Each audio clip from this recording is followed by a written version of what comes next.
Oh.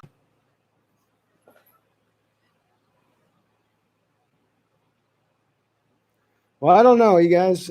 I hate the YouTube live stream connection. It's the most unstable thing in the world. I'm going to Streamlabs this week. We're going to test out a stream on Monday, you guys. So we'll be doing a bonus show this Monday because I'm going to try to do this on my new computer and see if I can get this more stabilized, which is what I'm hoping. But man, YouTube's live stream, I've tried everything in the book to try to make sure that this thing would stay solid, and it just gets really wonky.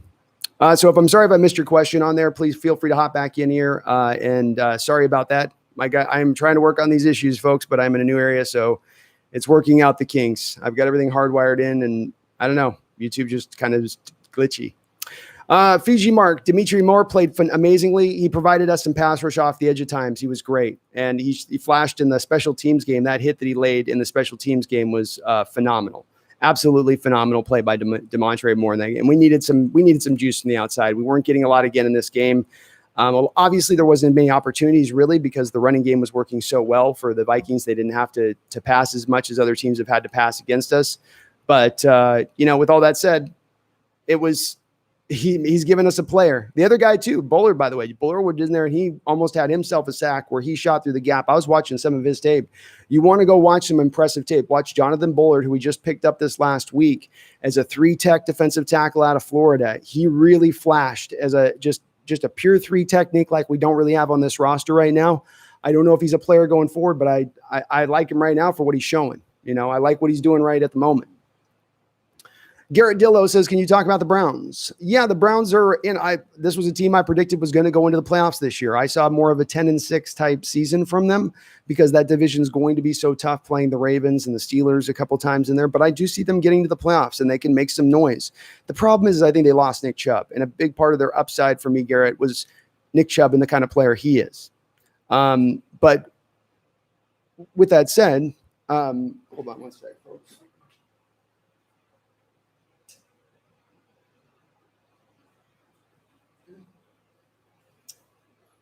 I still like their team. Olivier Vernon's coming back now and giving them some pass rush with Garrett on the other side. So that's where they're really pressing teams is they're coming up the side, and Sheldon Richardson gives them enough up the middle. I don't think that they're going to be a team that's really going to contend to push for Super Bowl or anything like that. They're going to be probably a one-and-done team in the playoffs, maybe give you a 1 win. But I like what they're building there, and I like the fact that they've gone back to the running game. They're not just trying to put it all in Baker Mayfield and have him show out and blow it up, Schedule breakdown time. I'll be doing, I'm going to get on Monday. So tomorrow I will also be getting on here. I got to see I'm working tomorrow. So it's kind of like once I'm done, but I'm going to try probably in the evening time, Pacific Standard Time. So, maybe something in like, I don't know, 6 o'clock or something. We'll see. I'll think about it here. I'll give you an answer before the stream's done, Derek. And I'll try to maybe post. I'm also doing with D-Max Talk Seahawks. If you guys do a channel search on him, we're going to be doing some shows during the week as well. Just a lot of general Seahawks talk and then NFL talk in addition. So we're going to try to be bumping up some of these shows. I want to do it through his channel because I want to try to help him out and get him growing up a little bit as we kind of expand this Hawks Nest universe. Magic Vlogs, you didn't miss nothing, man. Just another magical win by our Seahawks. Another one of those wins where you just say, it's fun being a Seahawks fan, isn't it? It's pretty nice. Team 12s, I think we lose to the Bills and the Rams once we go 14-2. Then go 14-2. Sorry, I misread that. Yeah. So this is what I'm thinking with this is we've got 2 stacks of the 5 games, 2 stacks of schedules here. And then this is after the bye, of course, when we get our rest. Your first stack there is the tough one, right? This is the daunting part of the schedule. You get the Cardinals twice. I think the 49ers are in there. You mentioned the Bills game. That's been one I've looked at from day one and said, it's probably a loss. You got to go 10 a.m. on the road. The Buffalo Bills, they're rolling. So that's what I see this team is going to right now. They're on a trek for the 14-2 because if you can go over this next tough 5-game stretch, just 3-2, you can feasibly go undefeated on that back end of the schedule if you go look at it. If you got the Niners limping along there at the end, Giants, Jets, right? You're playing the Washington football team. You're playing these winnable games at that point where you could just get that momentum back to building up. bam, you're at 14-2. And if you're at 14-2, you've got the home field advantage in that first round bye in the playoffs. I can't see the Packers sitting up there at 15-1. They're capable of it, but that division is pretty tough for them too. And I think that they're going to get a couple losses in their division alone.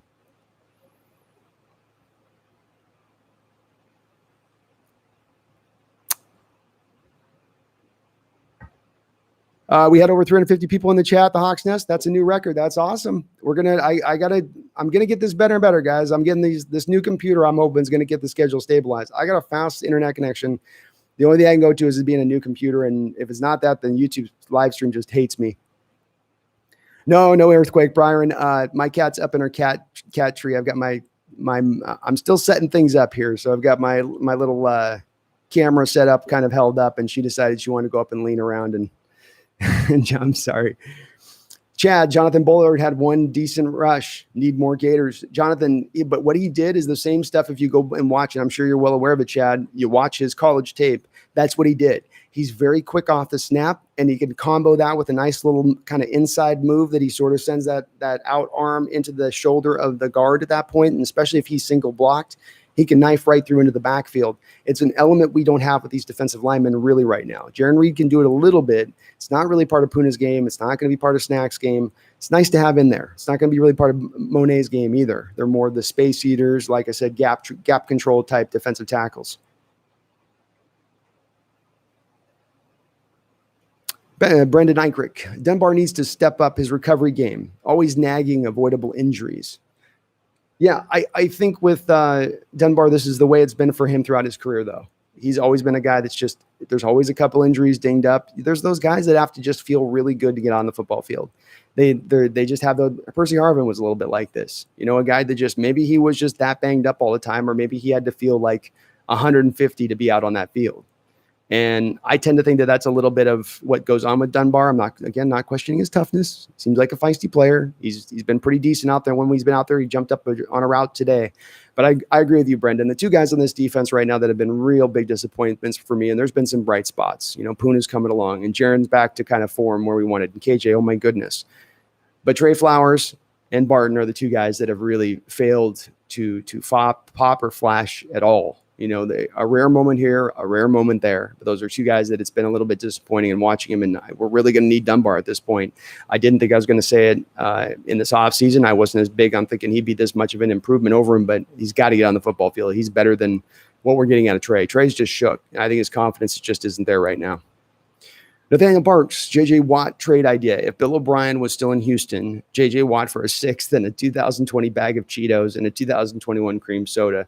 Or he might take a 1996 Twinkie. You know, either one, right? If I'm Houston at this point, and they've got to start recouping some draft capital here. They've got to start making some moves, and maybe there's some guys they've got for the future there they're thinking of. But when it comes to a guy like J.J. Watt can get a little bit of value back for you, and if it is his last year, why not send him to a place where he's got a chance at the Super Bowl? Michael Wright, I was scared that Cousins was going to quarterback sneak on that late fourth down. Me too. I thought that's the play where we're going to see, because he's coming up at that moment, and you know he could be just trying to draw him off sides. So you know that that's a potential. And so what that does is restrict the defensive lineman from getting any kind of jump on the ball. So this would, you would think, put itself in the right position at that point for him to just do that quarterback sneak, because he knows the linemen aren't going to hit him prematurely. But they allowed us to get the guys shooting back through the gap. Two different guys. In Barton, that was the one play where he did make a good play, where you saw him come up and take on the fullback in the hole, and then Benson Mayowa come over, and Mayowa just sort of does this, spinning. He's just kind of like keeping his body in front of the running back as he's being blocked, but he's using a spin move and a kind of roll move and just sort of sidestepping a little bit to keep the running back from having the open hole he wants to go to. It was one of those, plays by any means necessary. And then Bobby Wagner came in and cleaned it up. A sensational play where it's three different guys doing something there, three different guys all doing their part to make that work. Somebody asked about why it wasn't working in the first half. It's because when one of those guys starts failing out, it really shows up. You've got a very basic, simple job to do, but if you don't execute that basic, simple job, it's going to get ugly. And this was the one game this year that did happen. And it happened to, let's face it, one of the best running teams in football. They do this on a lot of teams, maybe not to this degree, but at least something similar. Michael Wright, I was scared that Cousins was going to quarterback sneak on that late 4th down. Yeah, I already read that. Sorry, my bad.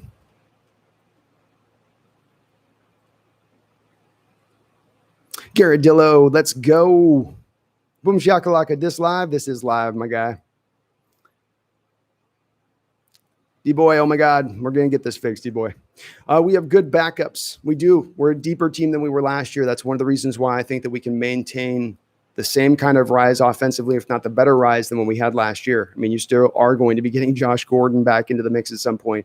Rashad Penny's coming along, and you would think at some point he should be able to give you at least a few carries if you need that. At that point, Carlos Hyde. We can go down the list. You know, we've got Marquise Blair lost for the season, but you're 5 games into the year, and to me, that's your only major huge injury so far, and that's not the worst position to be in. You know, there's been a lot worse years than that for that. So I feel okay about that at the moment. And that's going to be the big part, is that needing those backups along the way, you're going to need them. But I do like our depth, especially offensively. Record prediction, 14-2, Byron. I got us 14-2. I think we go 3-2 over these next 5 games. And then we close the hell out of the back end of that schedule. Just rough shot over the back end of the, just beating the snot out of the Jets and the Giants. You know what I mean? Just beating the snot out of them. And then just getting in the playoffs, that first round bye and home field advantage throughout the playoffs. Get your guys rested up, get everybody ready to roll. And I'm going to like our chances. You know, you see the Chiefs looking, you know, a little bit like maybe not as strong this year. You know, Oakland kind of took it to them in this last week, you know, and I don't think anybody's going to solve them necessarily, but I just don't think that those teams are the AFC rooting that dominant. I think this is the year we can be that team. So I got us 14-2 still right now. We back, Dustin. What's up, Dust? D-boy, I feel like we missed a lot of tackles tonight. Why are we not wrapping up? Yeah, there was definitely a good amount of missed tackles. I think it's more of guys who are so far out of position, D-boy, that was the main thing that I point to, being that, you know, you're responsible for this, you're responsible for that. And then you're caught out of position, and now you're trying to go for a tackle, but you're not using sound kind of fundamental technique in your tackle because you're out of position. So it makes your tackling look a lot more worse. That appeared to me to be the big problem here, with just guys just getting cleared out of their gaps, guys getting pushed down the field, essentially. I mean, it was kind of just basic football in that point. And that zone scheme, the Vikings make it hard on you. They're very good at the combo blocks. They'll start off on that one guy and they go, and then they're down on the linebacker, and the linebackers aren't clean. And if you don't have a guy on that edge that's really setting it, and LJ, you know, I know he's played okay in the run game for the most part throughout this year, but he struggled tonight. He struggled tonight in the run game. He got pushed back. He got pancaked on a play. He's the guy in this kind of game that you need to step up for that, because you don't have that pure Leo, and you need that run stuffing defensive end in that moment. And he just didn't quite give you that tonight, in my opinion. Boom Shakalaka says Quinn to Hawks percentage, get Norton back to linebacker coach. I don't think that that's going to happen. No, not during the season.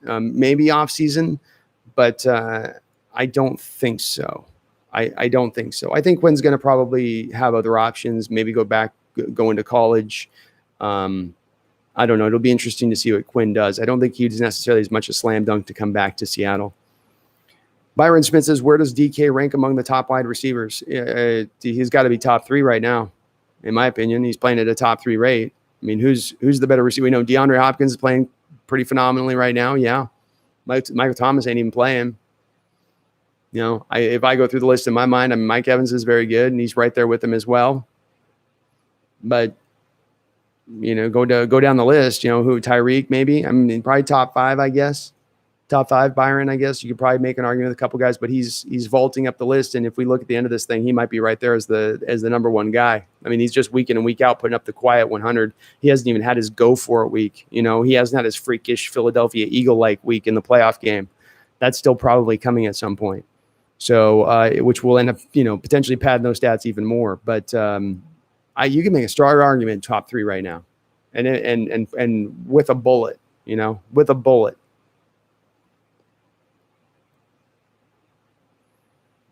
D-Boy says, who are my top 3 weak links in the game tonight? My top 3 weak links would be as follows. Cody Barton's number 1. I probably I hate knocking Trey Flowers, but again, he did struggle out there again tonight at times. And I love you, Trey. Come on, man. I think you got it in you. I do, but you just got to go out there with that swagger. And I've got to probably point to somebody on the defensive line. I mean, maybe an LJ Collier, where it's like this. I put a lot of him on this. He's in on those early downs. He's in on that edge. He's the guy that's got to set that edge and hold up over there. And there were just some times where I just didn't necessarily think he did. So those would probably be my three guys. Travis Homer, the best blocking running back in the league. Well, he's doing all right on those third down rolls. I don't want to get him a lot of carries, though. I don't know about you guys. I just don't. Anytime he has the ball in his hands, I'm just like 3 yards. You know, I'm not. I don't hate it. It's not that I don't hate it. He just doesn't seem like I don't know. Travis, yeah, I don't know. Boom shakalaka. Allen and Rodgers have better teams. Russ for MVP 100%. Yeah, Russ with these kind of games tonight, and with the stats he's putting up, you can talk all day with the Allens and the Rodgers all you want, but those guys aren't. They're going to have to match this step for step at this point. And there's so much of a. He's got a whole slogan. Let Russ cook campaign. I mean, when it gets to the point that you, the quarterback, have a campaign prior to the season, and then you blow up, if that doesn't get the voters' attention at this point, nothing will. Nothing will. Garradillo says, "What if it was the Super Bowl? If it was the Browns and the Hawks? I love both teams." That's awesome, Garrett. It would be an interesting Super Bowl. It'd be an interesting matchup because you'd have two teams that could both run the ball and throw the ball. So they have a different way they can attack you based on how they want to do it. And defensively speaking, the Browns got some players. Denzel Ward can lock a guy down over there. You put him out on DK, and he's probably going to give DK some problems at times. They ended Greedy Williams and, like I say, and Sheldon Richardson, a couple pass rushers on the edge. If you get in the playoffs, you got a chance. We've seen it before. And I don't think that the top teams in the AFC are as strong as they've been in recent years this year. I think that they've got some little chinks in the armor, So we'll see if it plays out that way. But Daniel Pollock, did the pass rush look better today? And we keep creating turnovers. Defense wasn't that bad in the second half. We won't always not score in the first half. Yeah, you might be kind of right, Daniel, and that the pass rush probably had a better win rate and it was more efficient today than it's been in the first 4 games of the year, because we've got a lot. If you look at it, people will tell you the pass rush is great because we have these total pressure stat, which the pressure stat's a better stat in a lot of ways than sacks. But the problem with it is that when you're giving a quarterback 55 attempts in a game, right? When he's got that many opportunities to throw, you're having that many opportunities to rush the passer, you take a total sum stat like total pressures, and it's not indicative of how you were in your effective or efficiency. With that said, they did look better tonight. They had a couple forced fumbles. That one at the end, to me, I thought that was the right call. I'm glad to see that they didn't overcome it. This maybe is a Homer Seahawks thing for me to say, but it really felt that ball's out of his hand as it's going forward. He's not controlling it going forward. It's been knocked out. If it's on your little fingertips, that's not you controlling the football anymore. I thought that was an appropriate call, and that's the defender doing that in that moment. They also had another one they knocked out earlier, is Demetri Moore, I think that somebody else mentioned, Daniel. So the key on this defense to me still remains the blueprint of we're going to stop the run, force you into becoming a one-dimensional team, and then something good will happen. We may bend but not break. Something good will happen. We'll cause an interception. We'll cause a fumble. Our offense will play really clean. And that's the formula. And today it was a little bit off because you gave up so many yards in the running game, but I think you can still fall back in that formula just fine. We know it works. Today, maybe it was just a little bit of the anomaly. And Dalvin Cook is really, I was impressed by him. I'm a guy's a little bit of a naysayer on him. But D-Mac likes him a lot. And I'm been a guy's like, I don't know about him. There's something about Dalvin that just, it doesn't quite, there's other running backs I just like more. But you got to give him props. The kid ran really hard. He ran really well. Nathaniel, too much of the same offense. Single back, wing, deuce close in the first half. Must be able to change before you play 30 minutes of football. I agree. You start seeing the same kind of things. Russell drops back into the max protect looks, holds the ball, coverage sack. How many times did we see that today? And that's where I've been pointing to. Just get an outlet tight end or an outlet running back out there. It doesn't have to be for the 7-8 yards. It's almost as much just to get you 3 or 4 yards instead of getting the sack in that moment, because then in the first half, you're pushed behind the sticks so far, you're caught in 3rd and 22 situations, and you can't do anything. So that's, to me, why you've got it in this let Russ cook thing. They've done all the little knobs and twists that I hope they would do. Running some up tempo, trying to throw a little bit more than you run the ball. Those things are great. Throwing on first down. That's awesome. The kind of the vital last cog to this, though, is going to be the willingness to take those short routes when they're there. just chucking it down to the running back and letting him go do some work. And Russell did a couple times today. They did it better than they've done it over recent weeks, like in the Cowboys game where they went away from it almost completely. They started to come back and embrace it a little bit more today, which was encouraging to see. But they've got to wrap their head around it because defenses are going to drop these zones deep. They're going to be petrified of Lockett and DK. They're going to be willing at times to almost double both receivers out on the edge and build that into their coverages. So you've got to attack now under the middle, short, screen game a little bit. You got to do some varying things. It's just some of the short passing game. Work that in a little bit more. Derek, all right, I'm going to go to bed here in Florida. See you soon. See you soon, Derek. Thank you for tuning on in. I do appreciate it. Fiji Mark, if we get one big name pass rusher, imagine how good we could be. I agree, Fiji, and you got to factor in with that. You got snacks coming in. I've maintained if you could make a couple of moves, I would be most happy. You have the fifth amount, most of cap space moving in next offseason. We have some cap space still already right now, even after signing snacks. You could go make 2 additional moves if you wanted to show some willingness in doing some kind of contractual thing right now to push it down the road a little bit, push that cost down the road, tighten up some of that cap space you have moving into next offseason in order to get a couple extra guys. I know you guys don't like Clay Matthews. What if you brought in a Clay Matthews and another guy in a trade? And I know I don't have a great suggestion for y'all, but it's not for lack of looking. It's for lack of there being anything to buy. The shelves are empty. There's just dust. You take your finger and you're like, Jesus, where are the pass rushers? But I agree, Finji. I think it'll make a big time difference, especially if you get a pure Leo end in here. It would be a big boon to this defense. Very hairy Larry, how you doing? Thank you, Larry. Hopping on in the chat. Brandon Brown, I agree. It's 1:16 a.m. in the Bahamas. It's harder too. As I live here in Paradise, it's harder to stay up later in paradise-like locations. There's something about you just going to bed earlier. I don't know what it is. D-Boy, what's going on with the 49ers? They got blown out tonight. What went wrong for them at the Hawks Nest? Well, there's 2 things mainly going on, and it's hard to say with Garoppolo because he may be just fighting through that injury with his ankle, and that ankle could be like a high ankle sprain, and not everybody's Russell Wilson. Not everybody can play through that kind of injury, and the telecast was talking about him having a hard time pushing the ball down the football field. And so they've lost their best starting quarterback at that point when they go to Beathard. And they had the other guy that was their number 2 seemingly fall off a cliff the other night. The problem with them is we saw they came into the season, the injuries were mounting up. Deebo Samuel's broken foot. And then this guy goes down, that guy goes down. And then the first week of the season, Joey Bosa goes down. D Ford's on the IR. All their running backs are injured.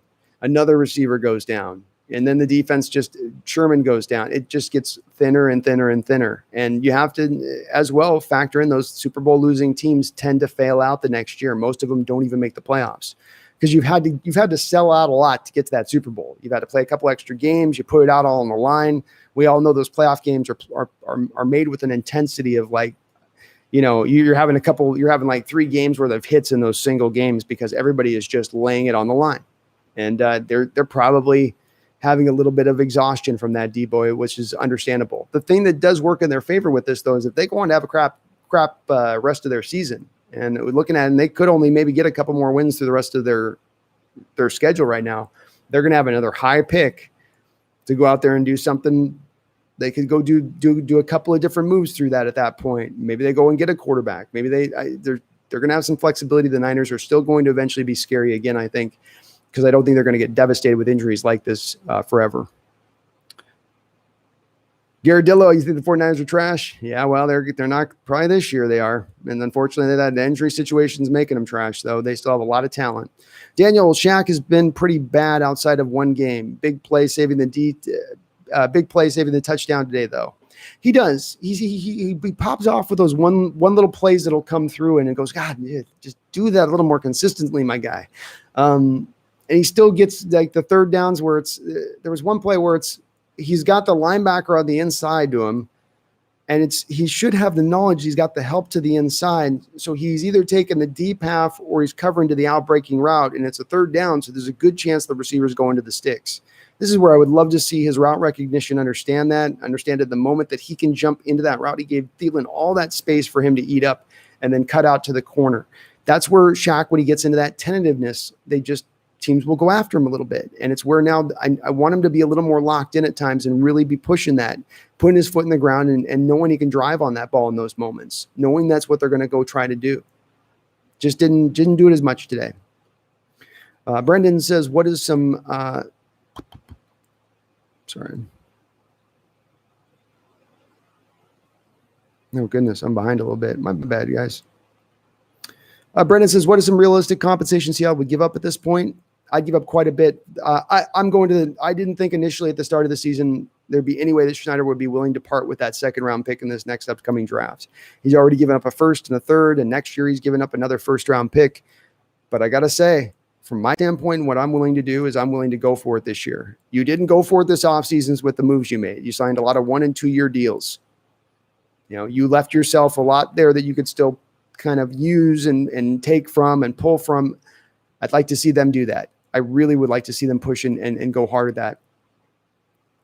So I think it's going to be a special season. You're 5-0 for the first time in franchise history. If that's not an indicator to the front office at this point to go for it, you have a quarterback and playing at an MVP level. You have relatively good health.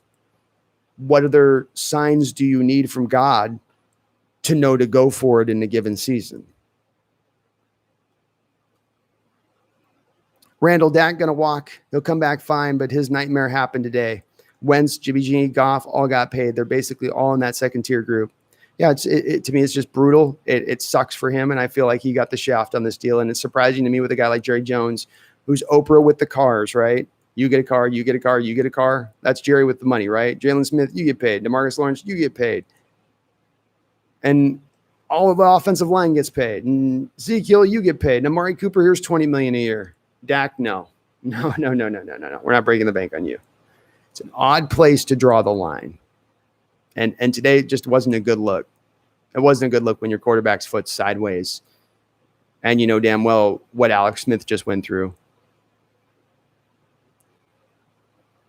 Boom Shakalaka, is it me or do the Vikings play in Seattle every year? Yeah, they're one of those teams. It's the Panthers, the Vikings, and the Packers. Every year we're playing, it seems like 2 of those 3 teams, or a couple, we're playing them twice a year. We just always find our way back around to them. Here we go again. The Vikings played a great game, though. They played a really good game. I thought the coaching staff did a good job of preparing that team to deal with Russell Wilson in this offense. And you've got to give them props in that first half. They played it very well, especially those rookie corners that they have out there. Jose Rodriguez says they love Jaron Reed tonight on NBC. I did too. I thought Jaron really showed up. He was active down there. He's making plays in the run game. He's pushing the pocket. He's creating pressure. That one guy too. I mean, it seemed like a lot of the Vikings offensive line was really deep on the holds. Like they were loving on doing the holding thing, which was a little bit odd. It was like the old early days of the Legion of Boom, where we'll hold on to the receiver every time and you're only going to call it 5% of the time. And the Vikings were doing a little bit of that today with so many of those guys with their arms up in the shoulder pads, holding on for dear life at points. And just like, come on, ref. Like, what do you need him to do? Murder him on the field? Like, it's a holding call. And I think Jaron still fought through that stuff and made some plays. Really great to see. Should the Niners get rid of Jimmy G or stay with him? Asked D-Boy. I think that they probably should get rid of him at this point, D-Boy.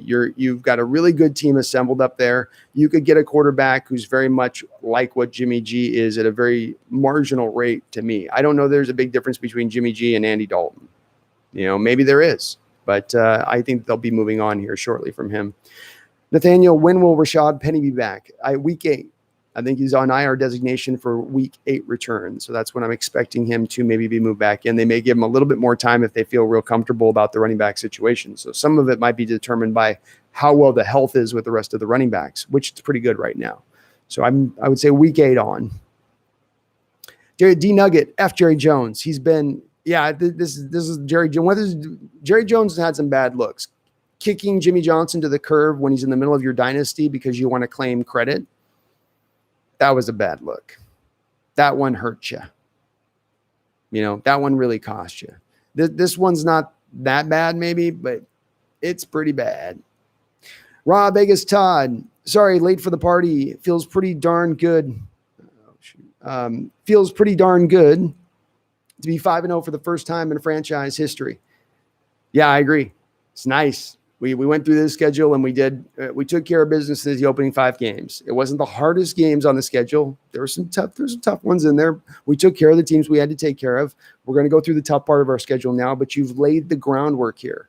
for getting that first round bye and home field advantage. And I know that there's folks on this channel that'll probably go, gosh, he's harping on that again. But 2005, 2013, 2014, you went to the Super Bowl and you got there on the back of having that home field advantage to the playoffs. And this year it's even bigger because there's only one from each conference rather than the two from each conference that you used to have. Only one's getting that by now. So it's huge. Very huge, Raw. Magic Vlogs, I just got my new hat. Go Hawks. Ooh, that's a sweet looking hat. They got some tight ones out there. Chris Rosenthal, I just came in, but what do you think of Alton Robinson? I really like what I see. I do too, Chris. I'd like to get him into that kind of rotation basis that you have with Shaquem Griffin, to be honest with you. He'd be at his best when you get a better slotted guy up a little bit ahead of him, but as a rotational guy in there to get him his snaps throughout the game and get him kind of, immersed into the situation a little bit as we go on to see what we have. I like him a lot. He's got a lot of skill as a pass rusher. He actually uses his hands probably as good as any guy on our team. His hand fighting is really, really top notch. So he's got some potential in him. He's got some size and he's got a little bit of quickness to him. He's one of those guys that doesn't have that one special trait from a physicality standpoint, but they're all very good. So I like his upside still. I think he's a guy that's intrigued me, and he's at least an active body, which we desperately need down there. There's times we're just there that we haven't gotten rushed. So I like his development, Chris. He's looking good. D-Boy, do you think the Vikings are a good team? I don't think the Vikings are necessarily a good team. No, they're a middle of the road team. They're an 8-8 team, a 9-7 team. Or, they can be in that swing depending on how certain things go. But I think that they are the injuries they suffered is what hits them. They're a little bit of suffering from what the 49ers are suffering from. One too many injuries. If you have Anthony Barr in this game, do you beat the Seahawks? Maybe, probably. It sometimes can come down to having that one guy in the game versus not having him in that game. It's an effect that people don't often like to admit to in football because they go, there are 11 other guys on the football field. But there just are some times in games where you can feel that, man, if you had this guy here, this would go so much differently. Nathaniel Parks, when games get postponed due to COVID, do you think we can still keep this up? Yeah, I don't see why not. I don't see why not at all. I mean, this stuff's we've duplicated these results the last couple of years in these tight football games. We've shown a willingness to do the things we all asked for this offseason with letting Russ cook and opening up the offense. We don't have the injury situation that's been the problem and held us back last year. It wasn't last year that we suddenly forgot how to run an offense and dropped off. It dropped off because your offensive line got beat up. You lost all of your running backs. Your wide receiver core got a little nicked up. You lost Gordon to suspension. Right? You ran out of guys. And I don't think that that's going to happen. Thank you, D-Boy, for mentioning that. Do please hit that like button if you happen to be watching. And if you're not subscribed, please hit the subscribe button. I mean, it's free. It's free to subscribe. It doesn't cost you anything. I won't do a bunch of clickbaity videos. I promise you. No clickbaity videos.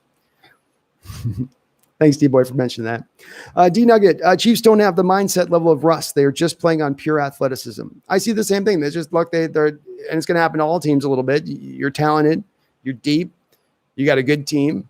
But maybe you're a little fat and happy. Maybe you're feeling yourself after that Super Bowl last year. And maybe they'll round more into shape, into that eye of the tiger mode. But when I watch the Chiefs a little bit, they look a little bit as a team to me that's, kind of just rolling along. It's not necessarily the same kind of energy. You sometimes can feel that. It's the sense of urgency, I guess. Thanks, Garrett, for hitting that like button. I appreciate it. You guys are awesome. Yummy. So good. We have a bye next week. Address the film, let the guys heal, and Adams comes back after. Yeah, it's a perfect time for the bye. This is an ideal. Sometimes you like the bye at the end of the year, but I felt like when we've had the bye at the end of the year, it stopped some of our momentum sometimes. Like we would be rolling, and here comes the bye, and it sort of throws guys out of their loop of they've got their schedule set. They have every day locked in. It's kind of nice to me about early to mid getting that bye and letting those guys get healed up, and this is coming at a good time, and it looks smart to have rested Adams. I'm perfectly happy with resting Adams if they have to, even after the bye, for another week. I want him for the stretch run. Those groin injuries can kind of linger and tend to if you don't give them the amount of time to really rest and just heal up, it can be a problem.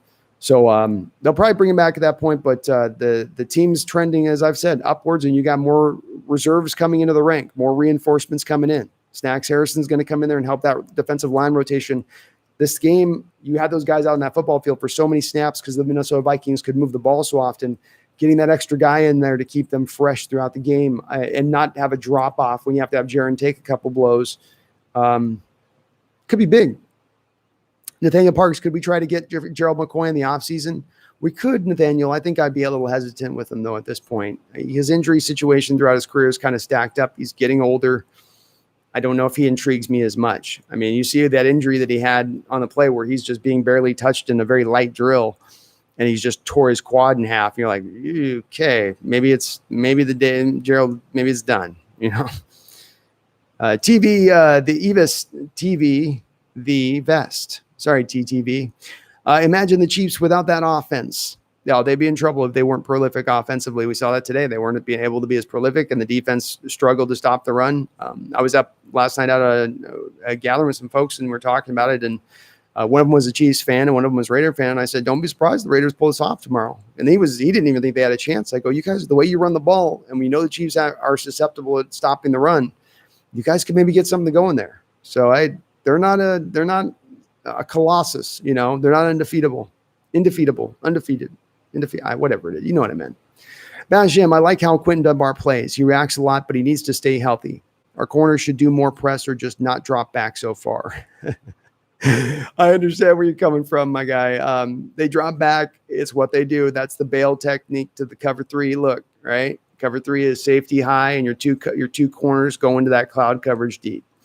And so they want to begin at times pre-snap, sometimes start to get a back pedal going backwards, almost to time it with the snap, to just remove that component from the quarterback's mind of even challenging to take that deep shot. They want those teams just trying to dink and dunk. And if they are to take the deep shot, there's a guy there to make a play on it. To your point, that's what Dunbar does well. He's able to get in there and make a play on the ball. He's not just a guy that's going to just be there in coverage or will make an occasional play kind of like Shaq does. He's a guy, when he does pull the trigger, he can go up and take the ball away. And it's something that since Sherman's left this defense in the secondary, it's been missing. It has been missing. We haven't had a guy out there that could really do that. So I think he's going to quickly become a vital part of what we do going forward in that secondary. Boom shakalaka. How's it, Brandon, brother? What do you say, Pada Whip going teen? It means so. I'm butchering it, man. I'm out of quarantine. I'm working hard, and I'm loving Hawaii, man. I'm loving Maui. I'm hot as hell because my blood's thinning and I'm getting used to it. But once I get used to the heat, I'll be all right. Brendan, the Chiefs looked rough versus the Chargers, and the quarterback less Patriots. Yeah, they don't look as solid. I mean, the Chargers gave them, and that rookie quarterback, Justin Herbert, looks really good. But the Chargers gave them all they could handle in that game, you know, and like you said, same thing with the Patriots too, where it wasn't just there's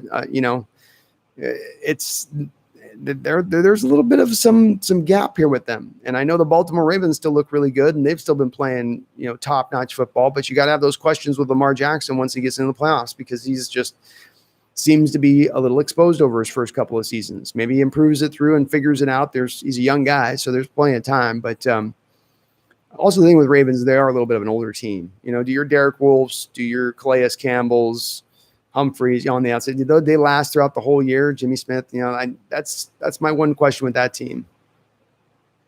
Matthias 23451. DK is that guy for the fourth down catch in the last TD. You think Jamal coming back will help the defense a lot? How do you expect the Arizona game to play out?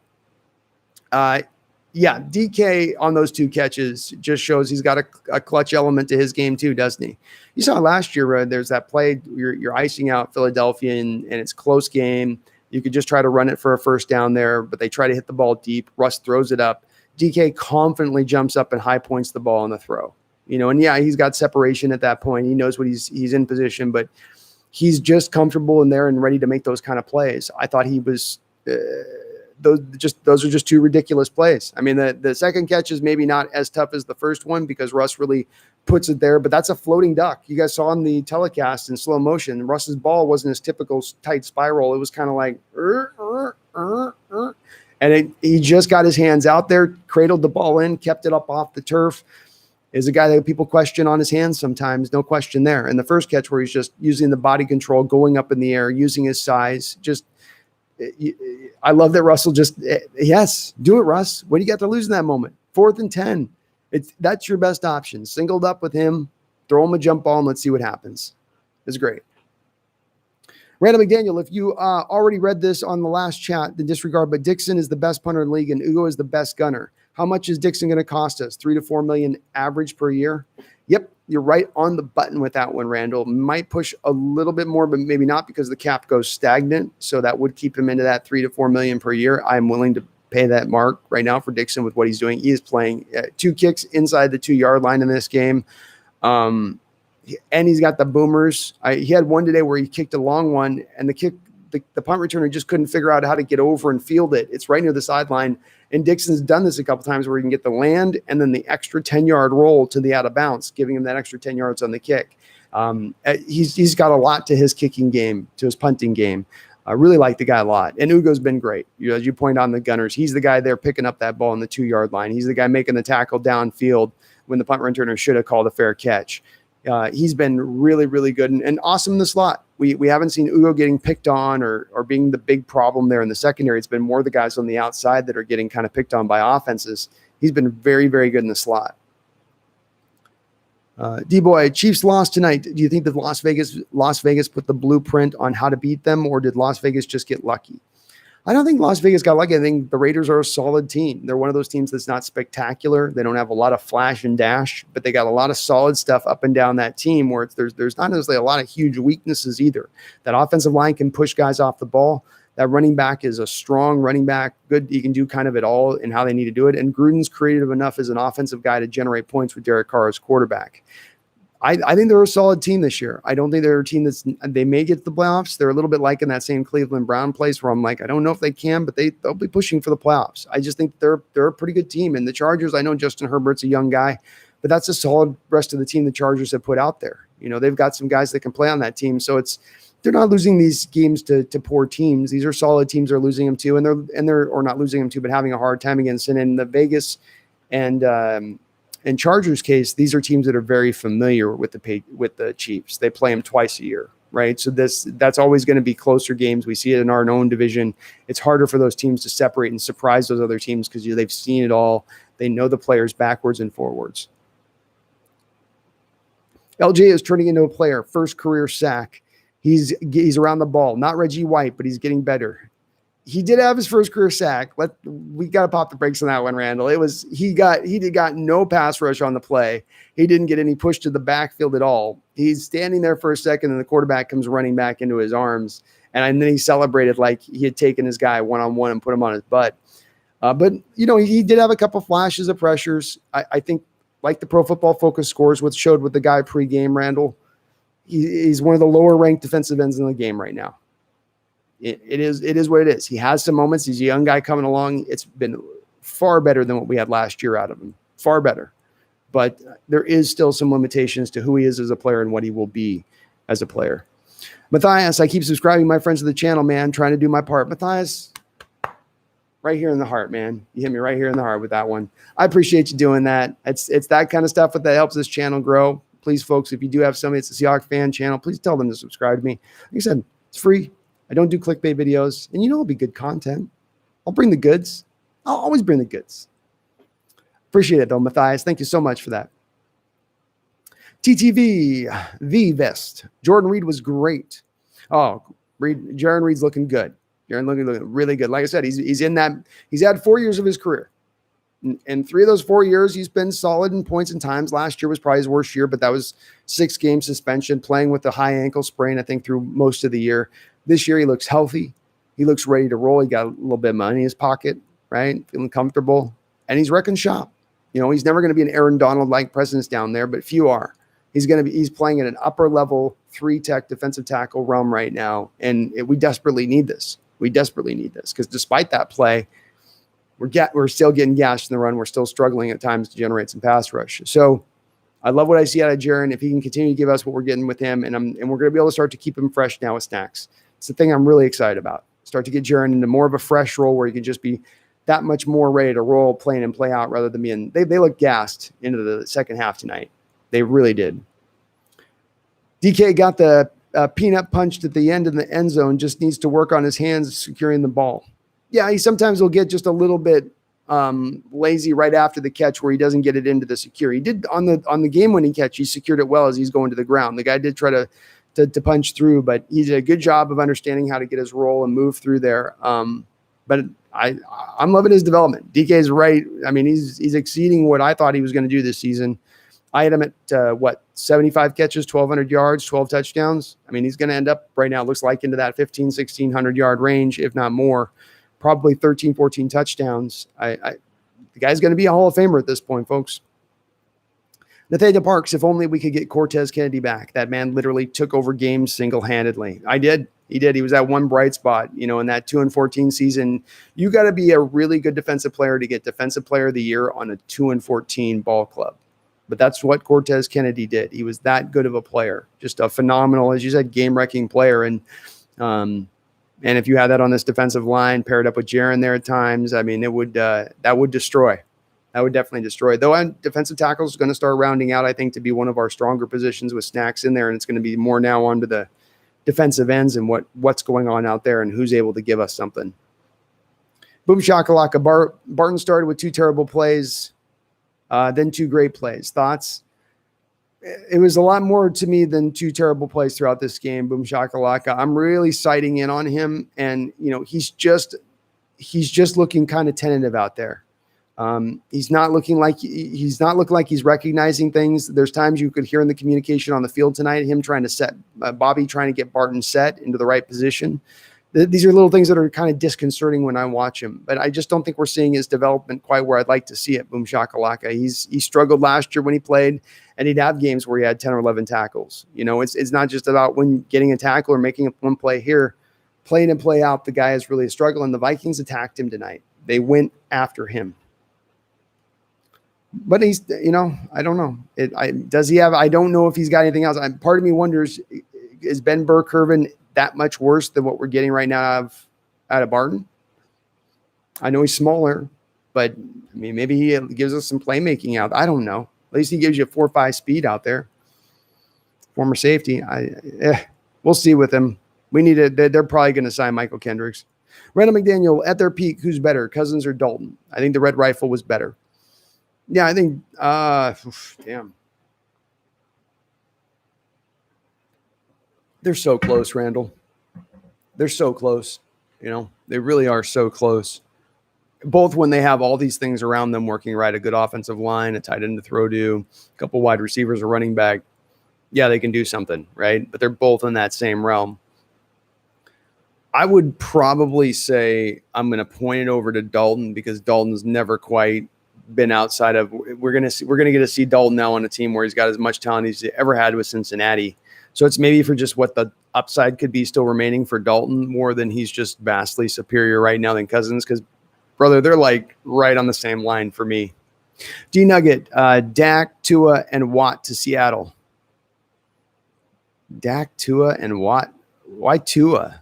Why Tua, D Nugget? I don't think Dak's not going to be a backup, folks. He will be paid starting money, but he will probably go. Maybe the Cowboys do solid by him and just put a franchise tag on him again this next season because they know he won't be able to play after the next year, maybe even potentially. But I don't know that it's necessarily a slam dunk that Dak leaves the Cowboys at this point. Watt, I'm with you on that. I'd be good with that. D-Boy, Damian Lewis, how do you think he's doing so far? I think Damian's been solid. He still struggles in pass protection at times. Guys, when especially they get that bull rush, that kid out of Baylor, who I liked a lot, that James Lynch kid coming out of Baylor. Vikings did a really good job in this last draft on the defensive side of the ball, reloading that team. They really did a good job. Those 2 young corners are going to round out to be very good players. This kid Lynch is going to be a very solid player for them, I think, for the years to come. But, he still struggles at times, I think, in pass protection. He can move guys off the ball. When he's going forward and driving guys back, that's when he's at his best.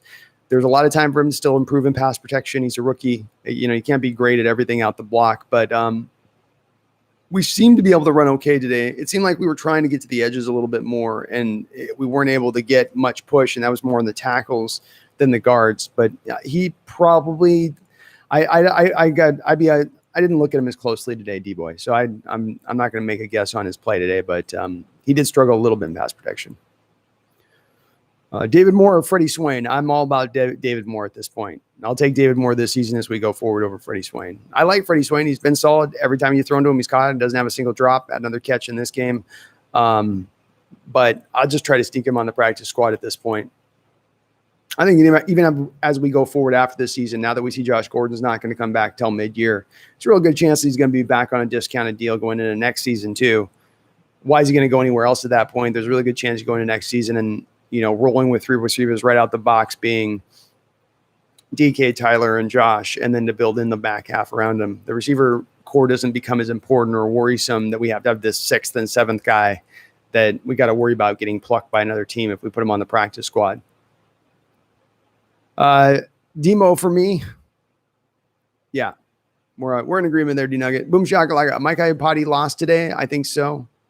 Well, I don't think he's lost for the season, Boom shakalaka. I think that they probably just thought they could win the game without him, and they know he's probably they're trying to rest those poor old ankles. He's broke those ankles a couple times, I think, or his foot or something, and they're just trying to rest the guy. Just trying to take care of him, I think, and they thought they could probably get it done with Jordan Simmons, who I thought played a good game. There was that one run where Carson blasted up the middle, ran out of the tackle, and ran it for a touchdown, and you saw Jordan Simmons just clear his guy right out the lane, just open this huge, massive hole for his guy. And Jordan's been, up until this point, more of a pass protector when he's come at his guard than he's been a guy who's can really road grade. So I think maybe they're just feeling more comfortable with what they're getting in Jordan at the moment, and they wanted to give Mike a rest, knowing where he's at after the first 4 games of the year. It's pretty smart. I'd like to protect him this is the thing I've said about Disley, and these guys that have a little bit of an injury prone past. There's nothing wrong with controlling and limiting some of their snaps early on as you go on throughout the season so that you have them when you need them at the end of the year. Naz Smith, what a game. Our defense may not be the best, but there's no doubt they show up in key moments. That's it, Naz Smith. I mean, they just need to be a playmaking defense. They can give up yards. They can give up some points. The offense is going to give you some room for error. Get those interceptions. Get those fumbles. Get those game-changing turnovers at those key moments. And we're fine with those other issues. It's okay. You've got that room for error. So I agree with you. They show up when you need them to show up, and they have so far. And they've had some tough moments where they've had their guts on the line and they had to make a play. I mean, that's 4th and 1 right down there. The Vikings could do any number of things. You could have just sold all out for the quarterback sneak and then had your gaps opened up in the inside because all your guys are crashing to the middle. You didn't do that. Everybody stayed kind of in their lane, for lack of a better word. And you made the play in the backfield with 3 guys all kind of doing what they're supposed to do in that moment. Linebacker takes on the fullback. The end manages to close up the lane by any means necessary, being Benson Mayo, and then your middle linebacker comes in there and cleans the play up. This is on top of the Cam Newton, leap play where they flipped him over. They've shown up, man. I mean, we can knock them a lot, and there's some issues with this defense, but they've not just been this horrible nothingness that gives you nothing at all. They've got something here. D-Boy, Seahawks versus the whole NFC East. Yep. Now we get to play. We got remaining on our schedule, of course, the Giants, the Washington football team. I'm keeping calling them Redskins. Washington football team. And then you still have the Philadelphia Eagles as well. All very winnable games at this point, in my opinion. Boom shakalaka, Collier first sack today. Look good. You guys are seeing something I'm not seeing with LJ Collier. I don't know. The sack was not like he got the sack. He's the only lineman who didn't get any push up the field. He's standing back and the quarterback runs right into his arms and he gets kind of a cheap sack. This is one of the reasons I don't like the sack stat as a measurement for a pass rusher. But he had another pressure, I think, at another point in the ball game. But he was also getting pushed off the line in the running game, which is the thing that should be his strength right now. I expect him to struggle as a pass rusher. I don't expect him to struggle in the run stuffing game. And he did do that today. The GOAT, Lakers won the chip. Hawks won, 49ers lost, and Collier got his first sack of his career. All is good. All is well, my man, huh? The GOAT, you feeling good about that? All right. Lakers got it, man. Yep. LeBron got himself another championship. Randall McDaniel, maybe we bring in Quinn as a consultant for the rest of the year. I would be all in favor of that, Randall, and I would be in favor of probably doing it with the understanding that he's going to be a head coach somewhere else. I don't want Norton looking over his shoulder right now at this point in the year if you're going to bring him in like that. It's just bring another guy into the ranks to help out. They've done stuff like that in the past with certain coaches. It'd be great for Quinn to come in and, hey, Dan, come on in and get a Super Bowl ring, F the Falcons, screw them. Come get the Super Bowl ring over here. The consultants get Super Bowl rings. D Nugget, yes, we need more of those Tom Brady checkdowns. That's it, D Nugget. It's those Tom Brady checkdowns that those veteran quarterbacks embrace. We're watching Drew Brees embrace it like no one else with Kamara. But Russell's got to embrace it. You do. Defenses will drop into those deep zones once they think that you're going to go out. It's so like play in and play out. You're just going to look for that deep shot. They're going to take it away. And defenses can take that away, and they're going to force you into it. But you've got to have it. There were times where they didn't have a check down even available because they're going mass protect. They've got all that pass protection in there and only a couple of receivers running routes. That's why he's got no one to throw to, and he's just sitting there holding the ball. And it's just get one guy out there just kind of leaking out that he can just kind of dump it off to when it gets into that weird state where he's not going to get out the back door of the pocket. It's collapsing in around on him. Just a little beep right over the top. Cordell Carter, our schedule helps us get the first seed. Agree, Cordell. And the big part of it was opening the schedule up 5-0 because you've given yourself that room for error to get to the first round bye. Usually you say, well, let's get some room for error to win the division. This is get yourself some room for error for that first round bye. So this is what you've done setting up these next 5 games. I think you got the Eagles stacked in there and the Buffalo Bills and the Cardinals and the 49ers. Go through that 3-2, close out the end of your schedule. You're 14-2. Yami, imagine Clowney in this. Clowney would have been a big-time difference maker in this football game. He would have helped them close that running game down a lot sooner than they did, in my opinion. They wouldn't have been able to attack that left side, that Leo end, as much as they did in this game. I agree, Yami.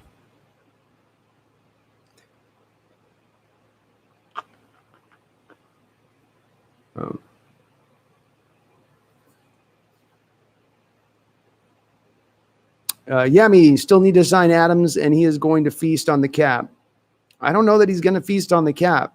Jamal Adams is not giving you $20 million a year type play out on the football field.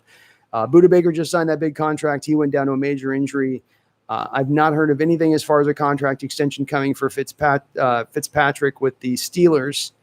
And Derwin James has just gone down to an injury this year as well. So Derwin's not going to get that next contract. And the reason I mention these guys is because it would have been their contracts that pushed up that margin that was going to then have him cost as much. As the number is going to remain at 14.75 for the time being, maybe it pushes up to 15, and then he's the next guy in line. He's not going to get more than, to me, 16.5 million per year, which is actually going to be less than what you're paying Bobby Wagner, I believe. So I don't think he's going to kill the cap. And right now we still do have the 5th most amount of cap space. You potentially have Dwayne Brown retiring. You maybe have a guy like Bobby Wagner retiring. That's more money that clears even beyond that.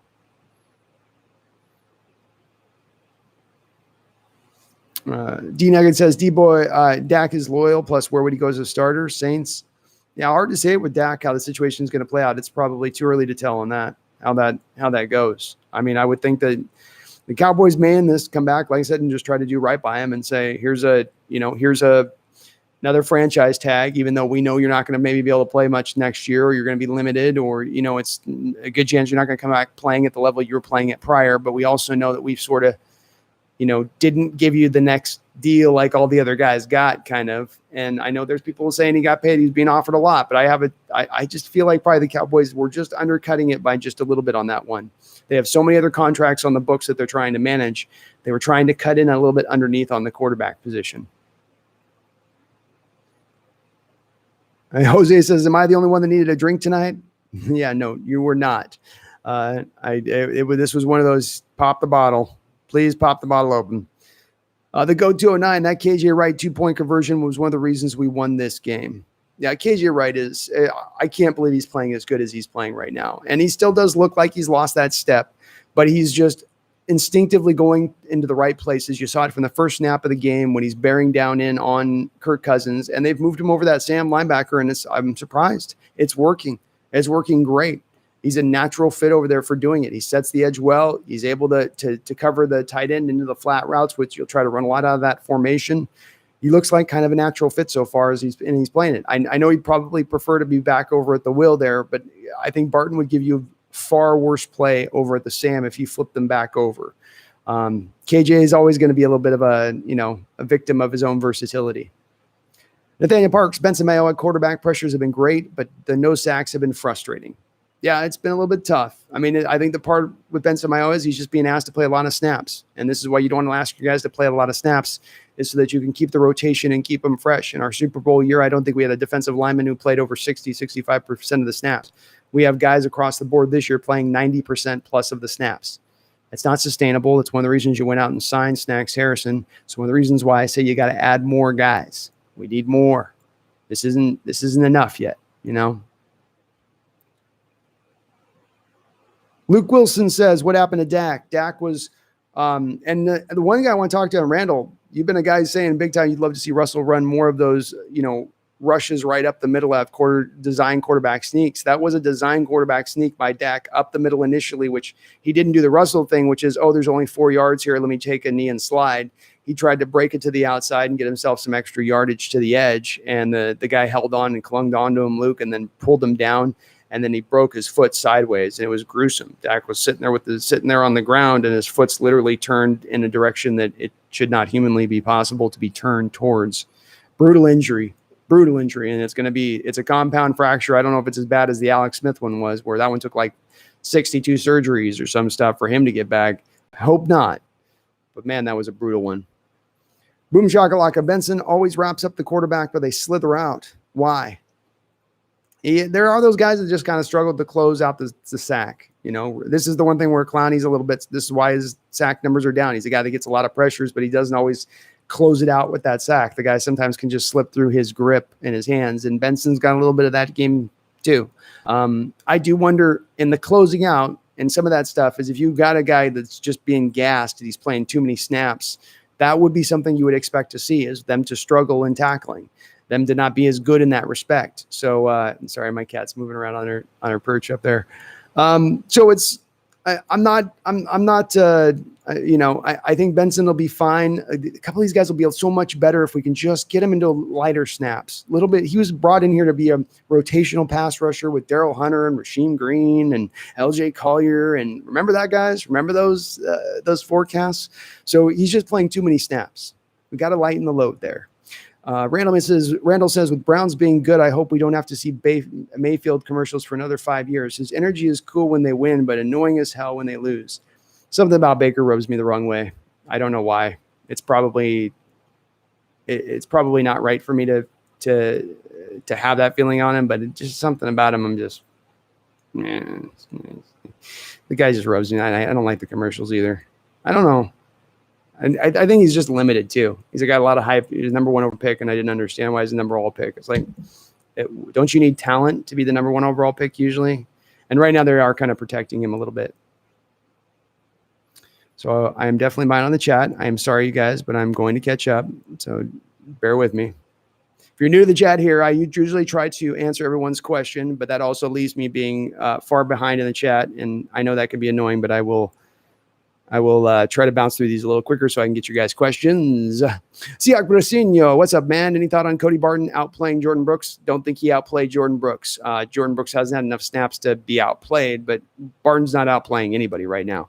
I'd almost rather see Shaquem Griffin in there right now than this. It's a little troubling to see. Daniel Pollock, what would you blame the increased pressure on the O-line or Russ holding the ball too long? Russ holding the ball too long, Daniel. The O-line's blocking well enough. You know, and there's not going to ever be a perfect offensive line. They're doing just fine. In fact, they're exceeding my expectations in pass blocking. But we're seeing Russ at times holding the ball, patting the ball. They're giving him a lot of time, and he's not finding a guy. And again, if you have a more of a scat back in there that he's able to dump it down to, or tight end just running a little route, it's easy enough to do. You can even have the guy still in blocking for a lot of time, and then he leaks out at the back end of the play. They're just not setting that guy out. Vikings time of possession 40 minutes, Seahawks 20. Thoughts? You saw our defense gassed at the end of the game. This makes that play, by the way, all that much more special when you guys consider the fact that this team on that 4th and 1 has got the 2-1 in the time of possession, and you're at the end of the game. And we've seen time and again when our defenses in the past, and this goes back throughout my time watching football for years through different coaching staffs, when teams have that much time that they're on the football field playing that many plays, they're done by the end of the game. You could talk all you want about summon the strength and get the energy. You got no crowd juicing you up in that moment. You're in an empty, cold-ass stadium. The rain's coming down on you. It's a single yard. That's all they got to get. Yeah, deep you got to dig in that moment to find that strength to pull through, and they did. I I think it says something about our defense to pull off in that moment, and the fact that they've done it already against the Patriots as well in this season. They're coming up at times, coming up at times.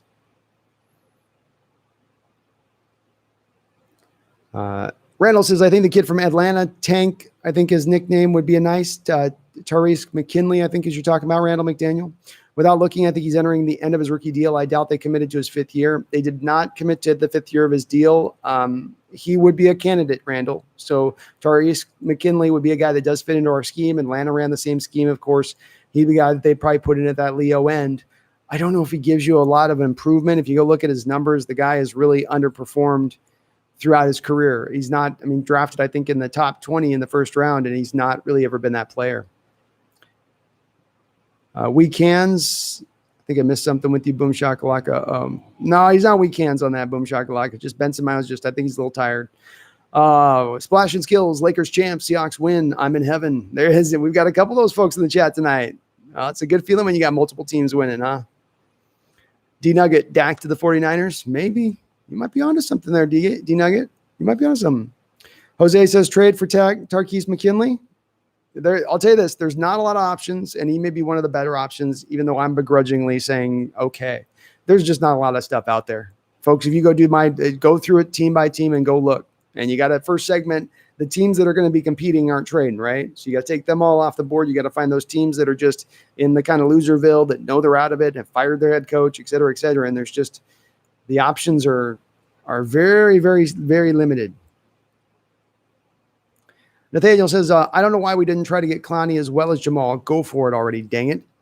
I agree, man. You know that's where I'm at. Just go for it. This is the year to do it. This is the time to do it. You're in the position. You've got the team. You're in Russell Wilson's prime. We can go down the litany of the list that we've talked about a million times. Go for it now. The time is now to strike. D-Nugget says Jerry Jones is the new Al Davis. Passionate and crazy.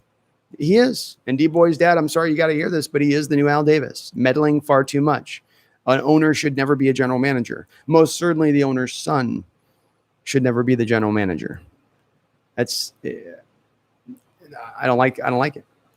You get your hands out of it. You're there to own the team and steer things on a very general basis. D-Nugget love Braun for building schools and being a stand-up guy, but never been drawn to him as a player. Me neither. I'm more of a Jordan guy. Just the way I roll, baby. Darren Toy, do you think that the Seahawks will get fans coming into week 7? Maybe, man. This thing just every time I go look at the numbers on this thing, it seems like we're not getting enough dialed back to allow it. But my hope right now at this point, Darren, is just for the playoffs. That's really my reasonable hope. I don't think we're going to see anything during the season, especially with these outbreaks we're seeing with teams where they're going to want to try to control the conditions as much as they should. I mean, you can make the argument there should be no fans in the stadiums right now. There shouldn't even be. I know the 6-foot rule and all that, but there shouldn't even be the threat of it. You could make the argument of. Brandon McDaniel says, I have a feeling Stafford leaves Detroit after this year. I could see him go to Oakland or even Dallas. My random thought. I could see him go to Oakland for sure. Oakland would seem like a really, really nice matchup for him to go to there. He probably wouldn't mind going, though, to Dallas, too. He's a Southern boy, so either of those two spots could work for him. I'd be interested to see where the Dallas Cowboys salary cap situation is as we move into next offseason. I've been feeling like all those contract extensions they gave are going to hit here eventually, one way or another. I mean, you're paying a couple guys $20 million per year, and I know that Dak's franchise goes off the books at that point, but do they have the money to make that go? Stafford will probably have to take a little bit of a discount. D-Nugget, outside of the decision and going to the Lakers, Braun is basically a real clean and stand-up guy. Absolutely. Does seem to at least be that, I guess. Yeah. It's more just, I don't know. I don't know with him. I have none issue with him as a person. Still love him as a player. He's a great player. He's a fantastic player, all-timer for sure. But I don't know. That's basketball. Shaquille has a big tackle against Thielen on the end around on 3rd down. I'll get forgotten about, but he stood his ass up. He did. He stopped that 1st down on a key play when they needed it at that time. So, and Shaquille's made some plays in every game. Shaquille's made some plays. He's not just had a bad game necessarily. I think we're just looking at him through the lens of he's up for a contract extension. We know he wants to be paid probably somewhere between $10 and $15 million per year. Where is his value add on that? What are the Hawks willing to do? It's one of the interesting questions right now in the year.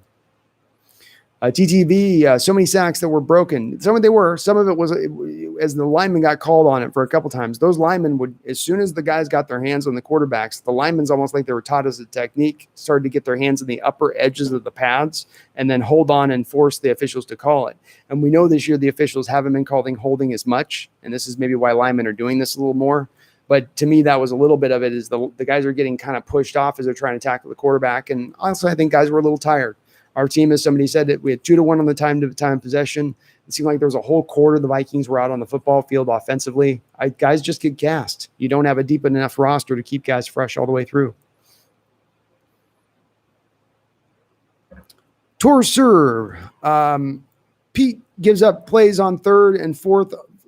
Pete gives up plays on third and fourth of long drives me crazy when our defense lets the other offense score anyway. Do you think Pete will realize his defense is bad and just go for third and fourth and long? And welcome on the chat, Torser. I'd like to see him adjust. I mean, we see teams do this against us, right, Tor? We saw the Vikings going for it on fourth down a couple times in this football game because they felt like Russell Wilson and this offense are going to score a bazillion points. We got to score a bazillion points. And so some of it is going to be dictated by your inadequacies on defense, and that you've got to get your offense a little bit more, another bullet or two in the gun at times, give them that extra play where you're stealing it away there and be aggressive with it. And this team's good about, to me, with Russell Wilson and as clutch as he is and good in these tense situations like that of being a fourth down situation, you need a first down. I hope he does. The long drive thing, I think, is always going to be a part of Carroll's defense, Tor. It's because it's just the nature of the beast with him. He's going to be a bend but don't break defense. It's just those passes that when they're 20, 25 yards down the field, that's got to be eliminated. It's got to be the bend on the little 5-yard route here and the 7-yard crosser there and an 8-yard slant here. He'll deal with that. But the stuff when it's 25 yards in the air down the field and the guy's wide open, that's going to bother the hell out of Carroll. Kyle Naylor. What's up, Kyle? Go Hawks. D Nugget. Clickbaity, AK Warm Beatty. Sergarius Rez. What's up, Sergarius? I feel like the Hawks can't do more than 7 wins without a loss. Yeah, I don't think we're going undefeated with this football team, Rez. I think you're definitely going to have a couple of losses here. But the schedule is set up so much more nicely than it was last year. You had one of the more difficult, if not the most difficult schedule in the NFL last year. That's one of the reasons you weren't able to go win the division. You can talk all you want about iron sharpens iron, but iron can also bend iron and get your guys beat up and tired because you're playing against the top of the top, the best of the best, week in and week out. It's not going to be that way this year. And if it paves an easier road for us to get to the Super Bowl, there's been many different Super Bowl winning teams that have been going along that same kind of paved road. Look no further than the Patriots dynasties, and they're beating up and absolutely pulverizing the AFC East for 20 years. Kyle says, didn't deserve this win. In the next breath, we did. Got to get our defense going. I agree. It was a back and forth. We got outplayed, but then they made a play, and they find a way, Kyle. And I do think we need to get the defense going. This is why I've said my 3-prong approach as it is to improving this defense going forward is you got snacks. That was number 1. Bam, done. I say go get Clay Matthews, and I say go make another trade for another pass rusher out on the free market. Those would be my 3 moves, my trifecta, to get the defense at least kind of turned back around in the right direction. It's not going to make everything perfect. It ain't going to fix everything, but it'll make it, to me, a lot better than where it's at, or at least a little bit better than where it's at. Have a good night, D Nugget. 8-0. I've got us losing at the Bills game. That 10 a.m. game on the road through the meat part of our schedule. That's, to me, our first loss. Yeah, I'm sorry. I'm a little delayed, but we'll catch up here. Chris Rosenthal, I feel like our corners get such a bad rap because of Norton's calling so much zone. It's like he doesn't trust his guys, which seems to always play against us. It's also part of, Chris, just in the nature of the beast of our scheme, and what you play and how you play it and the way what Coach Carroll decides on. Every defense is going to have a weakness. There is no perfect defense. A defense has to choose where it wants its weakness. If you're Greg Williams defense and you're going to attack and blitz and be crazy, you're going to give up some big plays over the top. You want to be a safe defense that protects against the deep ball and drops guys into their bail technique, cover 3 like I was talking about. Well, okay, you can do that. But you're going to give up a lot of little dink and dunk passes over the middle, especially when you get a quarterback who's very accurate on short passes, and especially when you get a quarterback who's patient. What they hope for is they hope for a guy to get impatient and throw the football down the field and get a couple interceptions in those key moments. And sometimes it works out that way, Chris, but it is a problem. The defense absolutely is. Segarius Rez, what would you think of a trade for Ryan Kerrigan? I don't think the Washington football team at this point is going to be trading any of their football players before the trade deadline. I think Chase Young has a groin injury. I don't think that makes it unlikely. And then I think that they have a chance to win that division. You just saw the Dak injury this week, and you're an NFC East opponent. You got to feel a lot better about your chances as we go forward. I think Dalton's a serviceable quarterback, but I think that the Washington team is going to feel like they're in it. Boom Shakalaka, if we didn't get hurt, Hawks lose and Cook gets 150 yards. Maybe. I mean, Boom Shakalaka, his backup kind of went crazy too, didn't he? I mean, his backup didn't do bad either. He went for over 100 yards. So maybe they still do overcome it. I don't know. Random McDaniel, Mike Zimmer comes across as an unpleasant guy. He's had a top 10 roster for a half decade and then nothing to show for it. Is it a Midwest thing that he hasn't gotten whacked? Well, I mean, he's won a lot of football games and he's come very, very close with that team to, breaking through, just not quite able to break through. I agree. He doesn't seem to always be the nicest guy, very much cut from that old school grizzled coach cloth, where it's just gravelly voice is what you picture. But I has he got the most out of his roster? Probably not. You can make the argument that the strapping your horses to the Kirk Cousins cart was maybe not the smartest move to be made, and giving him the money that they gave him rather than going in maybe another direction. And I don't have a good alternative off the top of my head, but maybe you could make that argument that a little bit of what's happened is the limitation of the quarterback they chose and not necessarily the limitation of the head coach. I think he's still a guy that's a solid head coach. I probably think he is one of those guys that's a phenomenal defensive coordinator, but just a pretty good head coach. Nathaniel Parks, 2020 Seahawks versus 2013 Seahawks. They feel so different, but both were so good. They're completely different football teams in every way, shape, or form, Nathaniel. I mean, every way, shape, and form. I mean, it's one team never would blitz and dropped as many guys in coverage as they could. And, the other team, our team this year loves to blitz all over the place because they're just trying desperately to generate pressure. That one offense wanted to run the ball first and foremost. You go look at the Super Bowl, Russell had 20 attempts in the Super Bowl. Now you got him throwing for 35, 40 times a game. It's two wholly different teams. It's night and day. TTV, the best. What's your team for basketball? It would have been the Sonics, but now I don't have a team, and I'm not going to pick another one. I'm Seattle through and through, man. D-Nugget, let's talk about how consistent and solid Bobby Wagner is. He is so solid. He is pretty good. He had some moments in this game where he did struggle coming through a little bit, where he shot a gap wrong, picked the wrong gap, and then he was late backside on the play to get to the running back and it opened up a hole a little bit. But he's doing what he can out there. I think he recognizes he's got to try to take some risks at times, take some chances, because he knows that the defense isn't great through and through. But he's playing at a Pro Bowl level. He's going to go to the Pro Bowl again this year. If he wasn't already cemented as a Hall of Famer after last season, which I think he probably was, he absolutely is upon this year. Chad, watching the third down end around to Thielen, Moore hustled all the way from his right defensive end spot, and Mayo has slipped and fell from the left defensive spot, and they converged to keep him short. Awesome hustle.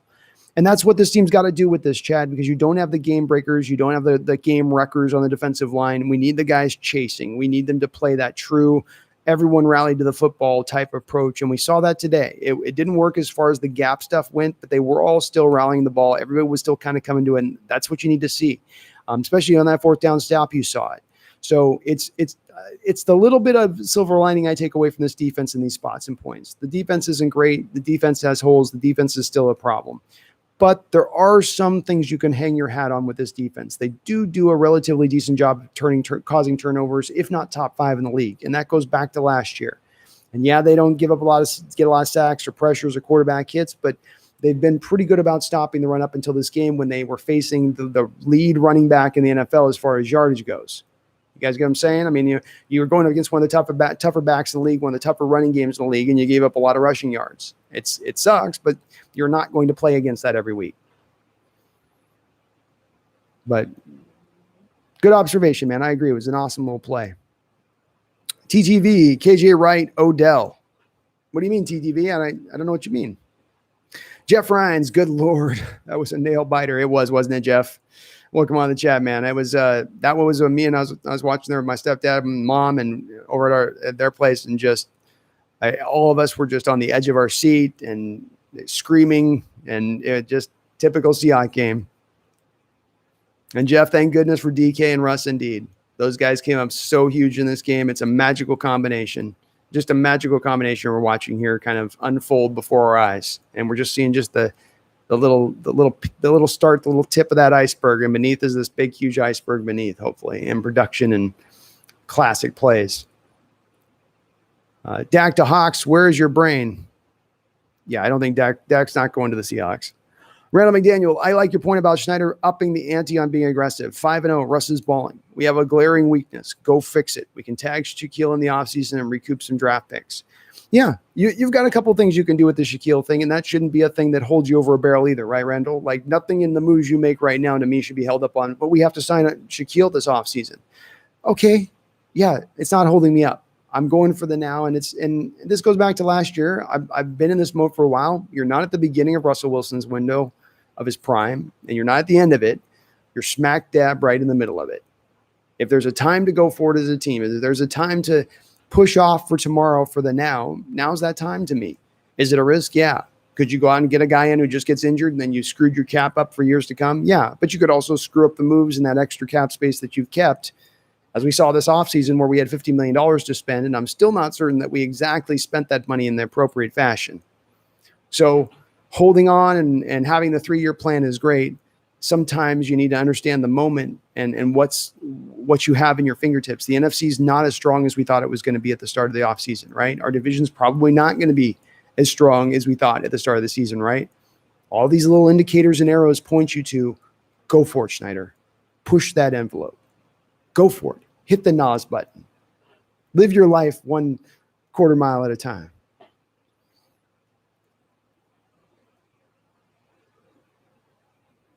Jeff Rhines, yeah, we did see that break on Dak. That was one of the more brutal broken leg injuries you see, because he was sitting there and he wasn't rolling, and so you just got the good look of it this way and the one leg like that way. I mean, it was real like, oh, Lord. Oh. Nathaniel says, remember those old days when the defense would get fired up from beast mode so the defense could get the same energy and motivation from Russ cooking? Yeah, it was in the crowd too. Let's face it, folks. We're seeing this league wide, but in this stadium, it's going to be a difference. We get a huge home field advantage by the 12th man, and it's been completely lost. The stadium is dead quiet.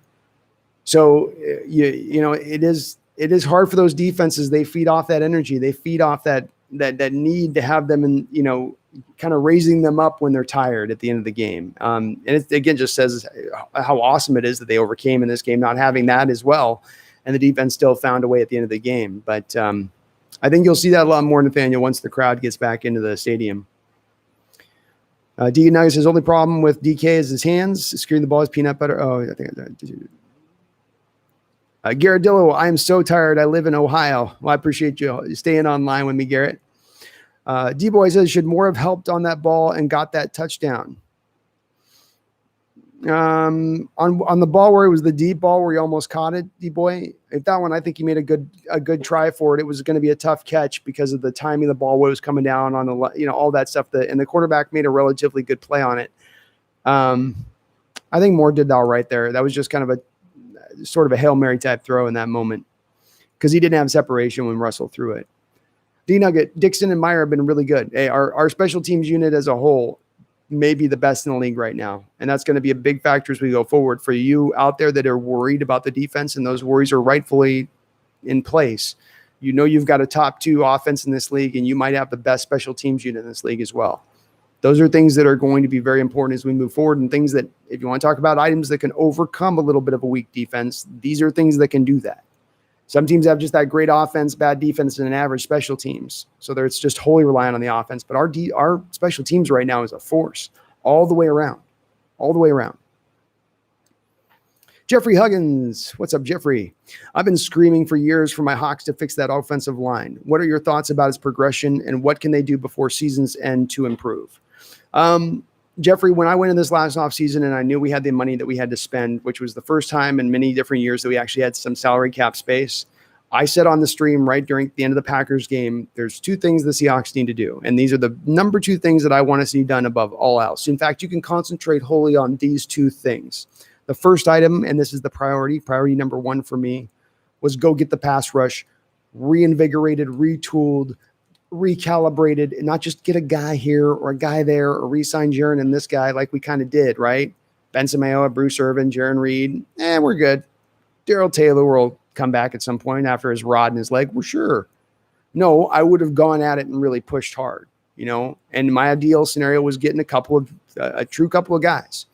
They didn't go that path. But the second thing on my priority list was the offensive line and really attacking it to really bring it back up and really provide Russell where he's not just under a sieve every time and he's just having guys just inundating him. We saw Jermaine Ifedi was horrible to the point that the Bears have moved him to guard now, and he's still not playing guard all that great.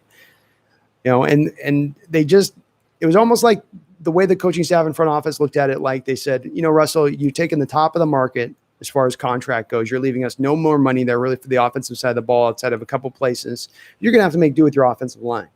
I don't like seeing that approach in the quarterback who's now going to get older, who's had a lot of hits in his career, and he's stayed healthy. God willing, will stay healthy. I would have liked to have seen them go a little harder, Jeffrey, than they did. They didn't do either of my two priorities, really. BJ Finney, Cedric Abuja, Brandon Shell did not get me excited in the free agency period. I was not loving those moves. Shell, I think, has been a little bit of a better player than Ifedi, not by a wide margin. It was about what I thought when he was taken. I said, okay, guys, Pro Football Focus had him as 6 points better than Jermaine Ifedi last year. And Jermaine Ifedi was a league worst right tackle in this league. You're getting a little bit better play, but it's only going to be marginal. The two guys that are separating themselves for me on this, though, Jeffrey, are going to be Ethan Posick and Damian Lewis. I think Ethan Posick is rounded into shape very well. He may not be a Pro Bowler.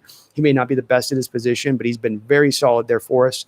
Likewise, I think Lewis, with his road rating and whatnot, struggles a little in pass protection, but he gives you finally a lineman with some upside. And I think Mike Iupati, when he's been in there, has played very well with Dwayne Brown. So I really have actually been surprisingly encouraged by what I've seen on the offensive line this year. But I would still remain, as we go into next offseason, Jeffrey, the two places I'd like to see our Seahawks go, the defensive line and the offensive line. Dwayne Brown's about ready to retire. You need to get a left tackle in here. Mike Iupati's really old. You're going to need a left guard. And I'm still not sold on Brandon Shell being the answer at right tackle. So I agree with you. Randall, can Penny come back after week 8 or our 8th game? Yes, he can. You can still trade him even if he's on IR, though. But yeah, it's after week 8. He's on the IR until then. And we are improving our own line. I agree. The best. Gabe, I'm not going to pronounce your last name, Gabe, because it's a tongue twister. In 5 years, how do you think is going to be? How do you think? I'm guessing, Gabe, you're saying, how do you think we're going to be in 5 years? I'm going to be super optimistic here, Gabe. I'm going to say we're going to win 4 out of the next 5 Super Bowls.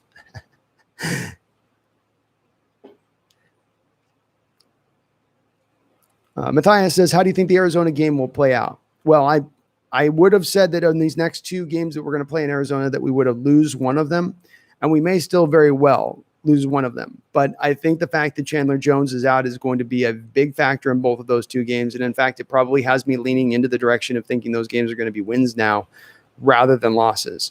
I certainly think DeAndre Hopkins is going to be a problem for us. He is that type of receiver that is exactly the kind of receiver that gives our scheme fits. He runs those intermediate routes perfectly. He's got ball skills. There's not a lot you can do to stop him, especially when your defense is being so protective against the deep ball that it's going to give up some of the intermediate and short routes. So I do think the Cardinals are going to be able to move the ball on us a little bit, but I think that missing Chandler Jones, missing Budda Baker out of that defense, I think we're going to be able to put up some points on him, and that's going to be probably the difference in both games. Randall McDaniel, does Penny have trade value coming off injury? He does.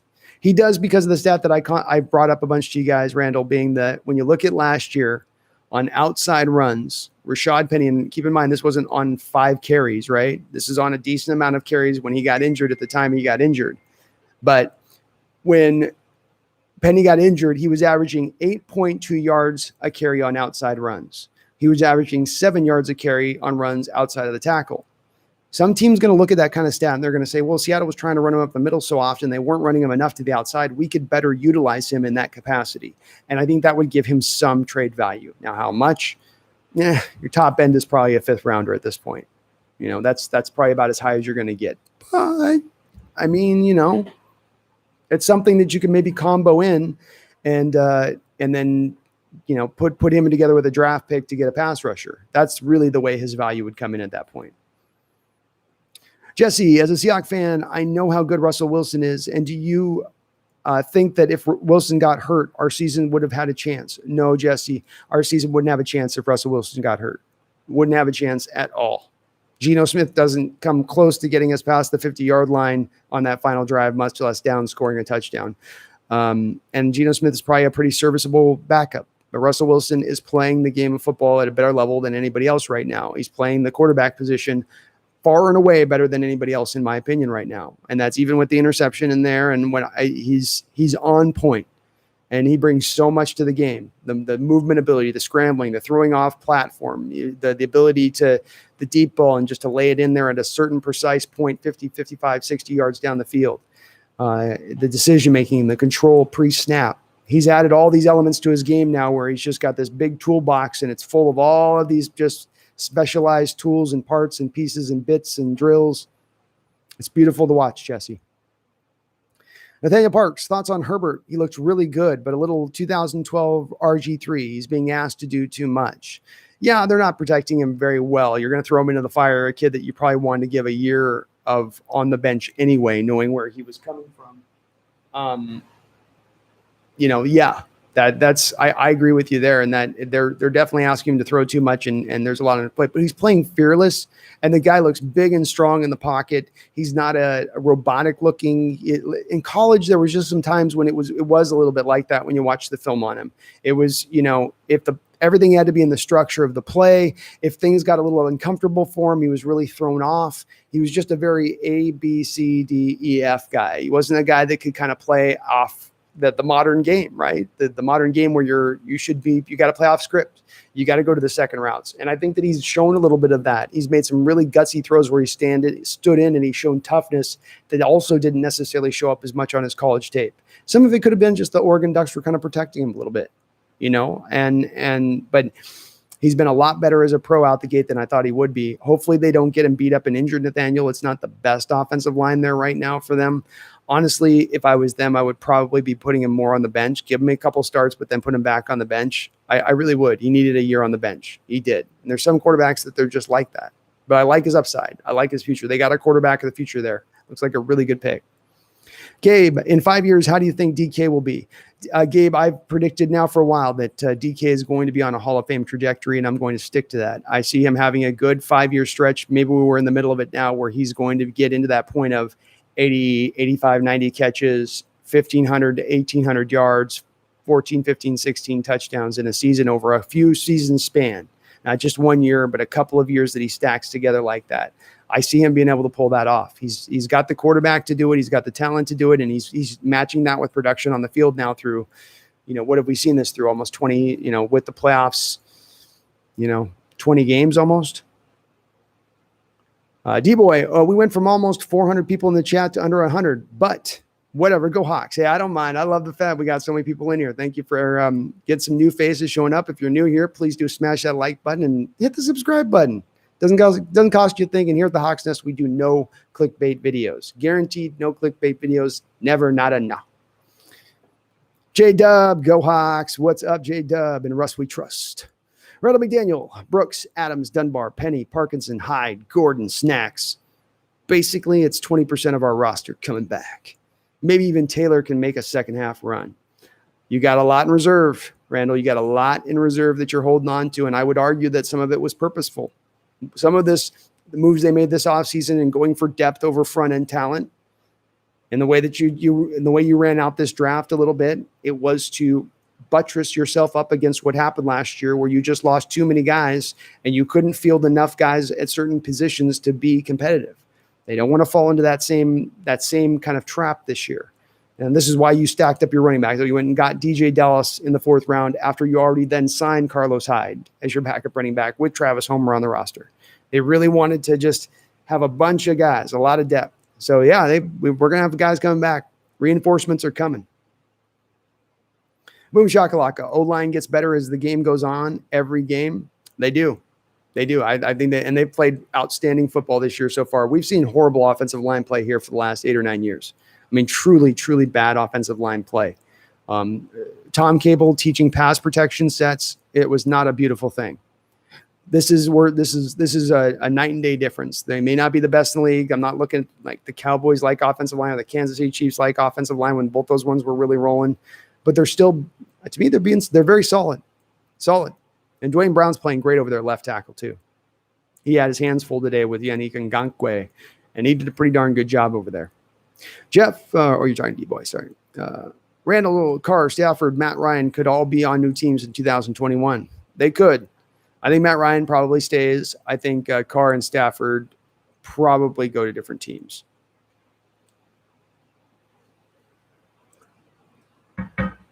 D-Nugget, remember, Pete Carroll was the oldest coach in the league. He acts like the youngest one. Well, remember now, D-Nugget, he's no longer the oldest coach in the league. The oldest coach in the league is right now Romeo Crennel for the Houston Texans. But your point still stands. He is a young man at heart.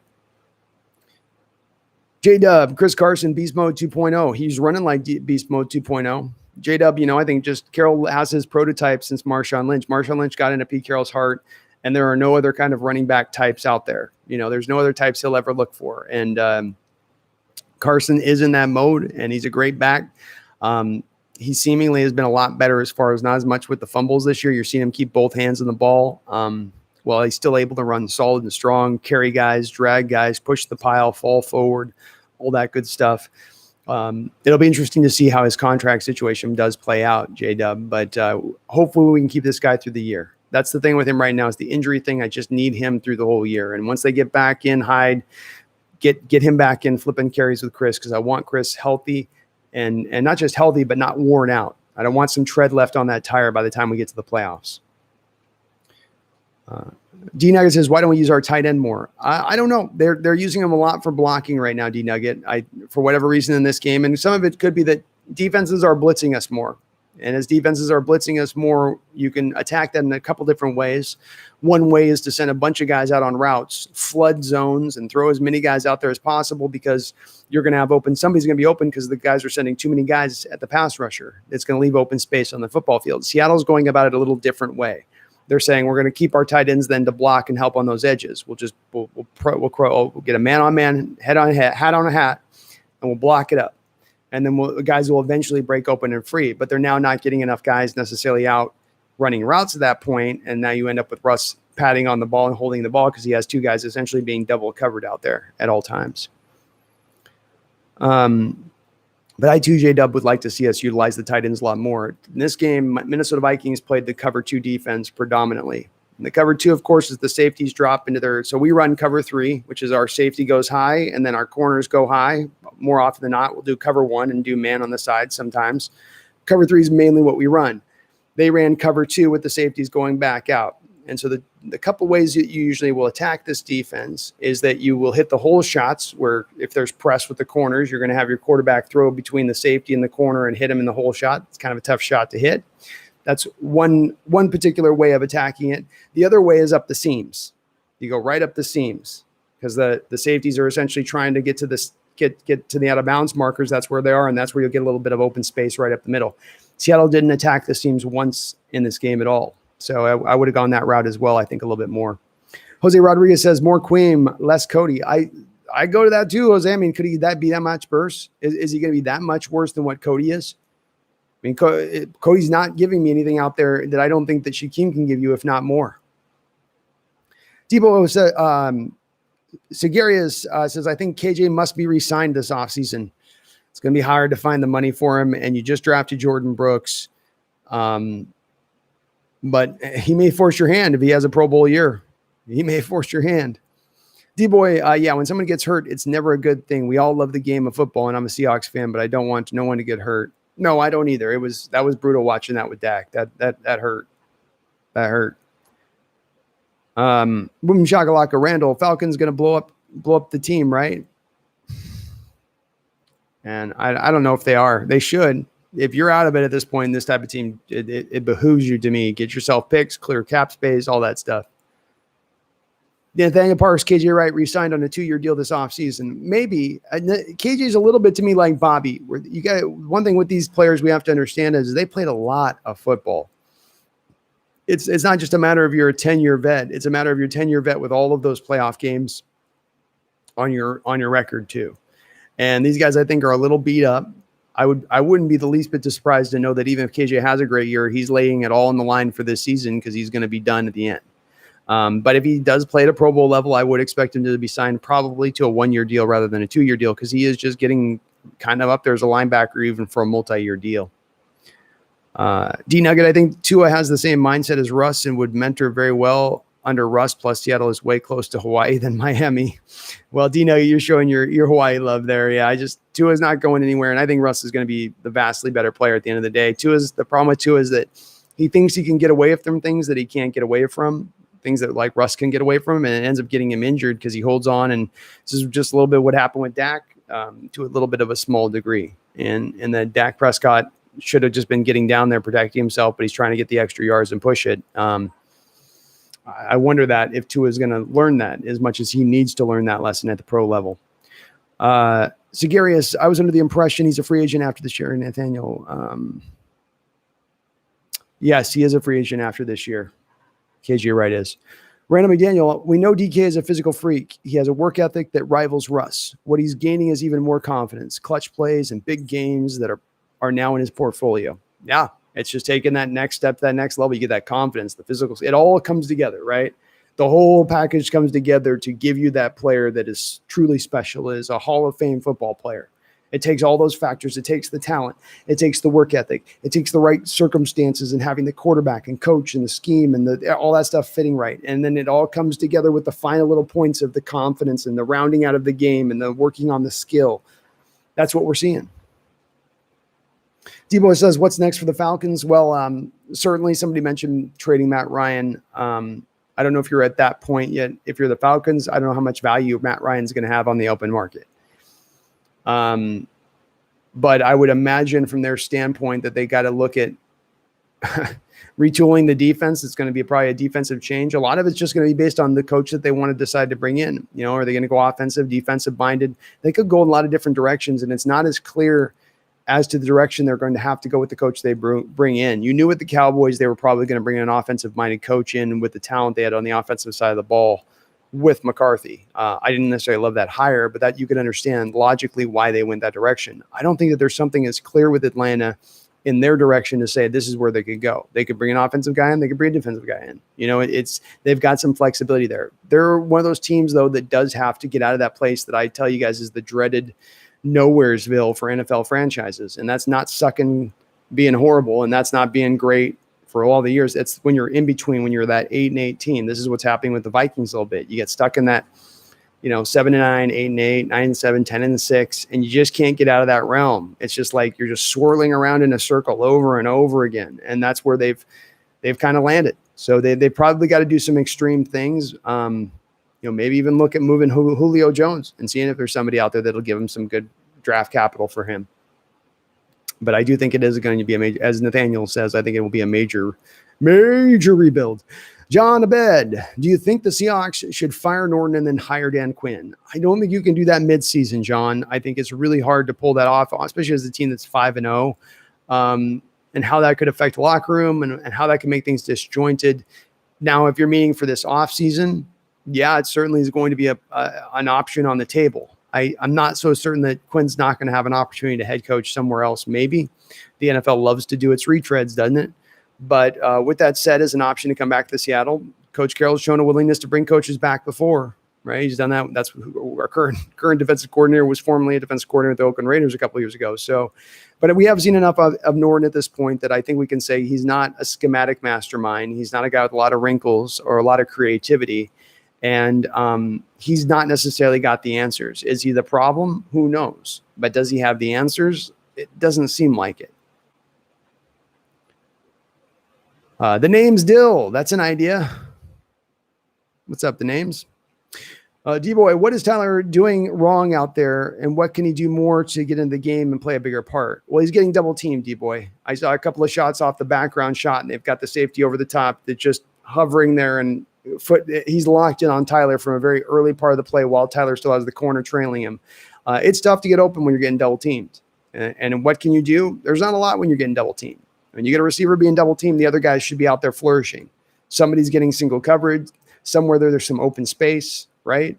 That's where you have to attack in those situations. So by my stand, DK had not DK, but Tyler had the one drop near the goal line at the end, which was a little tough. It was raining and pouring down rain. But I think Tyler's doing just fine. He's exactly where I think he needs to be. I don't think he's an issue. J-Dub, who would you trust more throwing to, Lockett or DK? I'd trust more throwing to DK because I know I could throw up with touch and just put the ball on his back shoulder or in a spot where I know the cornerback's really going to be in a pickle to try to make a play on the football. And at that point, I feel like he's going to be able to just go up and get it. And he's shown an ability to do that. And Russell's got such a good little soft, I said it's like he's throwing a goose feather pillow into his hands. So much easier to catch. Then with Lockett, you have to have him. Lockett's got to have some separation there. Lockett's got to be giving you some space between, because if it's a contested catch, he's not as good a contested catch guy, I don't think. He's good. He's decent as a contested catcher, but I go DK. Thanks, Garrett, for hanging in there. Appreciate you, man. Norton can go back to linebacker coach. Quinn to DC, says boom shakalaka. Well, maybe they'll go that route. D-Boy says, I think tonight's game has been the best Sunday night game so far this season.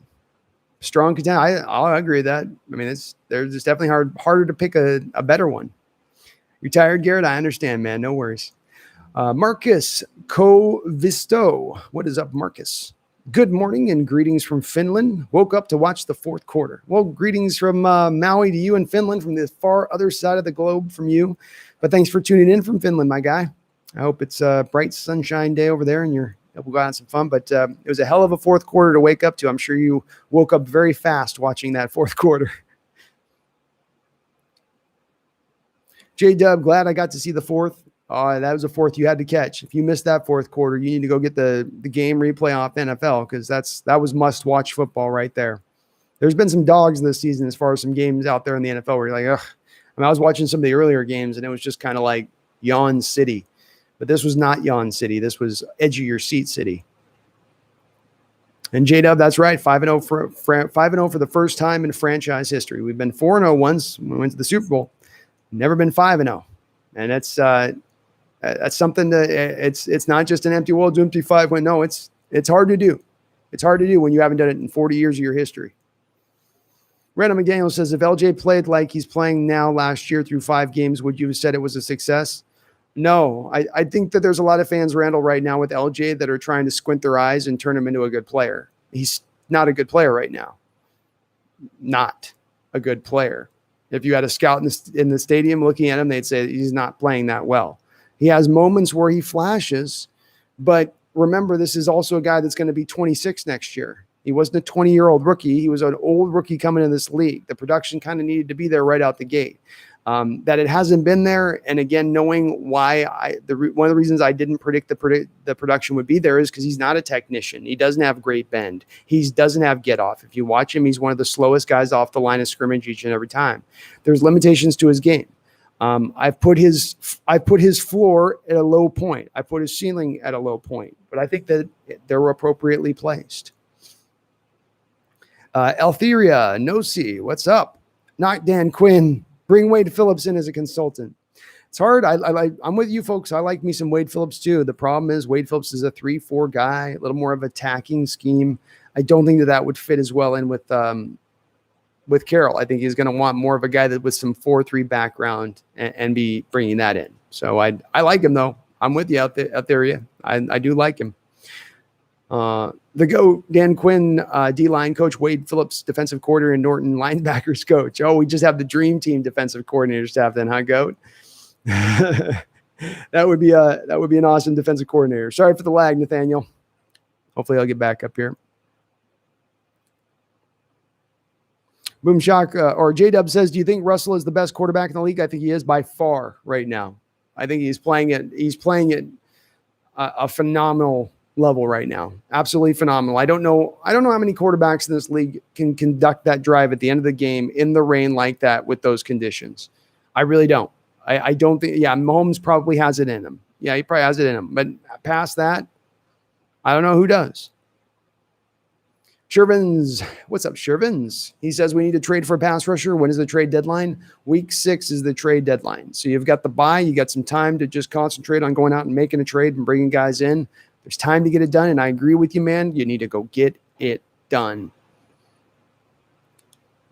And yeah, I thought Dunbar looked good too, Shervins. He's come on. He started out real rough in that opening Atlanta game, and it's been just a little bit of incremental improvements throughout.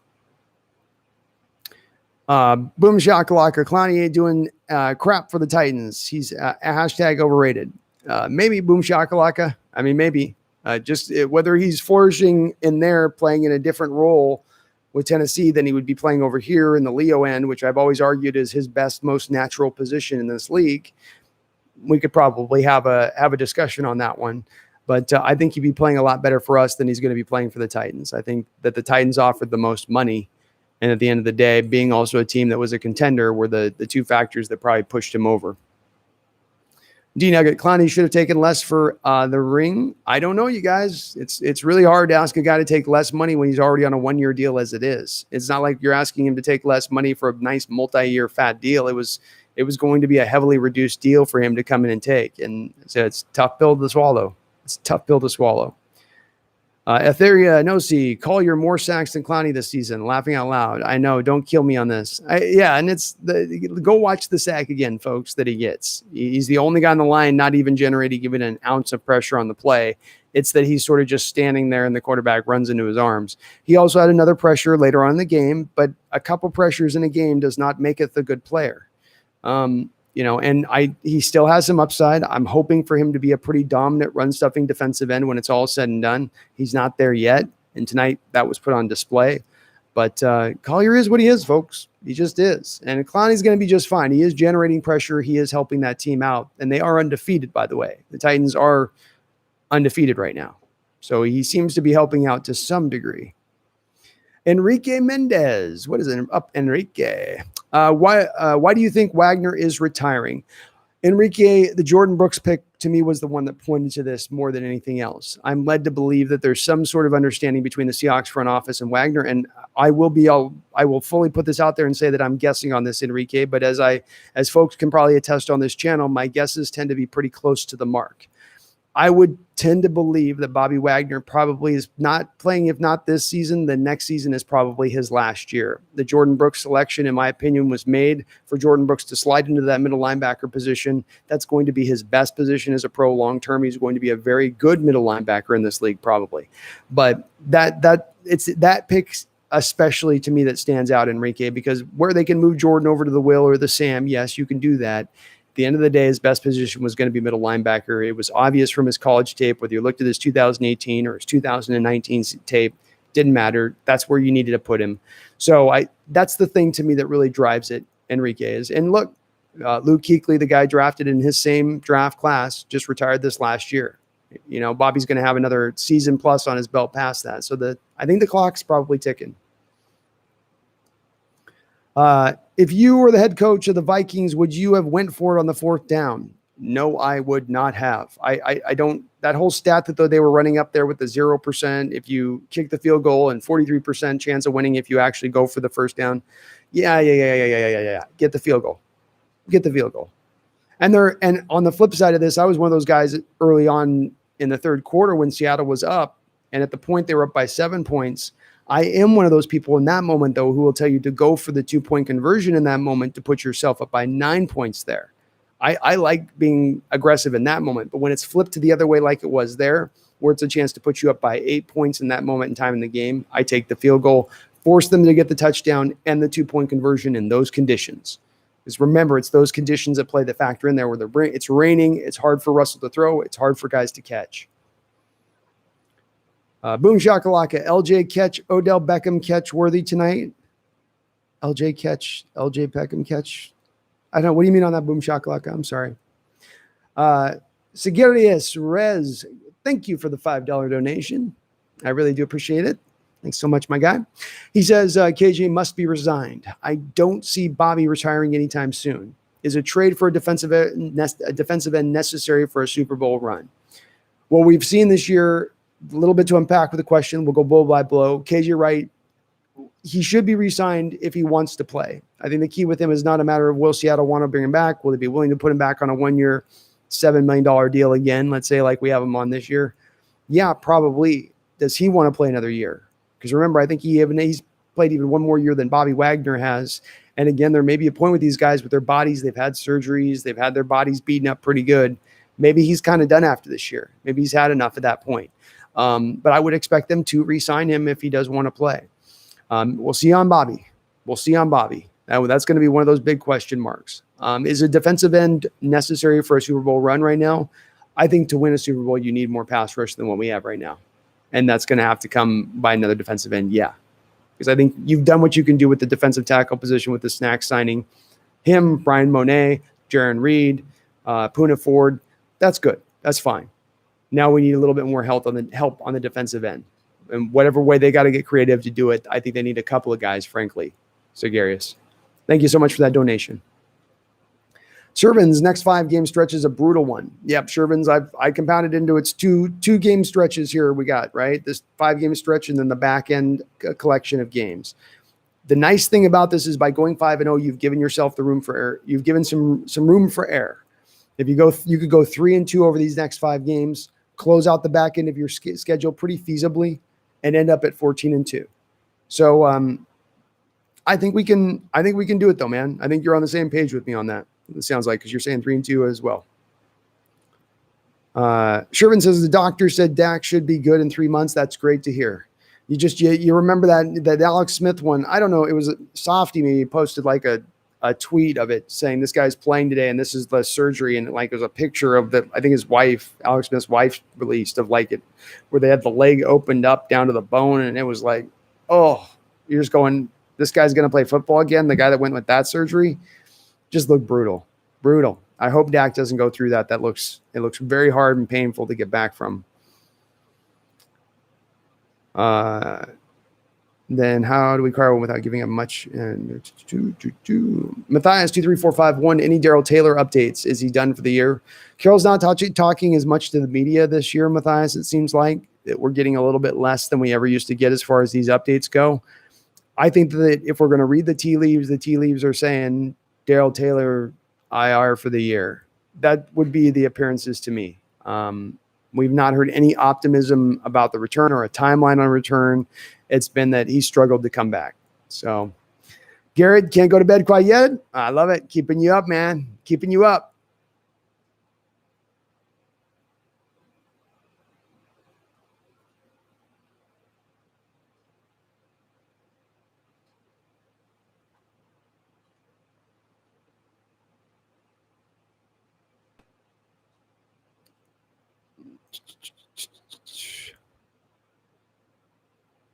Future Hall of Famer DK Metcalf made me proud tonight. Yeah, it made me proud too.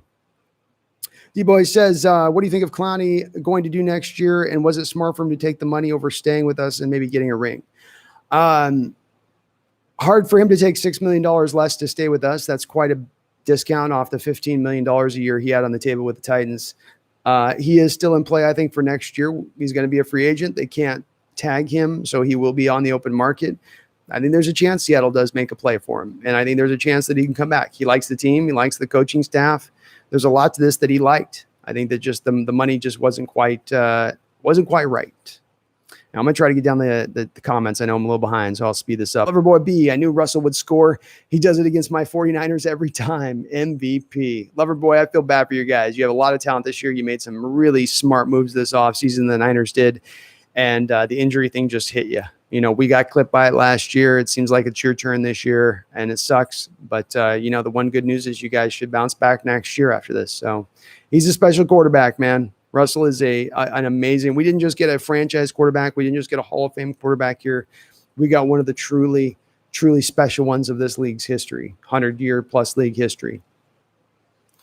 Russell, 94, Shervin said Russell led a 94-yard game-winning drive in the rain, in the wind, in a 2-minute drill. He is the effing MVP. Yeah, he did. I mean, that's as hard a conditions as you can try to throw into. The Vikings are doing a good job being very creative in their blitzes. They didn't seem like they ran one blitz in the same way all night. It was always something different, always a nice little wrinkle to it. Just gave our guys kind of fits on that line at times, but he found a way. He found a way, and he just seems to always do. There's just something magical about Russell Wilson. Altheria says, Pete said Taylor might be back in a few weeks. That's good to hear. That's good to hear. Boom shakalaka, metal rod leg, Taylor not playing this year. If I was a bet man, I'd say that. But if Pete, because Pete does tend to be optimistic, Altheria, he'll say a guy's back in a couple weeks and then just say, well, we just couldn't get it to make it happen. So I'm going to still be a little skeptical. Sushi Rice, thoughts on Bobby? I think Bobby's having a Pro Bowl year right now. He's not at the Defensive Player of the Year point he was a couple of years ago, but he's playing solid. He's playing solid. He shot the gaps he undershot a couple of gaps in this game where he underrun the play and tried to, knife into the backfield and sort of stop the play before it even started. And he kind of ended up opening up another hole down the field. But he's been the leader there on the defense. He's been solid. I think he's still pretty vintage Bobby overall. I think he's had definitely a bounce back year off what he was last year in leading the league in tackles. It's always funny to me that you can say that about a guy like, oh, he's bouncing back off leading the league in tackles last season. But Bobby's definitely not the problem on the defense. Shervin says, look at the 49ers upcoming schedule. Laughing my ass off. Yeah, it looks like you could look at that upcoming schedule and go, man, are they going to get 3 or 4 wins more on this season on that schedule? It's daunting. Packers, Saints. Going to be tough. V-Splash, thoughts on DK Metcalf? Just continues to grow before our eyes. This is a young kid, really young kid, yet he's playing at an amazing level. I had at the start of this season 75 catches, 1,200 yards, 12 touchdowns, 10 touchdowns. This guy's going to go way beyond that in his second season. We have a Hall of Fame player here. He is going to be the next Calvin Johnson with Russell Wilson. He is all of that. He'll be all that and maybe even more because he's got such a special quarterback throwing him the football. It's not Matt Stafford throwing him the ball. It's Russell Wilson throwing him the ball. We'll see, but I think the sky's the limit for this guy.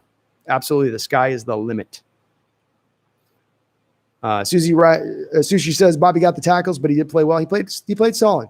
He wasn't the problem on there, Susan. I think some of the stuff in this game was our defensive line got pushed out of their gaps, and that opened up a lot of wide open areas. And those guys got to control their gaps a little bit better, which you get a guy like Snacks Harrison, that's his bread and butter.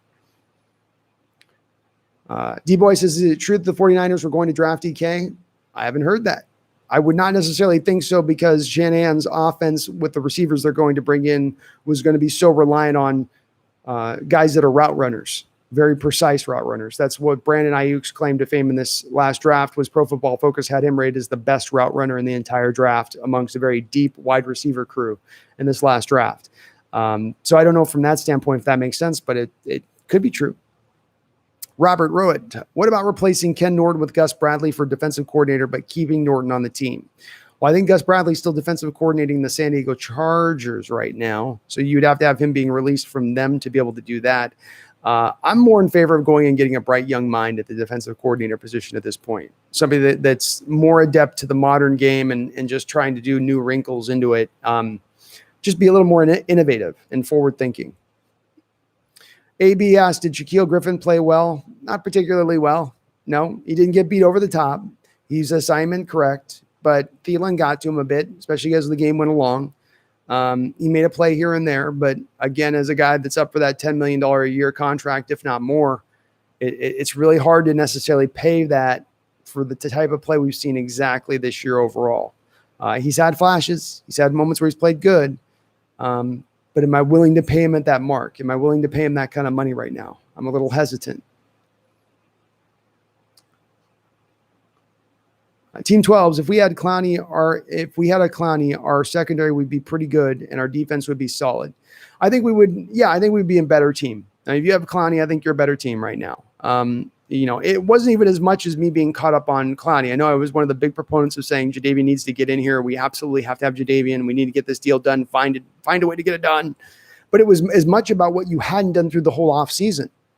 It was because through the whole offseason, you had this glaring need at pass rusher, and you didn't really do anything about it. Bruce Irvin was to be brought in to be your starting Sam linebacker and a rotational pass rusher. Benson Mayowa is not a pure Leo. He doesn't have the skill set of a Leo. He's being asked to play it, but it's not who he is.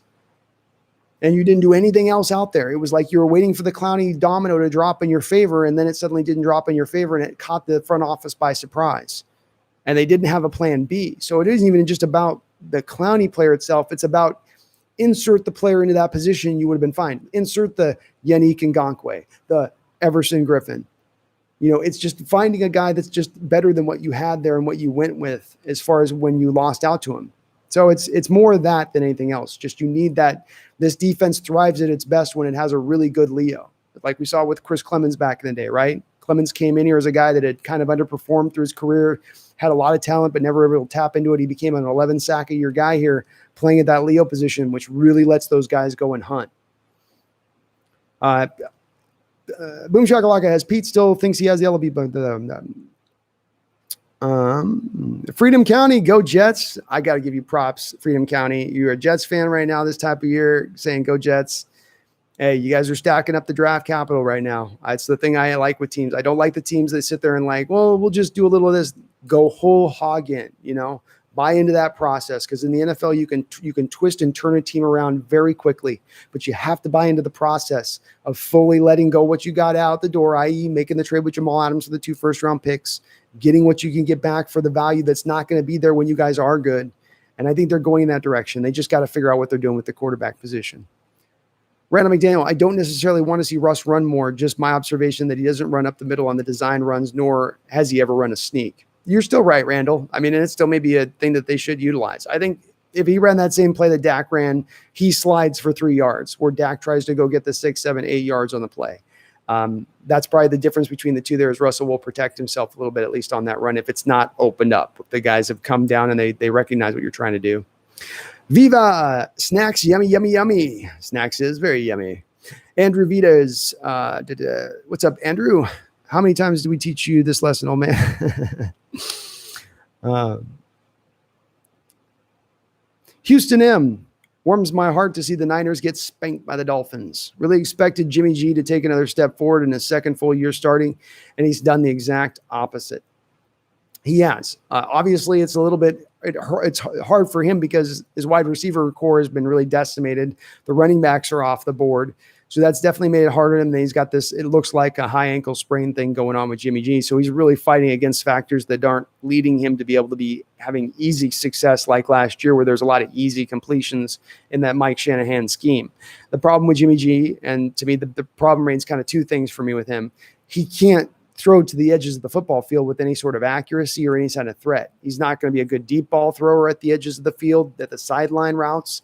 And those have got to be a lot of the routes in the quarterback's toolkit to use. You can't just throw those out and attack the middle of the field. He's got a quick release. He can do some good things with that. But the other thing with it then is that the happy feet, the seeing ghosts. You get some pressure on him and he starts getting discombobulated really, really quick. I just thought those were always going to be kind of limiting factors in his game. He's got some stuff he can do good, but those things always will remain with him. You can either make that kind of throw to the outside or you can't. It doesn't usually really develop. Paul Stevens Jr., let's go Seahawks. Welcome, Paul Stevens, into the chat. Thanks for jumping on in. Freedom County, I'm not hating you loving on the Jets, man. We welcome everybody from all football teams here, man. So I love talking all football, and I like your general manager's moves. I like what he's doing. Got to get rid of that head coach. He needs to get out by. Altheria Kerrigan, outside of the first game, has been no bueno. That's true. He's not doing a lot of good things. I don't think he's available either. I know a lot of Hawk fans want to see him traded for, but I think Washington thinks they have a chance to win that division, especially after Dak's injury. I don't think that they're going to move any of their pass rushers. JSD, can we beat Buffalo week 9? We could, but it's the game that I've had since the offseason as a loss on our schedule, especially now that Josh Allen seemingly has kind of taken a step forward in his game. It's 10 a.m. It's in Buffalo. It's probably going to be a little chilly and cold. The weather's going to start to turn a little bit. That annoying I think it's our first loss of the season potentially right there. I would point to maybe that one being so. Randall McDaniel, no DJ Dallas tonight that I can recall. Homer just limited. He could be the check down king. I'd love to see him be more check down kingy. I'd love to see us in a game run 7 or 8 check downs. And I bet if we did it, I bet you'd see a couple deep passes in there that were successful as well. That you draw those defenders back up into the box, and then you could hit back over the top where they can't just double team the route steep at that point. But yeah, no DJ Dallas tonight, which he really played well last week. I liked him a lot better running the ball than Homer. Homer, just every time he gets a carry, I have no faith that it's going to be anything. I still like Homer in certain aspects of his game. He's a great kick returner, has decent hands. He seems like he's a good third down back and helping out on the blocks, those chip blocks on the edges. But just running the ball, he doesn't get me very excited.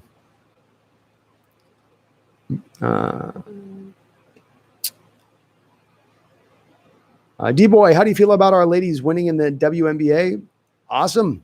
Sue Bird's had an incredible career here with Seattle and a long career. Then they've won a couple championships, haven't they? Love to see it, man. And it just makes me still makes me just yearn that much more for the Sonics to a degree, a little bit. But love to see it. It's awesome. Hey, props to them. Go Storm. Go Storm. Boom Shakalaka Bird, the GOAT. I got MJ as my GOAT. Random again, LeBron rings with 3 different teams. He's got to be number 2 all time, though. I liked Kobe better. Yeah, I mean, that's sort of where I fall too a little bit, Randall. And I don't know if I can put him number 2 all over time because, again, he sort of assembled his teams and he did the team assembly thing and how he did it. And a lot of the old school guys just went and built their team up through naturally. Maybe I shouldn't ding him for that, though. I might be out of line. Maybe I'm just an old head in that way. But if you didn't watch this Jordan documentary this last year, the Final Dance thing, and come away understanding why he is a far separator from what LeBron is, then I'm never going to convince you. Magic Vlogs, this guy at work thinks the Bears are going to go all the way. Thoughts? No, I don't think Nick Foles is going to take you all the way at this point. I know he had a magical run. I know the guy can come in off the bench and do some things. They certainly have a very good defense. That defense is legitimate. I mean, they gave Tom and that Tampa Bay team fits. They're solid. They get Robert Quinn and Khalil Mack, or as 2 good edge rushers as you have in the league right now.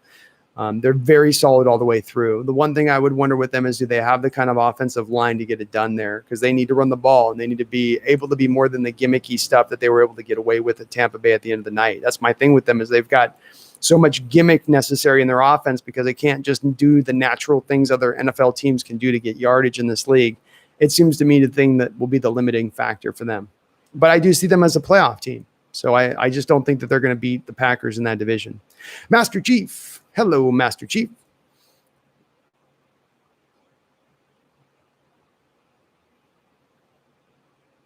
Jose Rodriguez, JD and Coke is kicking in for me.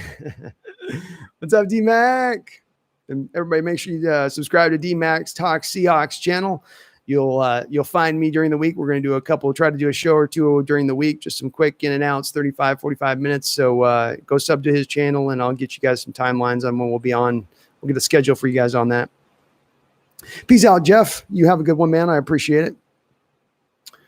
D-Boy, do you think Dak plays too hard and puts his body on the line too often for a team that's playing good at this time? I do a little bit. I think he's been pretty good about protecting himself overall, but it seems like there are times I see him doing that where he's going for it, head, shoulder forward. And as we've seen with Russell, you almost have to be, you've just got to be like, I got to slide.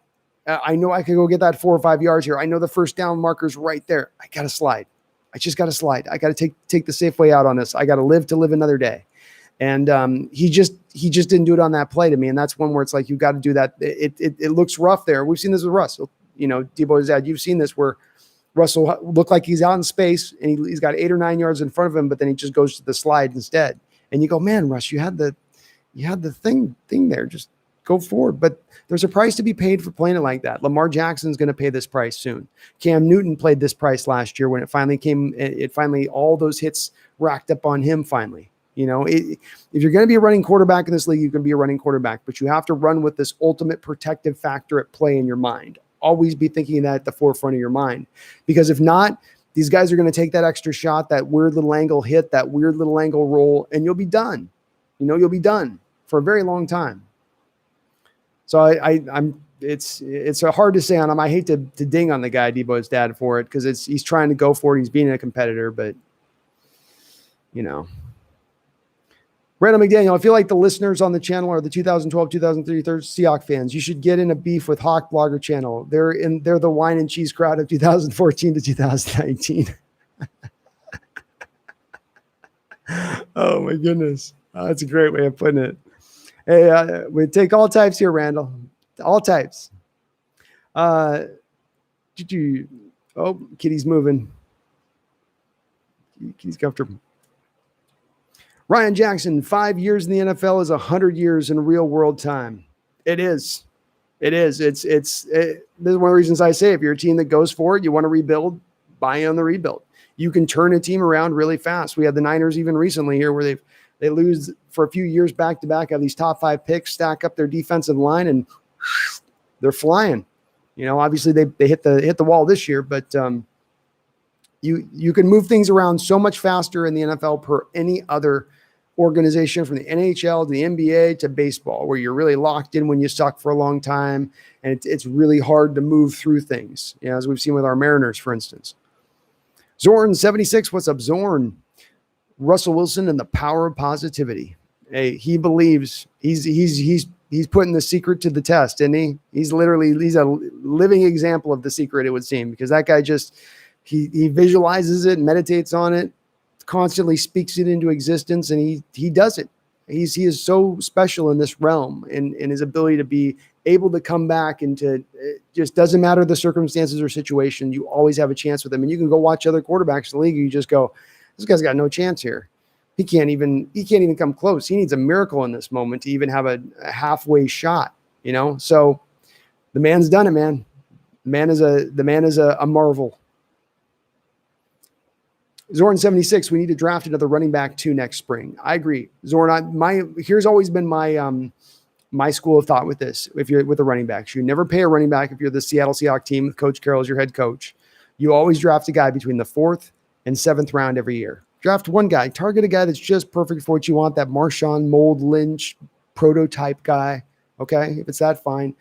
Pick that kind of guy every year. And sometimes you'll miss and sometimes you'll hit. Won't matter. It's the back end of the draft. You just need to hit enough to have the stable of running backs filled out enough so that they're competitive and good, and you don't have a drop off on a couple of injuries. But that's how I would do it. I just constantly keep rolling them through like that. I do the same thing a little bit to a smaller degree on the corner position. D-Boy says, with the way Carson's been playing, do we pay him or let him go? Going to be hard for him to get paid. But if he can keep this up through the whole season, D-Boy, if he can not get injured and suffer a major injury, then he's probably going to get paid somewhere. If not us, somebody's going to give him some money. I'm still on the realm of saying it's going to be hard for us to pay him because we got Shaquille's deal to get done. Jamal Adams going to get done. They're probably going to want to try to go on the free agent market and get somebody out there as well. So these things are going to make it hard to get Carson back in. But I love Carson too, as Zorn says there, and I think he's run really well. Somebody asked, is he Beast Mode 2.0? Yeah, he's running a lot like Beast Mode did. Very, very similar as a player. Very similar. Insanity Mixes. Thoughts on Jaron Reed? Oh, and also LJ Collier. Jaron Reed's back to his 2018 form when he had 10.5 sacks. I think he's all over the place, active on that defensive line. They had that weakness on the right guard for the Vikings that the telecast was talking about. The guy had like 3-4 holding penalties in this game alone. And Seattle attacked him with Jaron Reed and one-on-one. And Jaron just made him eat his lunch. It's great to see Jaron's elevation this year in that respect. We just got to get his snaps down now. LJ's still not gotten there for me yet. Yeah, I got his 1 sack of the year, but I'm still not on the LJ train at this point. Yes, as D-Boy said, please do hit that like button if you are in here. It helps out the channel grow immensely. And if you're not subscribed, please subscribe. It's free. I do no clickbait videos, I promise you. No clickbait videos. But please do subscribe. We're on our road to 5,000. And I'm not having an earthquake. My cat's licking herself on top of the cat tree right now. I got to get a tripod. Zorn 76, Zeke getting 17 or so now. Yeah, that was the move to me that the Cowboys need to make within that. You're right to point to Zeke there, because to me, that's the money that could have gone over to Zach. That extra $17 million in addition to what you got Zach, it would have been enough to get him on his new contract on a multi-year deal. You could have gone a little cheaper at the running back position, reinvested back in the offensive line like you had prior, like they did with DeMarco Murray, where they didn't really want to pay DeMarco Murray and were willing to let him go, I think, to the Eagles on a big free agent deal. They did it once before. They needed to kind of stay in that lane, but I think that they thought they got the new Emmitt Smith, and that that was the big deal. So sorry, Kitty's licking good there. She's deep in the lick. Disley's been playing good. Is it time that we give him the starting role or no? No, I'm still in that boat, Debo, that he's just like Chris Carson or Mike Iupati for me. Get these guys to where we have them fresh at the end of the year. If Mike Iupati coming into this game is a little gimpy on the ankle, first 4 games have kind of caught up to him a little bit. He's a little bit, all right, I'm kind of beat up. I could use a week off here and then the bye and do it. Give him that extra time. We want these guys at the end of the season. It's good to have them now, but we want them there at the end of the year where we can have all of our horses going. You know you're going to get some kind of injuries through. So the wider we can keep that depth and keep that stuff good, the better. I want Disley when we're on prime time and we need him. And I think Olsen's rounded out. Started out a little rough, but I think he's come along and they haven't really utilized him as much. He's doing a lot of blocking. So yeah, Zorn agrees with me. He'd limit him too. Zorn, we're right on the same page, buddy. Andrew Vetters, thoughts on Dorsett and Gordon potentially coming back. I do believe Josh Gordon's going to come back eventually when the Gestapo League commissioner decides to stop twirling his mustache and decide to let the young man play. I'm a little more reticent when it comes to Dorsett. We've heard that it might be plantar fasciitis. That type of injury is one that can kind of linger, and it's hard for it to just go away. It's very easy for it to last for months and months and months and then just suddenly go away. I might say I'm a little bit reticent to say I think that at this point Dorsett's probably going to be done for the potentially year. They have said that he might come back here in a couple of weeks. I know, but those fasciitis injuries, the fasciitis injuries are tough. Excuse me.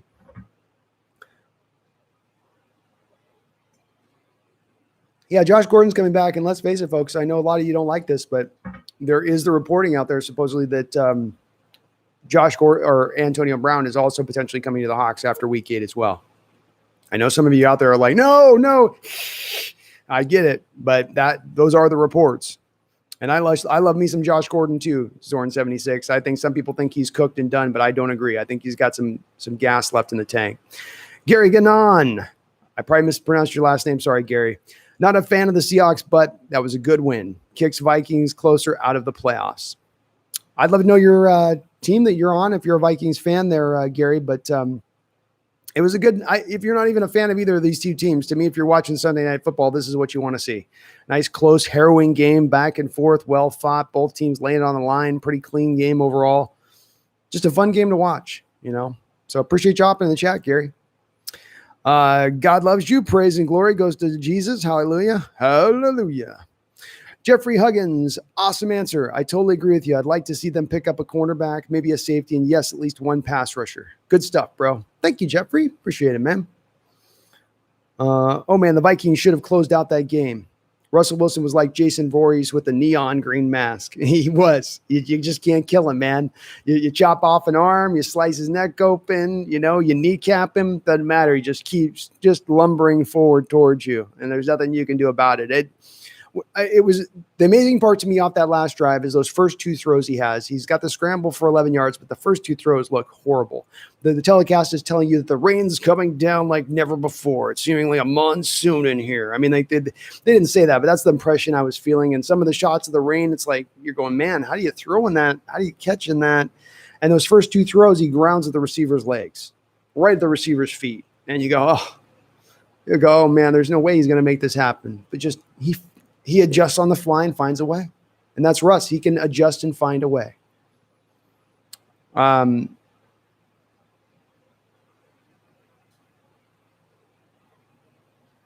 Was that Disley's first catch? No, Disley's had a couple of catches this year so far.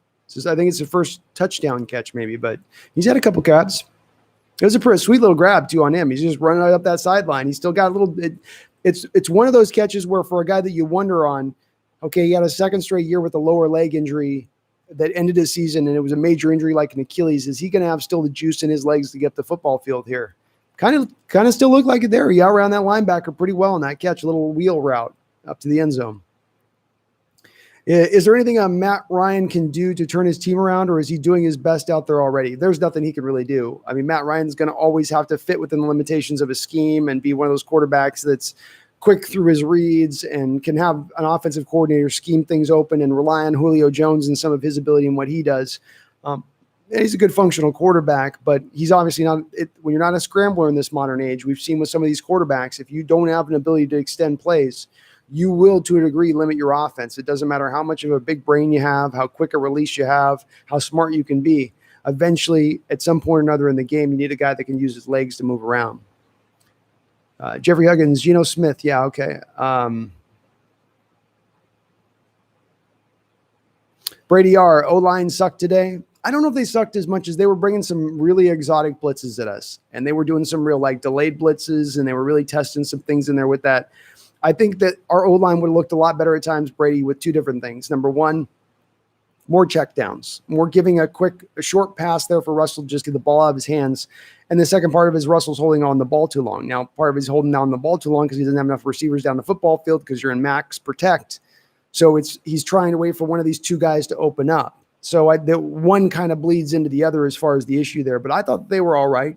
I thought they were pretty solid today. Russell had a couple of coverage sacks, Brian Barajas, is our defense ever going to change while we have these coaches? Well, not too much. They have been changing, at least when Jamal Adams in there. They went into being a top 3 blitzing team in this league when Jamal Adams was in there. I mean, they were playing, and we weren't getting great results off of it, granted, but they have been willing to do some changes. Last year, they went to more of a cover 2 look, and we're also trying to blitz into top 10. When, if you look at the last 10 years, they've actually been a team that's blitzed 30, 31, 32 in the league. Like, they never liked to blitz at all. Now they love to blitz. So they have tried to make that adjustment. It's just that those adjustments aren't working. I would argue that if you're going to be a blitz-centric team, you have to start drafting guys that are very good at being blitzers. They've tended to draft guys that have other skills that they gravitate towards. So they're now not a good blitzing team because you haven't looked for guys with those kind of skills. Like Jamal Adams has that skill as being a good blitzer, knows how to time, knows how to disguise, knows when to attack. But we don't have a lot of guys that are always that way in the blitz game. So I don't know there's a lot of wrinkles these coaches could provide to change what's kind of going on here. Some of this is a little bit of investment. You just need to invest more in the pass rushers this offseason, and that would have made a lot more of this get cleaned up, in my opinion. Brady says, DK Metcalf is kind of like Calvin Johnson. To me, he's a lot like Calvin Johnson, my guy. I think he's a lot like Calvin Johnson.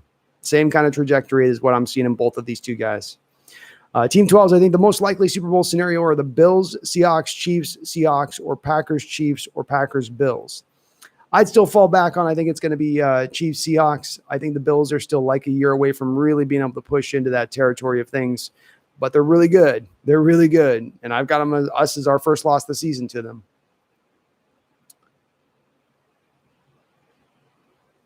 Zorn76, it was a beautiful win. David Rim, appreciate your work as always. What's your projection of the Seahawks record going forward? So David, I've got us on the next 5 games, and this is that brutal stretch, 3-2. This is where you got the Cardinals twice and the Bills, etc. Then I think on the back half of the schedule, I think you can close that sucker right out. I think you can go 6-0 on the back end of the schedule. If you look at those games, you look at how it's going to fall out, you look at where teams are at and how it's all going to shake through. I see us going 3-2 to the 6-0 to the 14-2. That's where I've got our final record hit at. I think it's pretty feasible to get there, and I think if we get there, I think it's a first round bye and home field advantage throughout the playoffs. Randall says, pretty telling that what they think of Finney, that he didn't get the start over Simmons. Wasn't a strength of his ability to play multiple positions. It was. And there does, by a lot of reports, Randall, it seems like BJ Finney is not the player they thought they were getting when they signed him to the 2-year deal this offseason. They get him a ton of money, but they give him a little bit of money. I also think that it's a little bit of what they feel in Jordan Simmons. There was a couple of years ago that Jordan Simmons came into a game against the LA Rams, and he was matched up against Aaron Donald throughout the whole game. And he didn't even give up, I think, one pressure. Like, he was very, very solid against Donald throughout the game in that one game. Then he ended up having like a season-ending injury. With Jordan Simmons, it's always been about health with him. He just can't keep the body in line and keep it together. But there is some talent there. The guy's got some size and some ability to what he does out on the football field. So I think with him, it's as much as maybe a little bit in that move, Randall, of them liking his upside necessarily over Finney just being a guy they think and they look at as really a center who can play in guard if it's in a pinch. As opposed to Simmons having some actual juice to his game. Boom Shakalaka, what happened to the Eagles Fletcher Cox trade talks? Well, a part of the problem with this is a couple of things. Number one, you went and got Snacks Harrison, so you've kind of rounded out your defensive tackle depth a little bit more at this point. It was going to be hard to make the move because of the salary he's carrying as much as the draft compensation. But I think that the final factor into this has got to be the fact that every NFC East team outside of the Giants probably feels like they have a pretty decent shot at going and winning that division. And if they can get into the playoffs, then anything can happen. So I think that it's more just no team has separated himself from the NFC East to go get some of these guys on these teams. We have to have teams that are willing to own the fact that they're out of it and that they're not still going for it. And it's all about the future. And there's just not enough of those teams quite yet in the NFL. There's a lot of teams that still look at themselves as contenders. Zorn 76, 13-3, 13-3, 14-2. I could see all of it. Team 12s, I looked at KJ as old and bulky. Now I look at him as athletic and nimble. He's very nimble-pimbly. Yeah, he's got a second breath of life here, it seems. Second breath of life. Gary says Bills, Pitt, AFC, Packers, Seahawks, NFC. Oh, Gary, so you've got both the Ravens and the Chiefs out. Interesting. Zorn 76 says KJ found the fountain of youth. He did. He took a big old glass of it, dipped it in there, and chugged it down because he's looking good. I mean, that interception was all the one-handed stab and using his length. And, oh, my, I jumped up out of my chair on that one. Shervin's my heart broke for Dak Prescott today. Did for me too, man. Him crying and leaving the field. And I got so angry when the cameraman was running down the cameraman not only like shoots him all the way down the field, but then he goes down the corridor and 100 feet down the corridor. And the cameraman's like running to stay with this guy. And Dak's looking at him like, dude, give it a rest, man. Like, we don't need that shot telecast. I don't need that shot. That shot's not must-see TV at that moment. Jeffrey says, after the bye division games, I think the only team we have to worry about is the Rams. Niners could play spoiler, but I think they're done. Cardinals are improved. Happy for Tyler, but they're not ready. Yeah, I agree. I agree with that assessment completely, Jeffrey. I think that you kind of squared it up pretty nicely. I still think the Cardinals are dangerous, but the Rams seem to be the biggest threat in the division. Boom Shakalaka last week, KJ had some epic hits. Looks better than ever. He does. He's on it, man. He's on it and flowing right now in the game. No lie there. Evergreen says Russ winning that damn MVP and only COVID can stop him. It's the only thing at this point. There's not a player in this league. Only that stupid virus. Team 12s, did you see Dart kind of slam? Did you see Dak kind of slam his foot on the ground to fix it? I didn't. I don't want to see that. No. It was enough when I had to watch him look at it and his foot sideways, and I went, okay. Bobby Sweenhart, go Vikings. Bobby, your team played a great game today. I salute you guys. The defensive game plan in this game and how you guys attacked us is different than how other teams have kind of attacked us. Certainly teams have rushed us a lot and try to throw extra blitzers in the lane to take away a little bit of Russ's ability to move around at that point. But I really thought you guys were creative in how you attacked us, defensively speaking. And we had that little moment in the third quarter where we got you for 21 points in a minute. But you guys played a really good game, well coached, just typical kind of Vikings team that I expect us to play, where it's going to be a tough affair all the way through. Space says everyone should be healthy after the bye. They should. Niners 209 says F Seattle. I understand, Niners, and you can throw a few of those F bombs into this chat, man. You're in a tough place. You just lost the Dolphins. Ryan Fitzmagic. The Magic got you today. He's got a little bit of that fairy dust left in there that he sprinkled on you, and it just nothing you can do. I'm sorry for you guys, but hey, we got the injuries last year. We had to eat the crap sandwich last year on the injury front. So it's just your turn with the sandwich. King Eon, how about the 5th heart attack of the year? Yeah, King Eon. I think somebody else mentioned in the chat that they think they've lost about 329 days of their life due to the Seahawks. It's just like that. I relate it to like the Princess Bride where the guy's on the rack and he's pulling. He's like, we've just taken off a year of your life with our little torture device. And it sometimes is a little bit like that in watching the Seahawks games where you just feel like, okay, just lost 2 months there. Just lost 2 months there of my golden years. Oh, I did. Yep, that one hurts, but it's worth it. It's absolutely worth it. Roger Fed, we need better O linemen. It'll help us. I think this was less on the O lineman and a little bit more on the Vikings scheme and how they were attacking with their blitzes. They were being very creative. Some of the delayed blitzes with the linebackers. I liked a lot of how they went about it. I thought they kind of had us in the chess match today between the coaches on our offense against their defense. Their defense at times had us kind of outmatched. It's just Russell and the offense is so good they can sometimes overcome it. Sagarius says, I really wish the Hawks had drafted Chase Winovich instead of IG.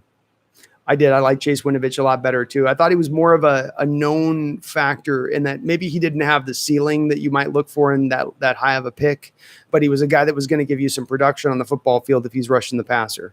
and he may be best suited as well to more of a 3-4 outside linebacker role than being a guy putting his hand down in the dirt.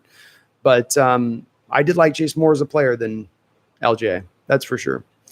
Now, Zining Kui, it's hard to pronounce, so don't kill me on my pronunciation. He says, let's go Hawks. Chef Russ is the GOAT. Chef Russ is the GOAT. And I love watching him cook. Nothing more beautiful than Chef Russ in the kitchen. Boom shakalaka trade deadline next week. Time's coming up. Hawks don't got a lot of time left. Time's ticking here. Get something done, Schneider. Get something done. Quee says Titans 8 undefeated against COVID. Nope. COVID's got Titans. COVID's got Titans dead in their sights. It's going to be interesting to see how that team is with they losing a couple players, I think, for the next game. But somebody messed up in that locker room. Seems like reports like somebody broke protocol. There was the word for a while that they might actually have a loss, like it might be an automatic loss against the Bills. I'm glad they didn't do that. It's one of those years where they started the season on time. It's okay if they've got to elongate the season a little bit.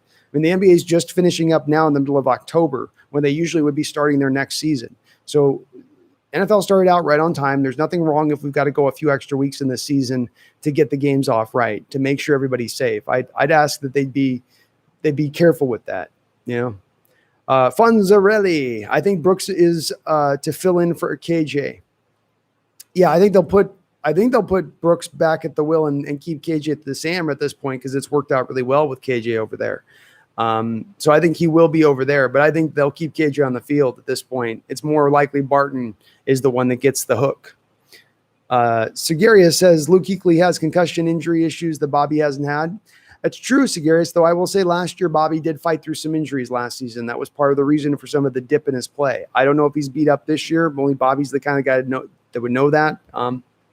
He's a real tough guy. He's played a lot of football games, started a lot of games.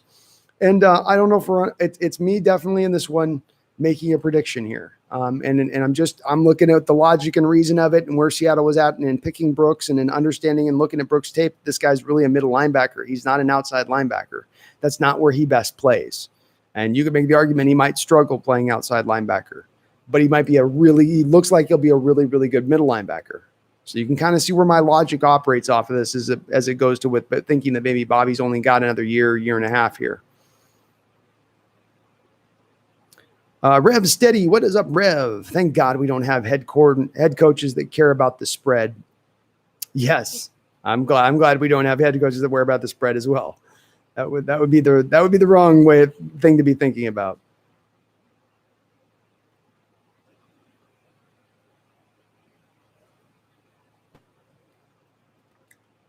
All right, we're doing better here.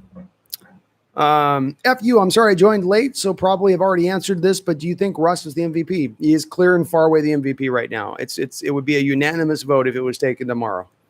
It'd be unanimous. I don't now know how anybody could look at him, Russell's through the first 5 games right now and not be voting for him. So yeah, he's the runaway favorite at this moment. D-Boy says, I know Russ had under 200 yards in this game, but he had a great game-winning drive. Will they hold that up against him when they do the MVP vote this year? No, I don't think so. I mean, this was an outlier game where your defense was just on the football field for so long. They created a 2-to-1 ratio as far as the time of possession. And so Russ didn't have enough of an opportunity. He was just off the field for too often. So he only had 200 yards, not because he didn't throw very well, because he just had so limited opportunities to throw the ball because your defense was getting into these points where they'd stop him on first down, stop him on second down, give him a third down, give up a first down, and then wash, rinse, repeat, causing these long-ass drives. So no, I think people will look more at the end comeback, 94 yards in the rain, under 2 minutes, 1 timeout. And that will be the thing that people are more impressed about. That's what you're going to hear about tomorrow, them talking about. Oh, boom shakalaka. I'm sorry. So you meant KJ Wright's catch was Beckham-like. It was. And boy, those arms just went go-go gadget. You guys remember the go-go gadget cartoon with the arm that would go, like that thing just kept going longer and longer and longer when he stabbed that thing. But what a play. What a play. Just awesome job by KJ. Terry Stevens says there is a 0% chance that Pete fires Ken Norton, in my opinion. I could see the same thing. I could see the same thing and not say the same thing and not happening is what I mean by that, Terry. And the reason being is that there's a way that Pete looks at the situation and he says, we didn't do well enough this offseason with the pass rushers we brought in. We were relying on Darrell Taylor to come in here and give us something. We were hoping for a little more of a development from LJ Collier. We thought Rasheem Green would really be taking that final third step forward in his career, but it didn't happen. That's not on Norton. That's on us from a personnel standpoint. That's the way I could see him not putting it on Ken, some of these issues, and sort of excusing it a little bit. As well as, like, let's face it, the defensive coordinator is an important role in this team, but let's all be real here. You know, Pete Carroll's our defensive coordinator. He's running the defense. He's telling them what to be done and how it's to be done. And that's a lot of the reason why he brings in a guy like Norton as a hire after kicking Rashad to the curb, even though he had already interviewed Norton prior for the defensive coordinator position when Rashad was up for it, and then said no to him because he wants guys in here who will work with him in the way of, I'm going to have this voice and you just got to kind of ride a little bit shotgun here. Alex Smith says, could the Seahawks get Tarkis McKinley from the Falcons? Alex, they could. It's probably even a very high likelihood of happening because there isn't a lot of options out there, and it's one where the trade value works correctly. I think Schneider's really reticent at this point probably to give up that second-round pick in this next draft. You're without a first and a third rounder already.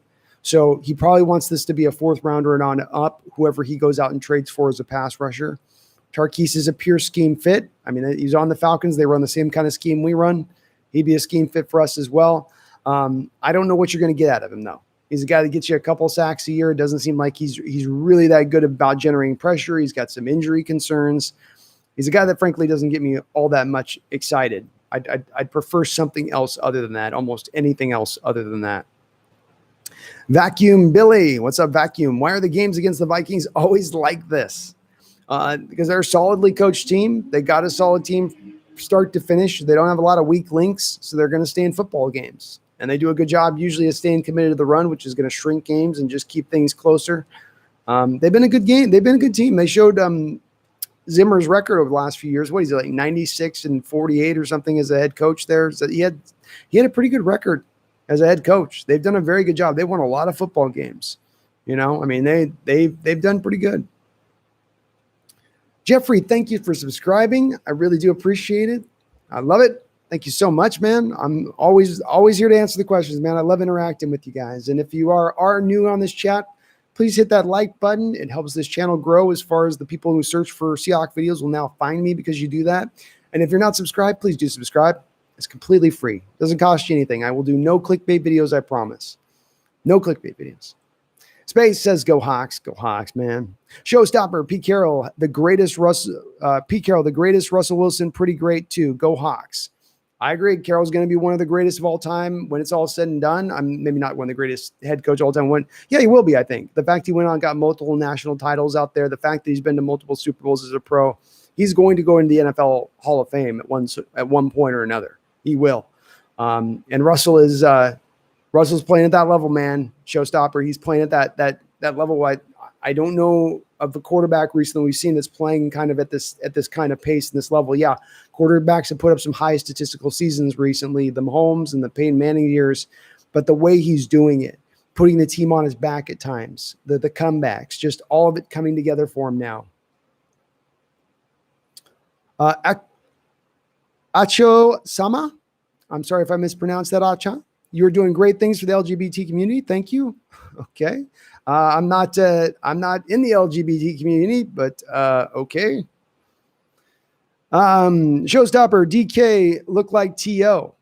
Yeah, he's got a little T.O. to him and a look to him. I still think he's got a little bit more of that Calvin Johnson kind of look. And the way he kept, like that one at the end on that bomb with Russell Wilson where he goes up and he's using his jump, his leaping ability, and then the way he was cradling that ball to make sure he ensured the catch. Same way that Calvin Johnson used to kind of do it when he would go up in those kind of trust throw situations. So he's a little T.O., little Calvin Johnson, little Julio Jones sprinkled in there. You know, what do you get? DK Metcalf. Gavin AM, thoughts on Chris Carson? Chris Carson's having a really good year, and he certainly is running for that contract. It was nice to see that after the Gator gator roll that the Tristan Hill did a couple weeks ago, that Chris has been able to come back and still be really strong. We need this guy. We need this guy as our frontline guy in the playoffs. Losing him to 2 of his first 3 years has been lost to major injury. And that's been a big, big loss when it's happened, because we've seen our running game really fall off when he left, when he's fallen off. The nice thing I like so far is you're controlling his carries pretty well. Last year, I think we got 3/4 of the way through the year, and you already had him at near 300 touches. And that was just, to me, way too much for a guy that takes so much of a pounding, runs so hard. To me, you got to keep him into that 250 touch range for the season. And I think they can get him into that spot. I don't know if I'm yet at the point of wanting to sign him to a contract extension. I'd like to just get out of his production there this year, what we get, and call it a day. But he looks good. He's an upper level back in this league, and he's a pure scheme fit for what we want to do. He makes it very hard on defenses, because if you don't concentrate on him, if you don't bring that 8th guy in the box, he's going to make you pay, because he's going to break a tackle. You know, even if you fill your lanes right and you got the guy in the right position in the right place, he can make you still look really silly, as he did on that touchdown run. Popo Kaka. I like your name, man. If the defense is bad, what is Pete doing for this team? Pete's motivating this team. One of the best motivators in the league. That's why you're 9-0 in your last 9 games at 10 a.m. You're 9-0. Not a coach in Seahawks history is doing that. I guarantee you. He's a recruiter. People want to come play for him. Jamal Adams wanted to come play here. Jadeveon Clowney wanted to come play here. There's a general rule of thumb out there. He's every year at the Pro Bowl, he's voted the coach that the players would most like to go play for. He's got that as well. He understands how to coach these close games. He certainly has an understanding of it to some degree. You know, he's a head coach. He's not only just a defensive coach. There's things he brings into this. I'd argue that he's a guy that values special teams. One of the reasons our special teams is as good as it is because they put the resources into it. You know, I know Myers didn't have a good year last year. He's having a good year this year. He's also a Pro Bowl kicker with the Jets before you brought him over. Dickinson's a guy that you drafted in the 5th round. You don't draft punters very often. They drafted the best punter in the draft. That's Carroll valuing the special teams. There's a lot he brings to this team. There's a lot. Unfortunately, just his bread and butter ain't working right now. His butter's a little melted. Who's your MVP so far? Russell Wilson, man. Not even close. Terry Stevens, the Hawks offensive line. Offensive line in the second half, along with Travis Homer picking up blitzes, was huge. I agree. I thought they were solid today. And the Vikings were testing them, and they weren't making it easy on them. And they were the blitzes, and when they were coming and disguising them and how they were doing, very, very exotic. And it really was going to stress that offensive line. But I was impressed. I thought they were solid. They weren't the glaring issue that they've been over the last 3 and 4 years at times, where you just can't. You're not able to be even functional as an offense because they can't block up anything.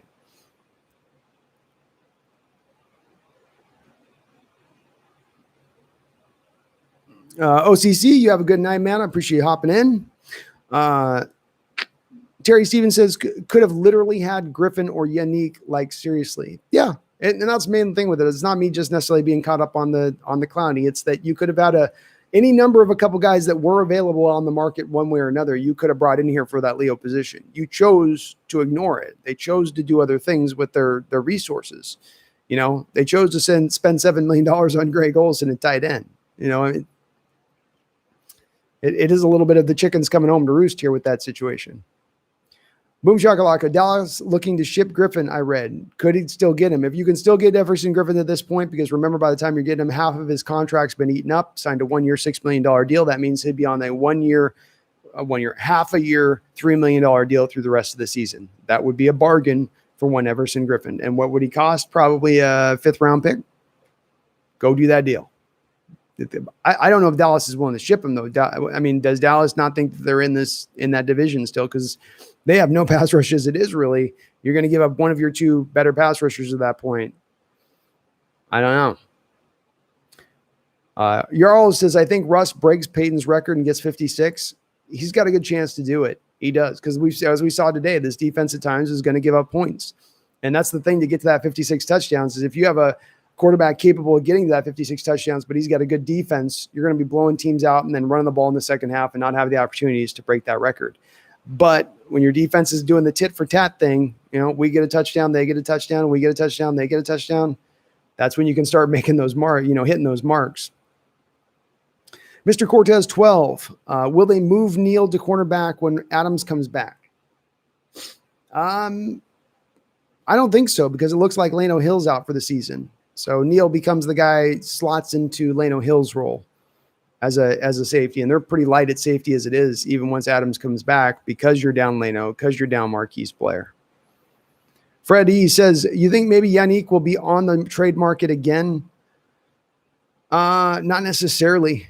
I don't think so, no. I mean, maybe the Vikings are one of those teams at this point that starts to think about, moving on, from this season, but I doubt it. I think that they're probably still going to try to be competitive over the next few weeks and see if they can turn it around, because they do have still a pretty talented ball club.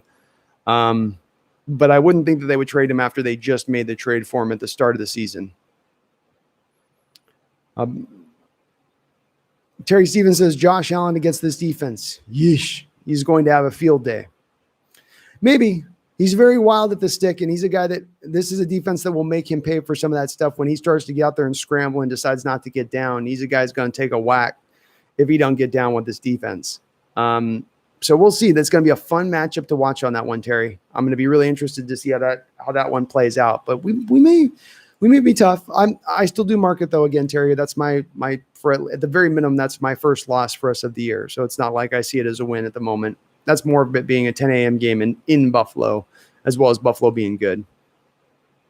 Mr. Cortez, sorry, would they put Ryan Neal as cornerback? No, because Cortez, I just think you're down Lano Hill. He's out for the year. Marquise Blair was your backup strong safety.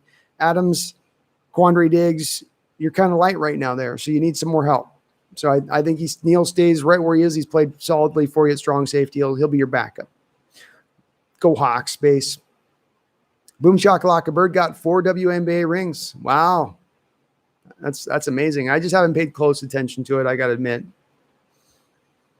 Daniel W., I'm on the same page. NBA championships past 10 years are overrated and meaningless to me. Vast majority just stack their team via trades, free agency. I'm not a big fan of the NBA anymore, plus no Sonics. You hit the nail on the head from my standpoint too, Daniel. That's exactly what I think. It's, you assemble a team together of a dream team, and then you go out there and then when that dream team starts to fall apart, you go to another team and assemble a dream team there. And when that dream team falls apart, you go to another team and then assemble your own little dream team there. It's a little like, I can appreciate it. It's still a championship. It's not an asterisk or anything like that, but it is a little bit of fudging the numbers, as they say. And you took our team. We supported the Sonics through all my years. It's not like we didn't support them. We renovated Key Arena. Like, they stole our team. Frankie the Dude, maybe off to the Super Bowl. I'm thinking the Super Bowl's looking like a pretty feasible destination at this point, if you know what I'm saying. You know what I mean? Terry Stevens, Brock Hewitt has said many times the NFL is a year-to-year league. Most teams have a 50% roster turnover from year to year. It is. That's part of what I love about the NFL, frankly, is just how so much can change over a year if teams do the right things, if they're smart in their approach in even one given offseason, what they can do for that team into the next year. And it's absolutely a true statement. Den Itchan. Which defensive end do you think will have the most sacks for us at the end of the year? Wow, great question. Which defensive end? I guess I'll go with Benson Mayowa, just because he's going to have so many bites at that apple per anybody else. So I'll go with Benson Mayowa or Jaron Reed. Go Hawks, Mr. Cortez. Leroy Estevan. What is week 7 going to look like? Week 7. So we've got the Cardinal game. Cardinals just lost Chandler Jones to a season-ending injury, a torn pec. I believe they've got Budda Baker, maybe their second best defensive player now, out during this game, I believe, as well. I have to look and see a little bit of how they played. They've had a little bit of a weaker schedule, and then the tougher teams they've had, it seems like, have kind of gotten into them a little bit. I don't know what we're going to get from the Cardinals, Leroy. We could come in there and they look a little bit deflated. They're not quite, there, or we come in and they kind of have something going like last year at the end of the year when they were in CenturyLink, kind of moving the ball on us in the first half at will. So hard one to predict on that one. It really is. I just kind of lean back to thinking that Chandler Jones one's going to really loom as a big injury. He was a problem for us. Every time we've had to play Chandler Jones, he seems to get back to Russ 1 or 2 times a game at least. So them losing that, I think, is going to hurt. Have a good one, Jose Rodriguez. I appreciate you, man. Good night, my mod. Didn't Brown go to the 49ers? If so, Didn't Brown go to the 49ers? If so, haven't seen him play yet. No, Brown, I think you're talking about John Brown. John Brown's still with the Bills.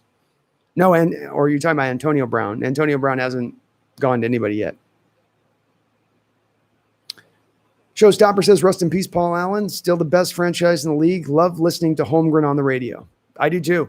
Anytime I can catch Homegrown on the radio, it's the tough part with KJR, the 950 folks, is that just the podcasting, trying to get the snippets. They like make you listen to the show live to be able to hear it sometimes. Or if you want to try to get to the sound bite, it's a little bit, you got to dig a little bit. But Paul Allen is we were just talking about the Sonics and getting stolen, where you got a guy locally in Howard Schultz who owns Starbucks from Seattle, literally sells the team so he can get maximum dollar return on the franchise he had just bought to a guy he knew was going to ship the team out when he sold it. Didn't care. We've had other owners from Ken Behring, Jeff Smolian with the Mariners try to move us out. Paul Allen came in and he kept this team here. He forever deserves our props, and it's phenomenal what he did to keep the Seahawks here. We might have been in LA. We might be the LA Seahawks right now. How brutal would that be to watch every week? No football team, no basketball team, and just the Mariners. D-Boy, will Dorsett get paid for game checks even though he's injured? Yes, but he's not making a lot of money, D-Boy. So he's only getting the 1 year, $1 million deal. It's not big count. Boom Shakalaka cut Dorsett, disclosed injury. They could. I think with the veterans, if they're on the roster after week 1, the whole salary becomes essentially guaranteed. So I don't think that that's why you usually will sign the veterans after week 1, so you don't get held up on that hook. CJ Schneck, that was a heart attack and a half of a game. I call them the heart attack Hawks, CJ. That's my name for them because that's just what they do. They're going to test your resolve. They're going to test your patience. They're going to test your fandom, and they're going to do it every single week, and they do it unapologetically. So you just got to strap in and enjoy the process, man. Enjoy the process. You come out 5-0. Who cares what it took to get there, by any means necessary. Alfonso, what is up? Hello, Alfonso. Dawit. What's up, Dawit? You have the past record for the longest stream in history. Congrats. Oh, that's awesome. I love it, man. I think we've done a 9-hour one before on draft day. I go crazy draft day. I do 3 days of drafting, and it's absurd. So when I got my people in the chat, you guys got me rolling, man. There ain't no stopping me. You know what I mean? D-Boy says, who will be the last team to break their undefeated record this year? Packers. How about that? I think the Packers are going to be set up to really roll around. Last year in tackles. That right there was kind of an outlier for his career, and you're going, well, okay, that was interesting. But there were times he looked a little slow and maybe lost a step in coverage. He's been on it, though, this year. I mean, from the first snap in this game when he knocked the ball down, he's right in the quarterback's face. He's been absolutely on it. On fire. Falcons firing Dan Quinn as their first win of the season, says the GOAT. It seems like after that Super Bowl loss, you want to talk about a Super Bowl loss just deflating your organization for years to come. You can talk all you want about that play against the Patriots in our Super Bowl, but the being up 28-3 and then losing that game in the way that they lost that game, I feel like that really has kind of haunted that team since it happened. And it's been hard for them to get over that. It's been really tough for them, I think, from a mental aspect to get back on top. The 49ers did get their butt kicked today by the Dolphins. D-Boy, I know you have said this before, but can you give me your 1 and 4, your 1 through 4 in our division, NFC West? The 1 through 4 at the end of the year for me would be, as it stands right now, it's the Seahawks, Rams, Cardinals, and the Niners. I don't think the Niners win but 4 games on the year. So I got them going 4-12 as we go forward. I think the Cardinals still will probably end out at about an 8-8 like team at this point. But that might be trending downward as well. And I do think that the Rams are probably a 12-4 team. I think they're a 12-4 team right now. DKE is not a big fan of the 12s. He says, F the 12s. All right, DK. I understand, man. Maybe a salty Viking fan. I get it.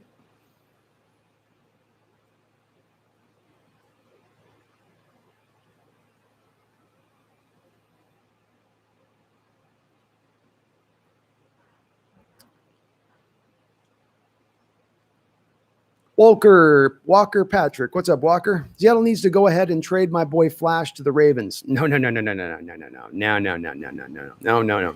We've had Gordon back here baking. He's been baking in the oven, slow bake style. The crust is just starting to rise, just starting to get a little crispy. We're going to give them to you now? We're going to give you our fresh baked Gordon now? No. We've invested in this. We've put the time in this. He's ours. You guys can have Antonio Brown. Shervin says, it blows my mind that a 6'4", 230-pound freak of nature with 4.3 speed and a 41-inch vertical was the 9th receiver off the board and dropped to us at the 64th pick. It really does show you some of the lack of creativity in the front offices throughout the league, because one of the factors you have to take into effect with receivers in college football is there is a lot of places, as good as quarterback play has gotten in college football, there are those programs where you get bad quarterback play, where you can look at it and go, boy, he's really holding back his receivers, especially when he might have some talented receivers on the outside. A guy like Jalen Reagor in this last draft for TCU was a guy like that for me, where he just had putrid quarterback play. And you go, gosh, man, he's having to work with something kind of not great here. Colby Parkinson, they had that kid Costello, I think, throwing to him. So one of my things with Colby Parkinson, where I've got some upside for him, where Costello really struggled as a passer in the film I watched on him with Stanford last year. So, I don't know how he lasted that long either. And that was the thing you had to factor in with DK on top of all the freakishness, is that he had a horrific quarterback play at where he was playing at Mississippi State. And then the fact that they didn't have him running very many routes to even give him a chance, really. You just kept everything very simplistic. And that might have been as much for the quarterback as it was for DK's skills. But they dropped the ball on that one, and their loss are big time gain. I mean, that'd be one of the NFL's big misses if he falls into the type of player he's going to play with us, with Russell, and becomes that Hall of Famer. I mean, it's going to be one of the big steals ever. Showstopper Ravens so no one can throw him the ball. Oh, man. Oh. Terry Stevens, man, Cody Barton has been such a disappointment. I was so excited for him when we drafted him. He just seems to have no stopping power and does not make the plays. He just doesn't, Terry. And the instincts or the stuff drives me crazy. You just don't see him kind of pulling the trigger. He's just really, I like the word I keep coming back to is he's catching everything. He's catching blocks. He's catching tackles. He's not laying it downhill. He's not developing. And they slid KJ over to the Sam specifically so they didn't have to move Cody to the Sam, where he struggled last year after Michael Kendricks went down, so they could put him at his natural will linebacker position. I expected him to flourish in that role. It's been shocking to see him not. DK says Seahawks are the luckiest team in the world, or the most clutch, DK. Have you ever thought of that? Maybe that just with Russell Wilson, we're the most clutch, I mean, there's a reason he's going to retire with the all-time most fourth-quarter comebacks in league history. And, the guys behind him is Peyton Manning and John Elway when he takes number one on that list. So it's not just an outlier stat. It's not just a freak stat. It's a stat that speaks to a quarterback's ability to bring a team from behind. Cale Gibson, how the heck did we miss on Nick Chubb? I didn't get it either, Cale. The only thing I can think of with that is the medical evaluations kiboshed that one. He had the torn ACL back in college. He hadn't looked like he had fully bounced back from it. And maybe our medical guys had some issues with him as far as thinking that knee was not going to hold up. But from a running back model, I speak to the Marshawn Lynch prototype. Chubb falls into line with that. The big guy that can still move, is going to drag tacklers. I've been so impressed by all the film I see on Chubb as a pro. I mean, he's the complete running back. There's no weaknesses to his game. If there's 2 yards, he gets you 5 yards. If there's 5 yards, he'll get you 12 yards. It sucks he had that little bit of a knee injury, and if he can come back and be okay, I don't know if he's out for the season or not, but him and that other kid they got as the two-headed back monster there with the Browns can take them pretty far, because those guys are very talented running backs, and they've got that line that can actually run block pretty well too. Ryan Jackson says, Giants fan here. Can we borrow some of the Seahawks luck? I know, Ryan, it's got to be rough for you to watch, Ryan, because you were in a close game, and I was watching that game, and you're watching Daniel Jones, and he's just, God bless his heart. He's a tough kid. He's trying back there, but there's none of that magic, right? There's none of that, you references that luck that you're looking for in him, just that little bit of that pixie dust, like just give me that magic in there. But, there's something about it. We're real spoiled, Ryan, and the fact that we get to watch these games week in and week out, it tests our heart. It tests your tension and nerves. But man, it is exciting and fun to watch. And when you come out the end of it 5-0, it feels pretty good. Ewan, what's up, Ewan Tyrell? Nearly in work. We'll catch back later when we win. Go Hawks. It sounds good, Ewan. Showstopper says you can't win a Super Bowl running a college option offense. League defensive players are too fast. Coaches smart for that BS. Option boring too.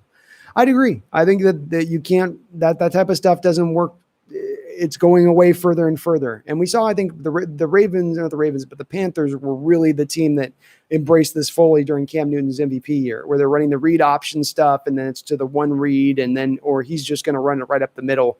They kept it very simple like that. I think those days are done. I think you've got to be a lot more varied in your attack now. You've got to do different things. You know, people just pick up on those tendencies faster than ever. DK says Giants got lucky in their last 2 Super Bowls. Then the Seahawks got all that luck for some reason. I don't know, man. It's, you know, DK, when you got 10 years of winning, it goes a little bit further away from being luck and more to being skill. You can convince me on the luck factor when you get a short-term thing or a 1 year off thing. Like you're speaking to the Giants, that's 2 years they won the Super Bowl, right? Weren't they like 9-7? You know, it was teams that they kind of just back-ended their way into it. I would argue with our Seahawks, we've been a lot more solid and a lot better team than those Giant teams ever were. DK is having a rough one, man. You fight through that, DK. I know, man. You're in a dark place right now, but you'll be good. You'll be good. Just be patient. You guys will get back there at some point. Not this year, but I mean at some point. You ever heard of the Viking curse? I know why DK is frustrated. I'd be frustrated too because his team's caught in between right now. He knows that the like upside on him, a move here, a move there is not going to get this done. Something more has got to be done here. Something more hard, and it's like, and there's not an easy answer to it. If I'm a Vikings fan, I mean, there's not an easy solution to how to fix this train. Kamud, Ram, Yagya, Taigawa, Taiwari, Sira and Misir and Mission Kaizile.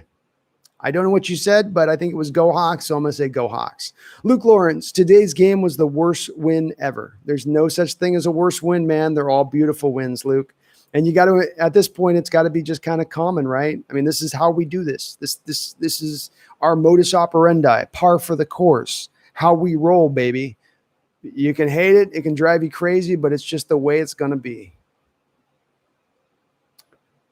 Terry says, I love that the league is in general sharing touches to running backs. It helps the players and helps the game product.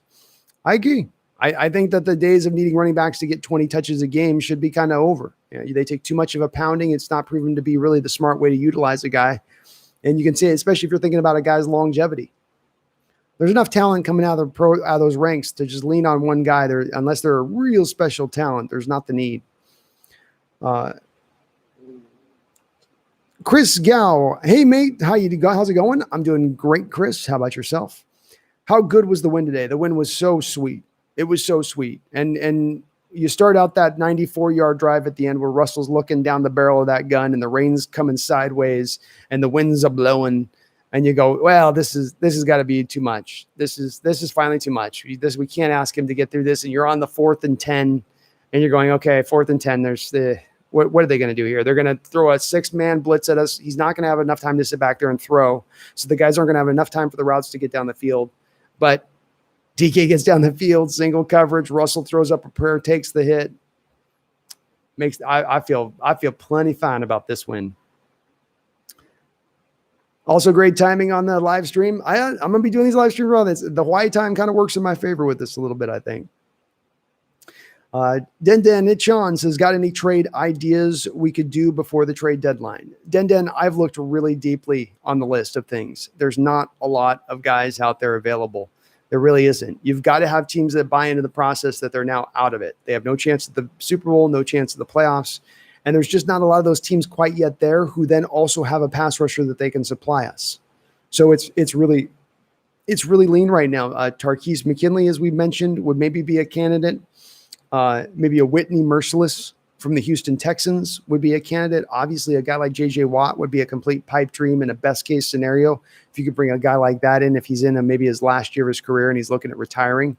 Beyond that, There's not a lot of guys right now as we stand that are just, yeah, we could just pluck this guy up and this be good. He'd be perfect addition to we fit. There's not that pure Leo out there that we kind of need on this team.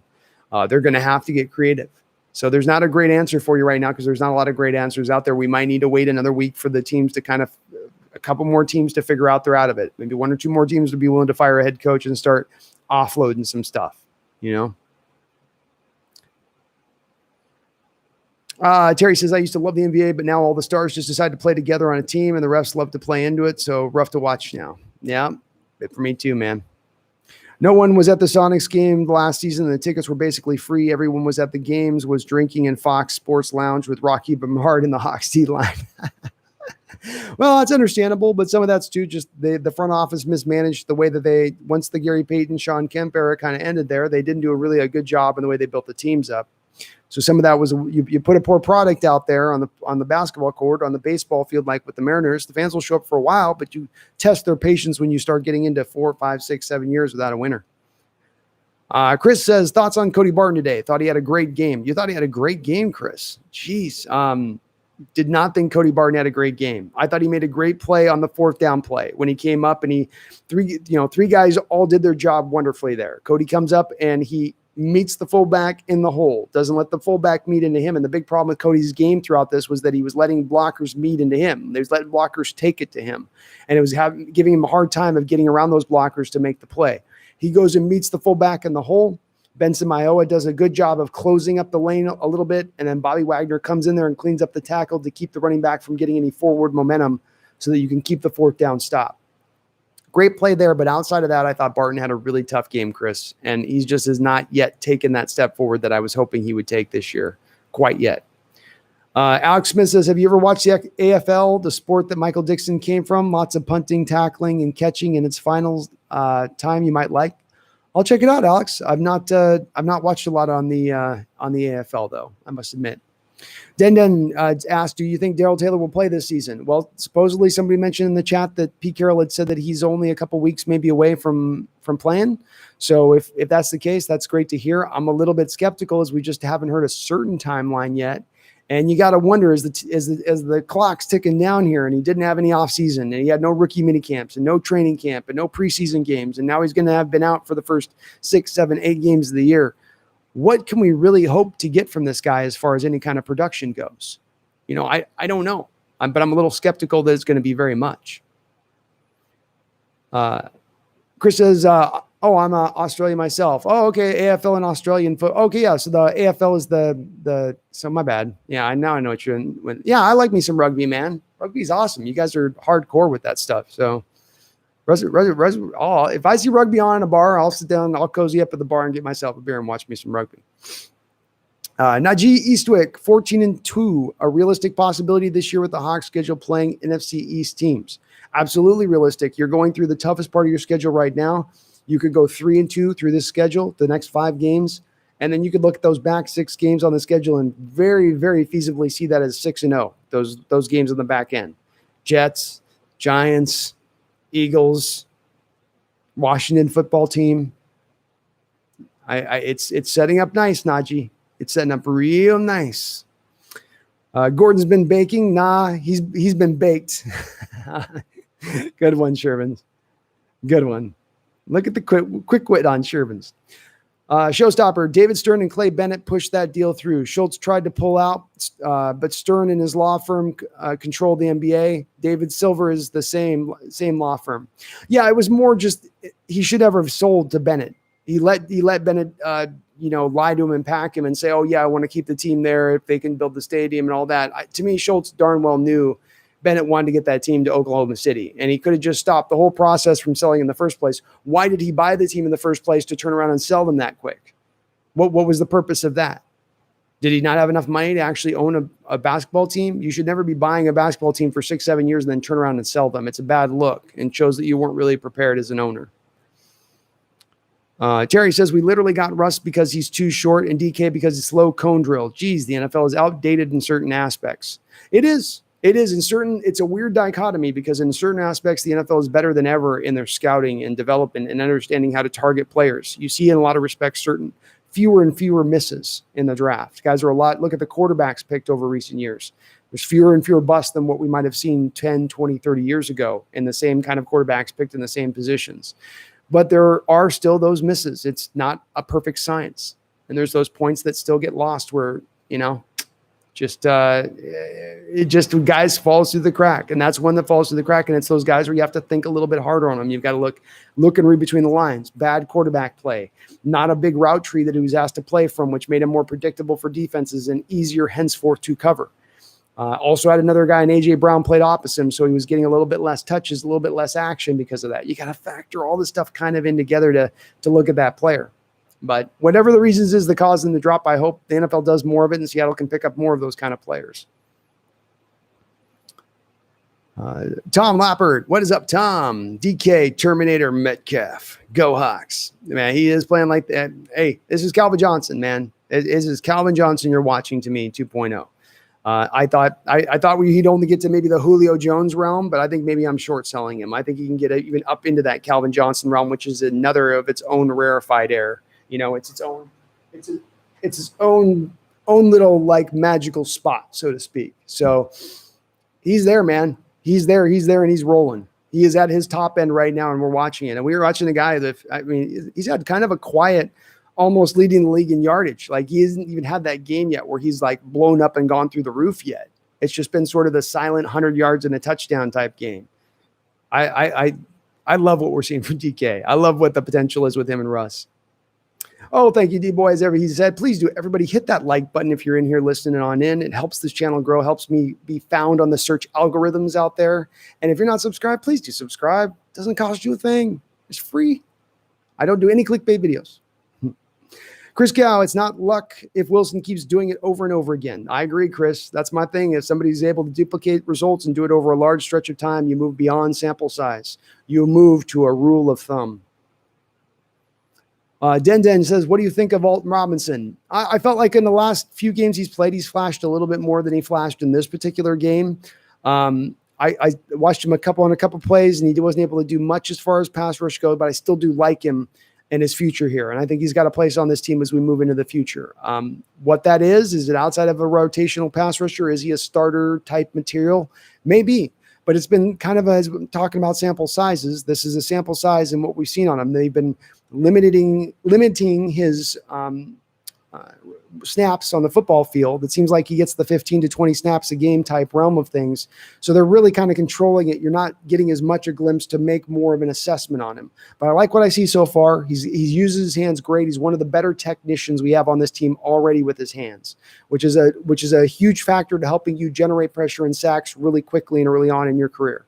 You guys tend to take a little while to develop as pass rushers, but that can give you quick, instantaneous development and production.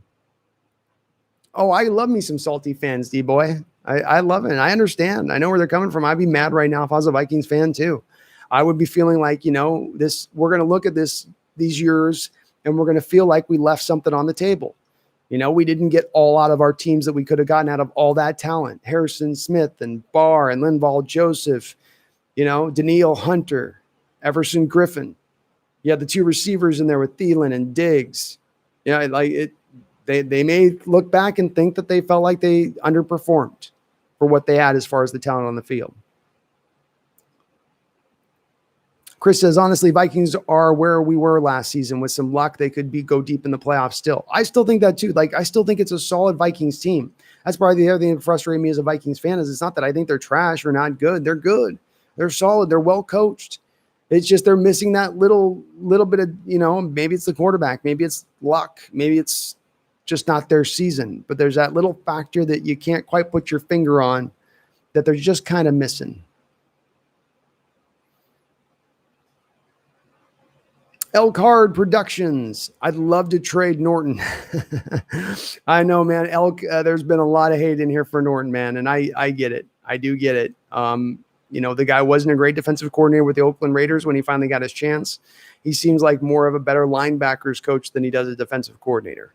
I'd be open to making some kind of change at this point at the end of the year, but I don't know that we will. As somebody else said, I don't know that Pete Carroll's going to necessarily put the blame of this defense and where they're at right now on Norton's shoulders specifically. He might point to other things like we didn't get him enough pass rushers. Pass rushing was a problem last year, and we did nothing about this last offseason enough to help him in this season.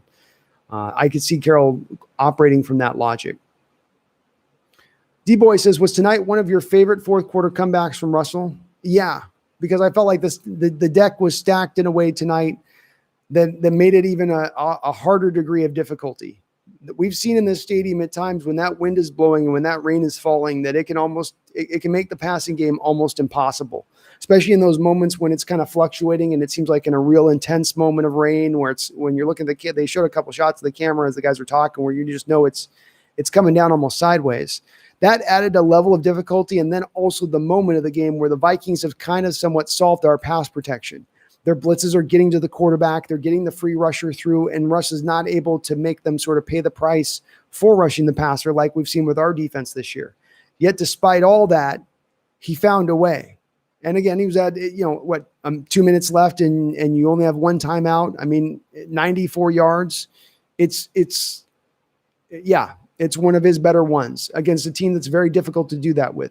That's not a team that's easy to go back up the field and just do that on. So yeah, I don't know where it would rank D-Boy, but it is one of my favorite ones of Russ's career. Absolutely. Just so hard to get through that. And those first two passes on that drive, he grounds both of those balls right at the receiver's feet. And it's not super difficult throws.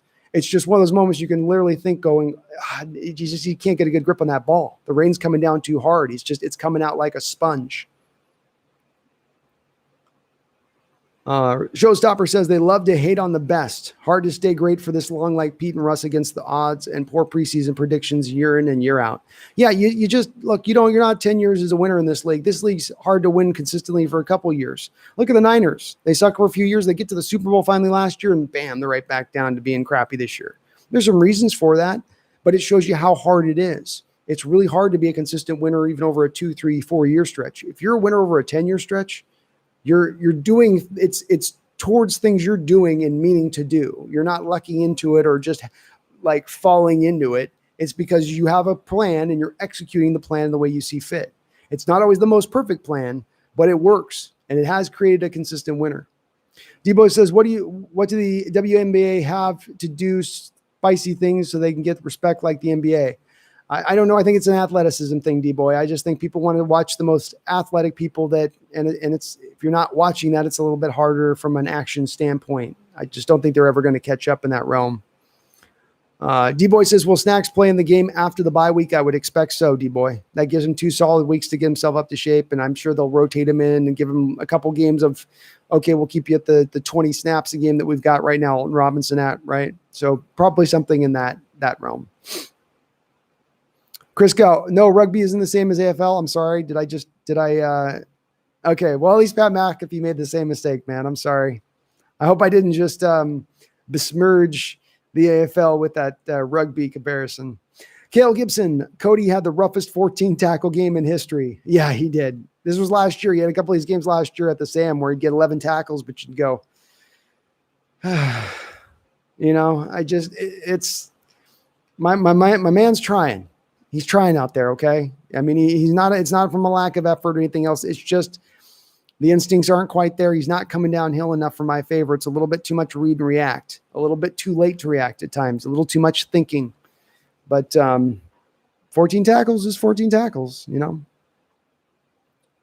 I will. Chris, I'll search it up on YouTube. AFL, I'll remember to take a look and see if I can find something up on it. Joven, what's up, Joven? What a game. What a win. 5-0. Go Hawks. Yes, Joven, it was amazing. It feels good to go 5-0 this year. It feels so good right now to be sitting 5-0 going to the bye. No greater feeling to be riding high for 2 weeks. Trigger Australians calling AFL rugby. I want to know this kind of stuff. I may eventually be in Australia. I don't want to be triggering Australians. That's one group of folks you don't want to trigger.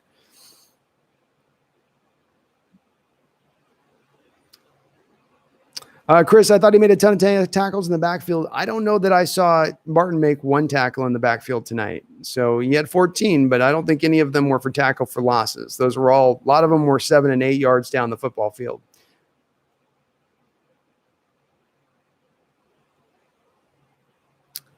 Najee says, do you think the biggest threat to the Hawks is the Rams? It seems like they are constructed to beat the Hawks. I think, and it's awesome in your guys' questions because you guys ask a question, but then you've just got the exact logic built within it for why it is a true statement.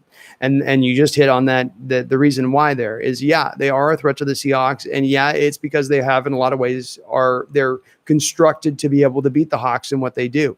The Hawks took measurements this last offseason, even with a guy like Jordan Brooks that you went out and drafted, bringing back Bruce Irvin and helping to set the edge, where you were trying to set yourself up and protect against some of the wide outside zone stuff that the Rams would sometimes run, that we saw tonight that the Vikings ran against us and had a lot of success with it. But I think that they are built really well to be a tough matchup for us, and they're doing some different things this year. Of course, they used to, for the last few years, it was I think 12 personnel was their bread and butter going through their Super Bowl season. They'd run out 3 wide receivers and a tight end. The tight end would come back on a cross back block, and he'd go at basically an unblocked defender. And you would have the option of him blocking or just sealing and going past, and he would almost always be wide open on the back end. And it seemingly really made their offense really easy for Goff to just make his reads and click and hit and go. Now they've kind of changed it up. Teams started to solve them a little bit. They started stacking up the defensive fronts on them. So they had a couple extra guys. This was the New England Patriots strategy that they implemented in the Super Bowl against the Rams, which gave people kind of the blueprint, which Seattle, by the way, used and instituted last season against the Rams. So now I believe the Rams have gone more to the 11 personnel, more of the 2 tight end groupings. And now they're doing a little bit more of the, off the play action stuff with Goff rolling deep and whatnot. It's working well. So now they can kind of do a couple different things from an offensive standpoint. Aaron Donald's still a game wrecker, still probably the best defensive player in football. And he alone is enough. They still have enough around him as well with Brockers and a couple of the pass rushers that they got in play there. Leonard Floyd's decent. So I still think that the Rams they're going to be our biggest competitor this year. Terry says, I really feel like we will struggle against the Rams like always. It's frustrating because Jared Goff benefits from a system where his receivers are just wide open constantly. I agree. It's a lot like the 49ers where they just scheme open, easy passes up for him. And Goff's got a big enough arm. He's not like Garoppolo where he's limited on any throw in the game. He can make every single throw.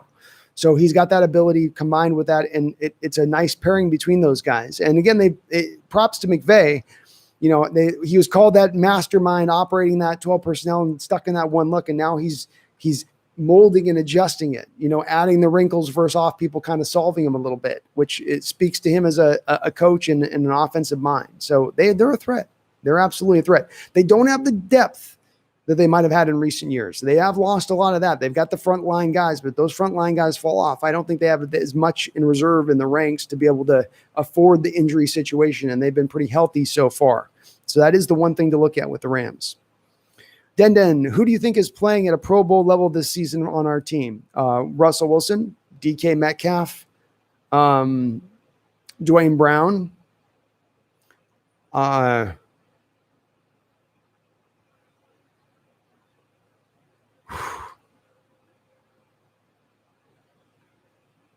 man, Bobby Wagner and KJ Wright, that would probably be my guys I would go with.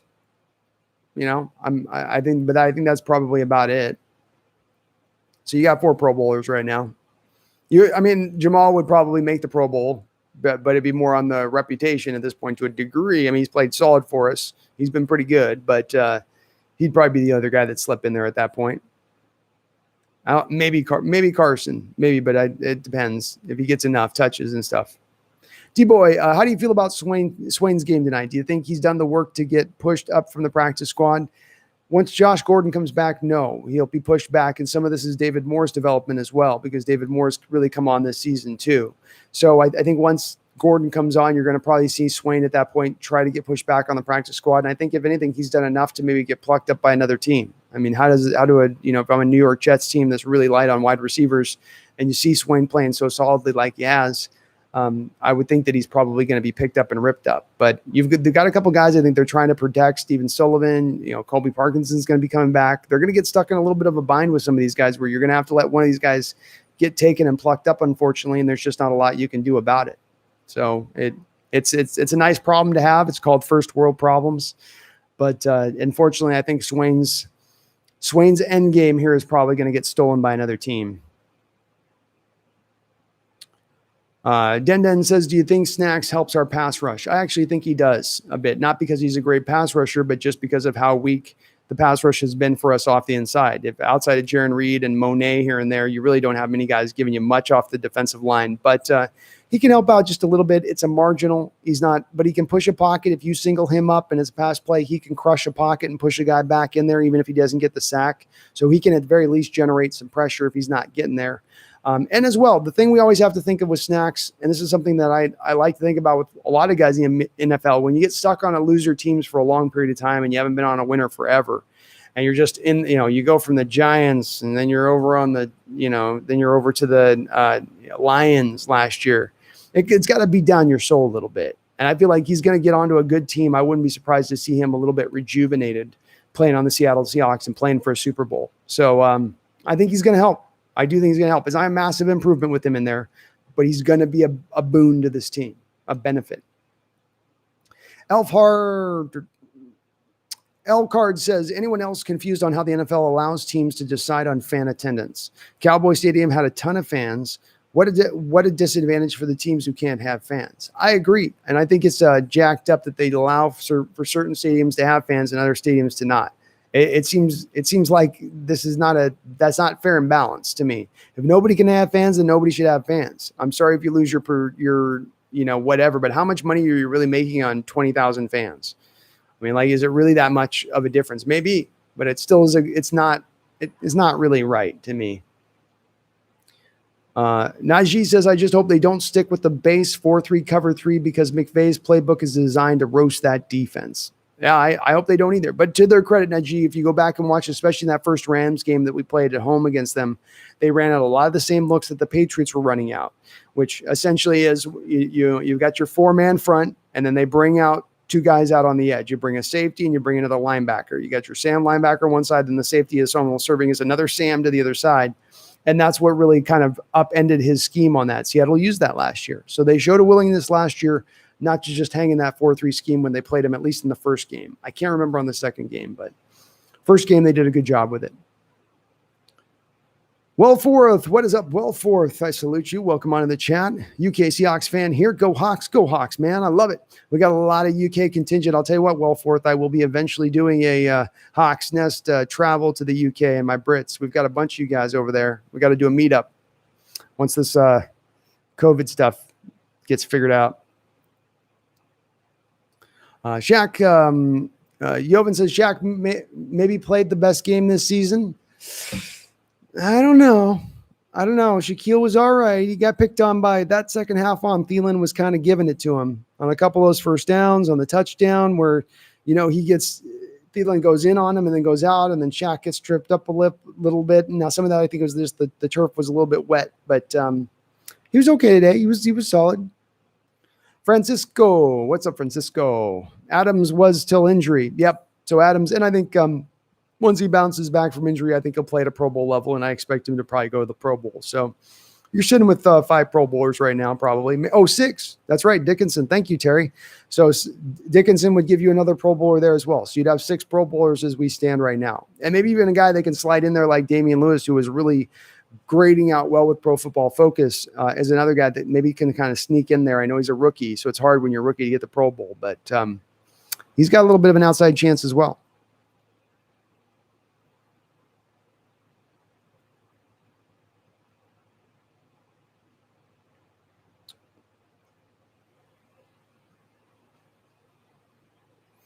All right, D-Boy, who's been a bigger person on defense for the Rams, Ramsey or Aaron Donald? Aaron Donald's a bigger player for them. He's much more important to them for what they do. He's the best player of his generation as a defensive player. He picked up the Watt mantle as the guy of the moment for a 4 or 5 year stretch, if not longer. And he doesn't seem to be slowing down. He can wreck a whole game on his own. I've seen highlights this year of him, even on plays where he's not getting sacks, where he's just balling and pinning everybody over on offensive line and jacking guys up, and just he's an absolute monster.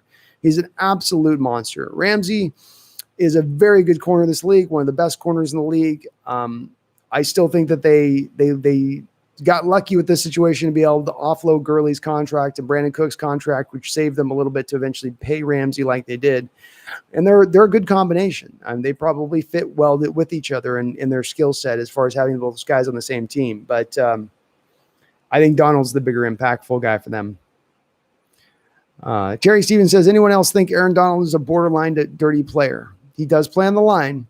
I mean, he does. He plays right on that line. I don't know if I'd go full dirty player. I think he's just a very good player, but he plays with an edge and nastiness, and that's what defensive players have to play with.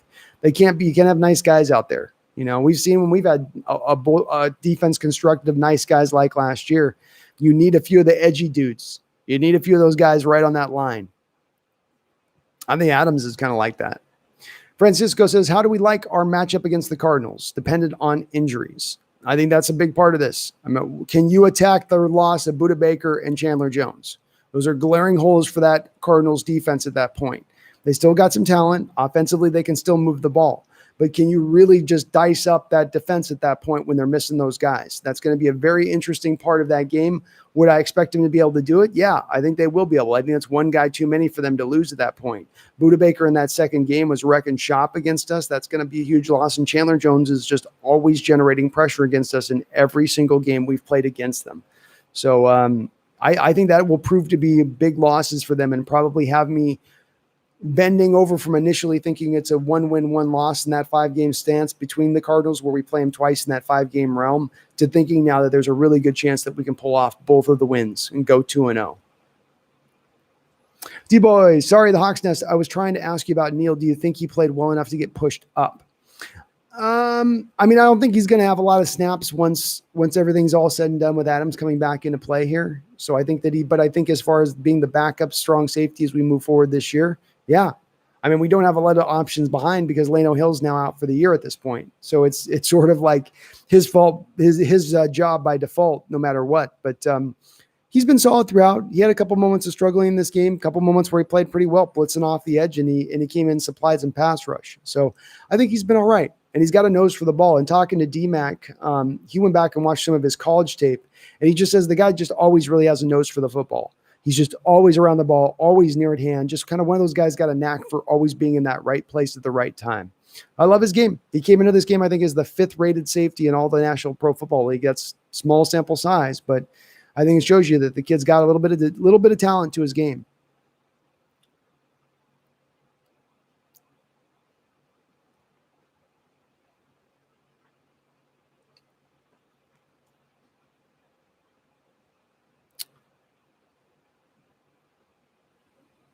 Sorry, I'm missing my spot here. Bear with me 1 second, guys. I lost myself here.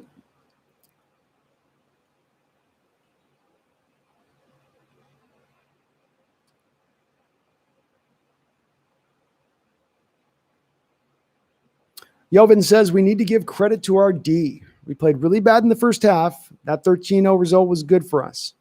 Yeah, the defense, I think, is just tough for some people because they don't just look at this particular game. They're looking at it through a whole year, Yelvin, and they're going, man, it's just been bad at times. It's just times you can't really do anything on the defensive side of the ball. You can't generate pass rush, and now you're giving up yards in the running game, which was the one thing you could hang your hat on that you now lost in this game.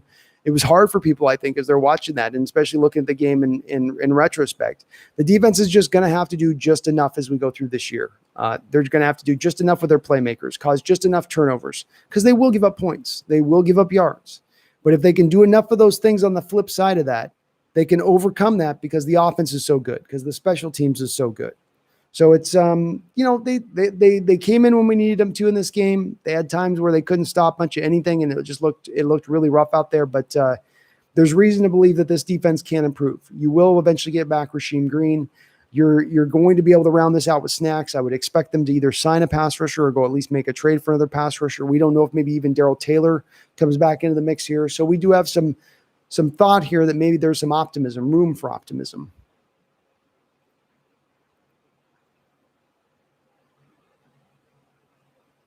Cale Gibson says, love Dunbar. They went right at Flowers when he was in the game. Yeah, Flowers is getting picked on, Cale, and I agree. Dunbar looks like a vastly superior player to what Trey Flowers is right now. And that was me thinking at the start of the year that Flowers was going to be taking that next step this year that he just hasn't taken. But Dunbar's looked really good. We're going to need this guy going forward. We're going to need him over there. because it seems like when Flowers is in there, it gets a lot more bigger plays are available over there. Quarterbacks are a lot more comfortable. Yeah. Bleed Blue and Green, what is up? I think that's the first time I seen you in the chat. You might have been in here. Najee says, I was surprised the Hawks didn't come out and try to establish the run early. I think that allowed the Vikings to pin their ears back and blitz. Rush, shoddy play calling was very suspect. Yeah, I thought that probably this was Schottenheimer's worst game from a play calling standpoint. I think that he didn't do as well at times with they made some adjustments at the start of the second half, but other than that, the adjustments weren't as in the places necessarily where they needed to be, in my opinion. As well as I think part of what happened at G is that the defense was giving up so many yards and it was allowing the Vikings just kind of run up the field. The Seahawks offense probably started to think, we got to get this show going. We got to get this boat rolling here. We can't just they establish the run thing and just kind of have a 3-and-out potential because we tried to establish the run on time. We need to get this ball up the field. So I think some of the Vikings offense and them pushing that ball up the field like they were pressed us to then have to maybe throw a little bit more than they wanted to, because they certainly were doing well with the running the football. There were holes to be had in that running game, but I think they just kind of got caught knowing that, hey, if we don't start throwing and start putting some points on the board, we could get behind in this game really, really quickly. Den says, why can't we put Neal at cornerback to replace Trey Flowers, then put Randall at safety to back up Jamal?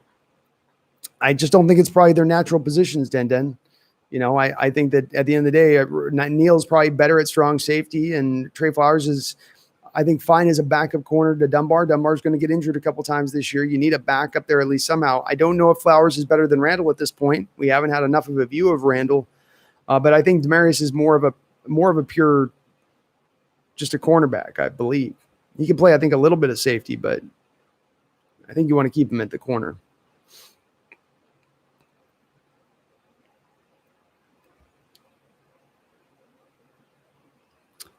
Francisco says that Prescott ankle injury looked bad, sending good positive players, but could this be career ending? Says he heals up and comes back. Can you see him coming back from that mentally? It does appear the initial reports have been, as I've heard from the chat here, is that it is a pretty clean fracture. It's not like the Alex Smith injury where it seems like it's going to maybe require a bunch of surgeries to do. But we have seen quarterbacks get some pretty gnarly ones with these ankles, you know, so medical science has come pretty far. I'd expect him to be able to come back. I also would expect him to probably come back pretty close to at least what he was before. It's a quarterback position. It's not necessarily like the receivers or running backs where when they have an injury like this, that you can sometimes see a real vast difference in their play the next year or whatnot. How long it takes is going to be interesting. He's halfway in the year. How long will it take him to kind of come back? Is it into halfway into next year when he's actually ready to roll? How is that going to affect his contract status? There's a lot up in the air right now with Prescott in this situation, and you feel bad for the kid. You really do. And knowing that he's earned that contract, he was a 3rd-round pick, he's earned the right to be paid, and Cowboys have kind of, I think, messed around a little bit on that deal a bit with him. I don't know that they've done right by him exactly. Bleed Blue and Green, are you looking positively at the return of Rashad Penny after week 8? I like the change of style aspect, but it seems much like the runs up the middle with Homer. These coaches don't know how to use them. I do bleed Blue and Green. I'm really excited because I don't think that Homer is really a good back on the outside runs. They've been trying to use him in that role, and he just doesn't seem to have the speed to get to the outside like you need to make those runs work. Rashad Penny's got that speed. He's got that. I referenced back earlier the stat from last year. Rashad Penny on runs to the outside had an 8.2 yards per carry average. On runs outside of the tackle last year, he averaged 7 yards a carry. So on pitch plays, which is essentially that 8 yard a carry, 8 yards a carry. On outside zone runs, 7 yards a carry. So am I excited for him to come back if he's healthy and ready to roll? Oh, yeah, I am. Because this offense could use somebody who could test the edges of the defense. The thing with Carson, the thing with Homer, those guys run strong, they run solid. They're not the fastest guys to the edges. That is the one component right now with the running backs that you are missing just a little bit on this football team. D-Boy, was there a fight at the end of the game tonight's game, and how do you feel about small fights that break out in games? Do you think it's pointless, or does it send a message like, don't mess with us? There was a fight going on at the game. It could have been a really bad one at that point, because if it was a 15-yard penalty you drew and the officials then determined that that wasn't a fumble by Cousins at the end, suddenly now you've given the Vikings the ball up at the 50-yard line with probably one more play left.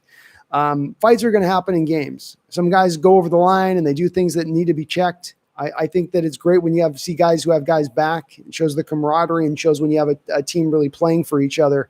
So I tend to kind of like fights a little bit. I don't like when they get to the point where the whole game has got to stop and everybody's freaking out and guys are like really going at it. But sometimes guys got to be checked mid-game, and that's what happens. It's kind of a check on the dudes, guys crossing the line.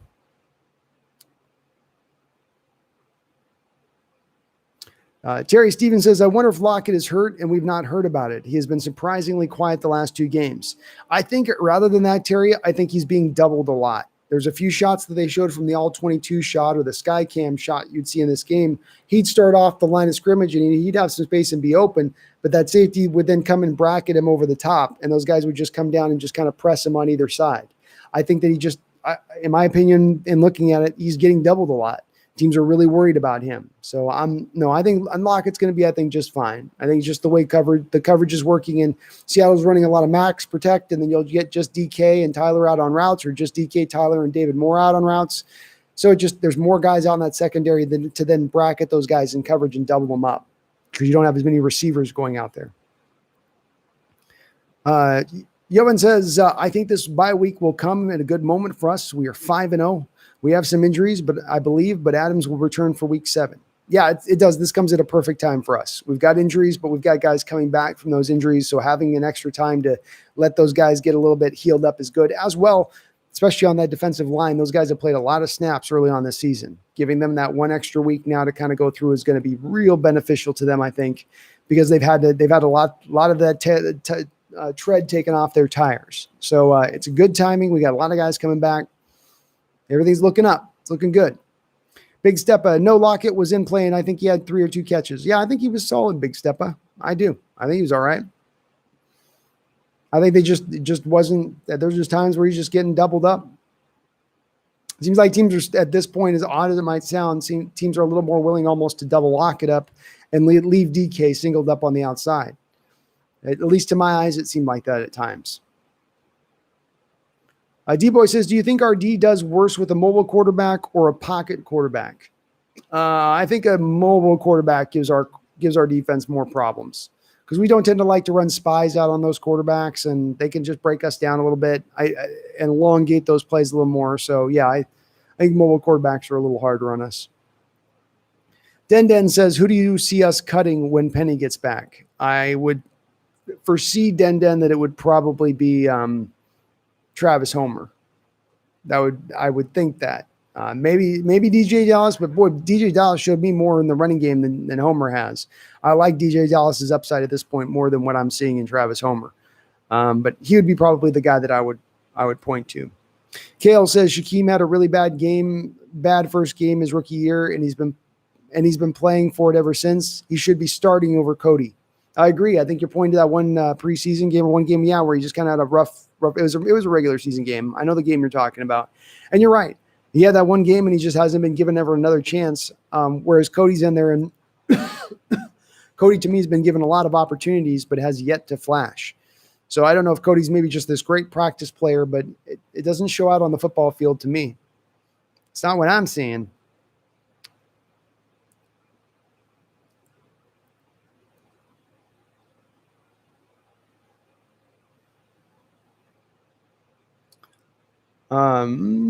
D-Boy, the Hawks Nest, can you send me a fresh coconut, please? Thanks. Sure thing, D-Boy. Just make sure you message me your your address. Chopstick says Seahawks all the way this year. Chopstick, that sounds good to me, man. That sounds real good to me. Outside of the Rams, who do you see as the biggest threat to the Hawks of the NFC? Who do you think the matchup the best? So my biggest threats are the Rams are definitely there. Right now, the Packers are the biggest threat to me. They're a healthy team. Rodgers is playing for the, revitalization of his career. The Jordan Love thing has really pushed him along. It'd be interesting to see if the Packers end up getting bit in the butt by those 2 picks that they made in this draft, where you take Jordan Love and then you take the Dillon kid out of Boston College as the running back, 2 guys that aren't going to see the field, don't seem to be able to see the football field much this year so far. But those are my initial 2 teams that are really the threats. And then probably the Saints, though even I'm skeptical on the Saints with Drew Brees' arm strength dwindling by the week. But Tampa Bay seems to be kind of off the board for me at this point. I think that Vita Vea injury to him, losing him for the season, I think that deep sixes them in a lot of respects. It really does. He was a real key cog to that front four. They're still very talented there. But I don't think I see in watching Tom Brady in that game, they lost O.J. Howard for the season as well. You know, part of the thing was that he had so many targets to throw to, and it's being already reduced down a bit. I don't know. So I think Saints, Packers, Rams. Do I see Josh Gordon playing this season? Yes, I absolutely see Josh Gordon playing this season. They're not going to keep him suspended the whole year. He may have to wait till week 8 at this point, but he's coming back. He's coming back. Yo, Van, KJ played really good. Yes, he's slower, but everything else is playing at a high level. Yeah, and you can afford, this is the thing with these linebackers sometimes, you can afford to lose the step or two if your instincts and your reaction skills are much faster. If you take a false step or two before the snap in the right direction, and so you don't need that speed because you've got yourself positioned in the right place to make the play. This is part of the reason why KJ Wright's the screen whisperer. That's his nickname, right? That's one of the reasons, because he understands how to put himself in the right positions to make the right plays. But he's playing great. He's playing great football, Jovan. He's playing, I think, the best football of his career right now. And that's saying something. He's had a very solid career. He's not a Hall of Famer, but he's played a hell of a career, you know? Yeah, and to play at this, to be elevating at this time, at this point in his career, knowing the injuries he's had to battle through his career, it's very impressive. Marcus Covisto. There's been some talk of trading in some defensive players. Who would you trade out and who would you take the deal? I.e., if you offer Flowers, who would take the bait? I don't know if Flowers has got a lot of trade value at this point, Marcus. It would have to be guys that other teams do have that value in and see it as something that you can help. When it comes to the secondary, I don't know who you'd be willing to offload in the secondary because you are so thin at secondary. Marquise Blair's gone for the year. Blano Hill's going to be gone for the year. So you ain't trading the safeties, right? Jamal Adams is beaten up. You know, Shaquille Griffin was kind of fighting off some dinged up stuff in this game. You saw him kind of slow to get up at times. Dunbar's been beat up. So nobody in your secondary. That leaves your linebackers or your defensive line. Well, linebacking, is somebody going to want to take Cody Barton at this point? I don't think so. You know, he's going to, who else are you going to trade on that in the linebackers? And then if we want to talk about defensive line, you know, who are you trading at that point? Maybe you can move a Rasheem Green because somebody likes his upside to get a pass rusher for now, in the moment now. I mean, maybe that's a kind of creative move that you could maybe do, something like that. But I don't know that you have a lot to trade out for, Marcus, really, to be able to offer on that flip side of the deal. To me, it'd be more if you could package like a draft pick, like a 4th rounder in Rashad Penny, let's say, to then go get the player you're talking about going and getting. That's maybe the move to maybe make. Cleveland Groove, thanks, Hawks Nest, for being a winning stat nerd. I'm really not a Hawk talking about your podcast specifically. You're awesome, Hawks Nest. Just saying. Thank you, man. I appreciate it. Bleed blue and green. I really do. I'm no whining stat nerd. Clara says, week 9 Buffalo Bills game, loss or win. Clara, I'm sorry to say it, but I've got it as being our first loss of the year. 10 a.m., you're halfway, you're right in the meat of your schedule of playing some tough games. It's early in the morning. It's out there in Buffalo. It's probably going to be cold. You know, it's got that fall nip to the air where every hit hurts and feels like glass shattering on your arms. I think it'll be our first loss of the year. I think will be that Buffalo Bill game. But no, that's not the worst loss to have your opening loss of the year on. It's nothing to freak out about. You know what I mean? Den says, any free agents you think we should sign for our pass rush? I wouldn't mind seeing Clay Matthews if you can get him. There's a lot of fans, Den, that don't want to see him and are a little bit down on him. But for me right now, I feel like he's a guy that's kind of easy money to go out there and pluck. It's a far drop off from the guys behind him that are sitting out there and available. It's a guy like Cameron Wake, who's really kind of done at this point. He's old. There's not a lot of other pass rushers out there that you could really look at. Jabal Sheard, just kind of old. And I don't know if he's going to give you a real large upgrade at this point in time in his career. So I would look at probably Clay Matthews as the one guy I would look at, maybe if I'm going to sign where I don't have to give up trade capital, bring him in. I'd sure love to do a Snacks, Clay Matthews, and then a trade. You know, bring that kind of assets in, because let's face it, we've lost Bruce Irvin for the year. That's one rotational guy out. We don't know what we're going to get from Darrell Taylor at this point. That's kind of another guy out. Right now, Rasheem Green hopefully comes back into play, but we need more bodies. We need to not be having so many guys playing 90% of the snaps like Benson Mayowa and Jaron Reed. Some of that's got to be reduced a little bit, so those guys can be more effective and more fresher as the year goes on. All right, so we have reached our 4-hour point of the live stream here today. Please do hit that like button if you are here in the chat watching this in replay or watching this live. And if you're not subscribed, why are you subscribed? Come on, come aboard the Hawks Nest. We're growing at an exponential rate. Other than that, let's toss in the last of our questions here into the chat. Man, my final thoughts on this game is just that this is an awesome win. Nobody should feel sad for or bad for or apologize for. Don't wring your hands too much over the defense. It's a problem, but it's a problem that's still got plenty of reason to believe that there can be some fixes that come into place. And we don't need this defense to become a top 5 unit. Would it be great if it happened? Yeah, it'd be awesome if it happened. I'd be doing handstands, but it's not a necessity with the offense that you have built. So if some of these parts can round back in, Jamal Adams comes back in, Jordan Brooks comes back in, Snacks comes back in, get a couple pass rushers back in, things can get fixed in a hurry or fixed enough in a hurry. Other than that, though, this is another solid win. I don't know if I'm going to be able to sleep tonight. I'm going to be just tossing and turning in bed, thinking about this year, thinking about this game. If you guys got any more questions, pop them on into the chat. But thank you, everybody, for being so supportive in this chat and hopping in. We had a whole bunch of people in. I think, as D-Boy said, we set a new record on the live stream. Awesome to see. Please do continue to watch and continue to like. And don't ever forget, none of you forget. Thank you, D-Boy. Let me say my thanks to my mods, D-Boy, Jose Rodriguez, my crew. Thank you so much for overlooking, as you guys always do. Bleed blue and gray, and when I get a Seahawks ratio. All right. Well, thank you guys. I appreciate you guys. We will be on. I'm going to live stream this week. I'm going to be doing my Streamlabs OBS. So I'm going to be doing some overlay stuff and stuff to kind of implement in. So we'll be doing a surprise live stream at some point. I'm going to maybe do it tomorrow, but we'll see. Either way, I appreciate you guys watching. Don't you ever forget, even when times are tough, even when you got 94 yards of blades of grass in front of you and the rain falling sideways and the wind whipping through your eardrums, don't you ever forget, go Hawks.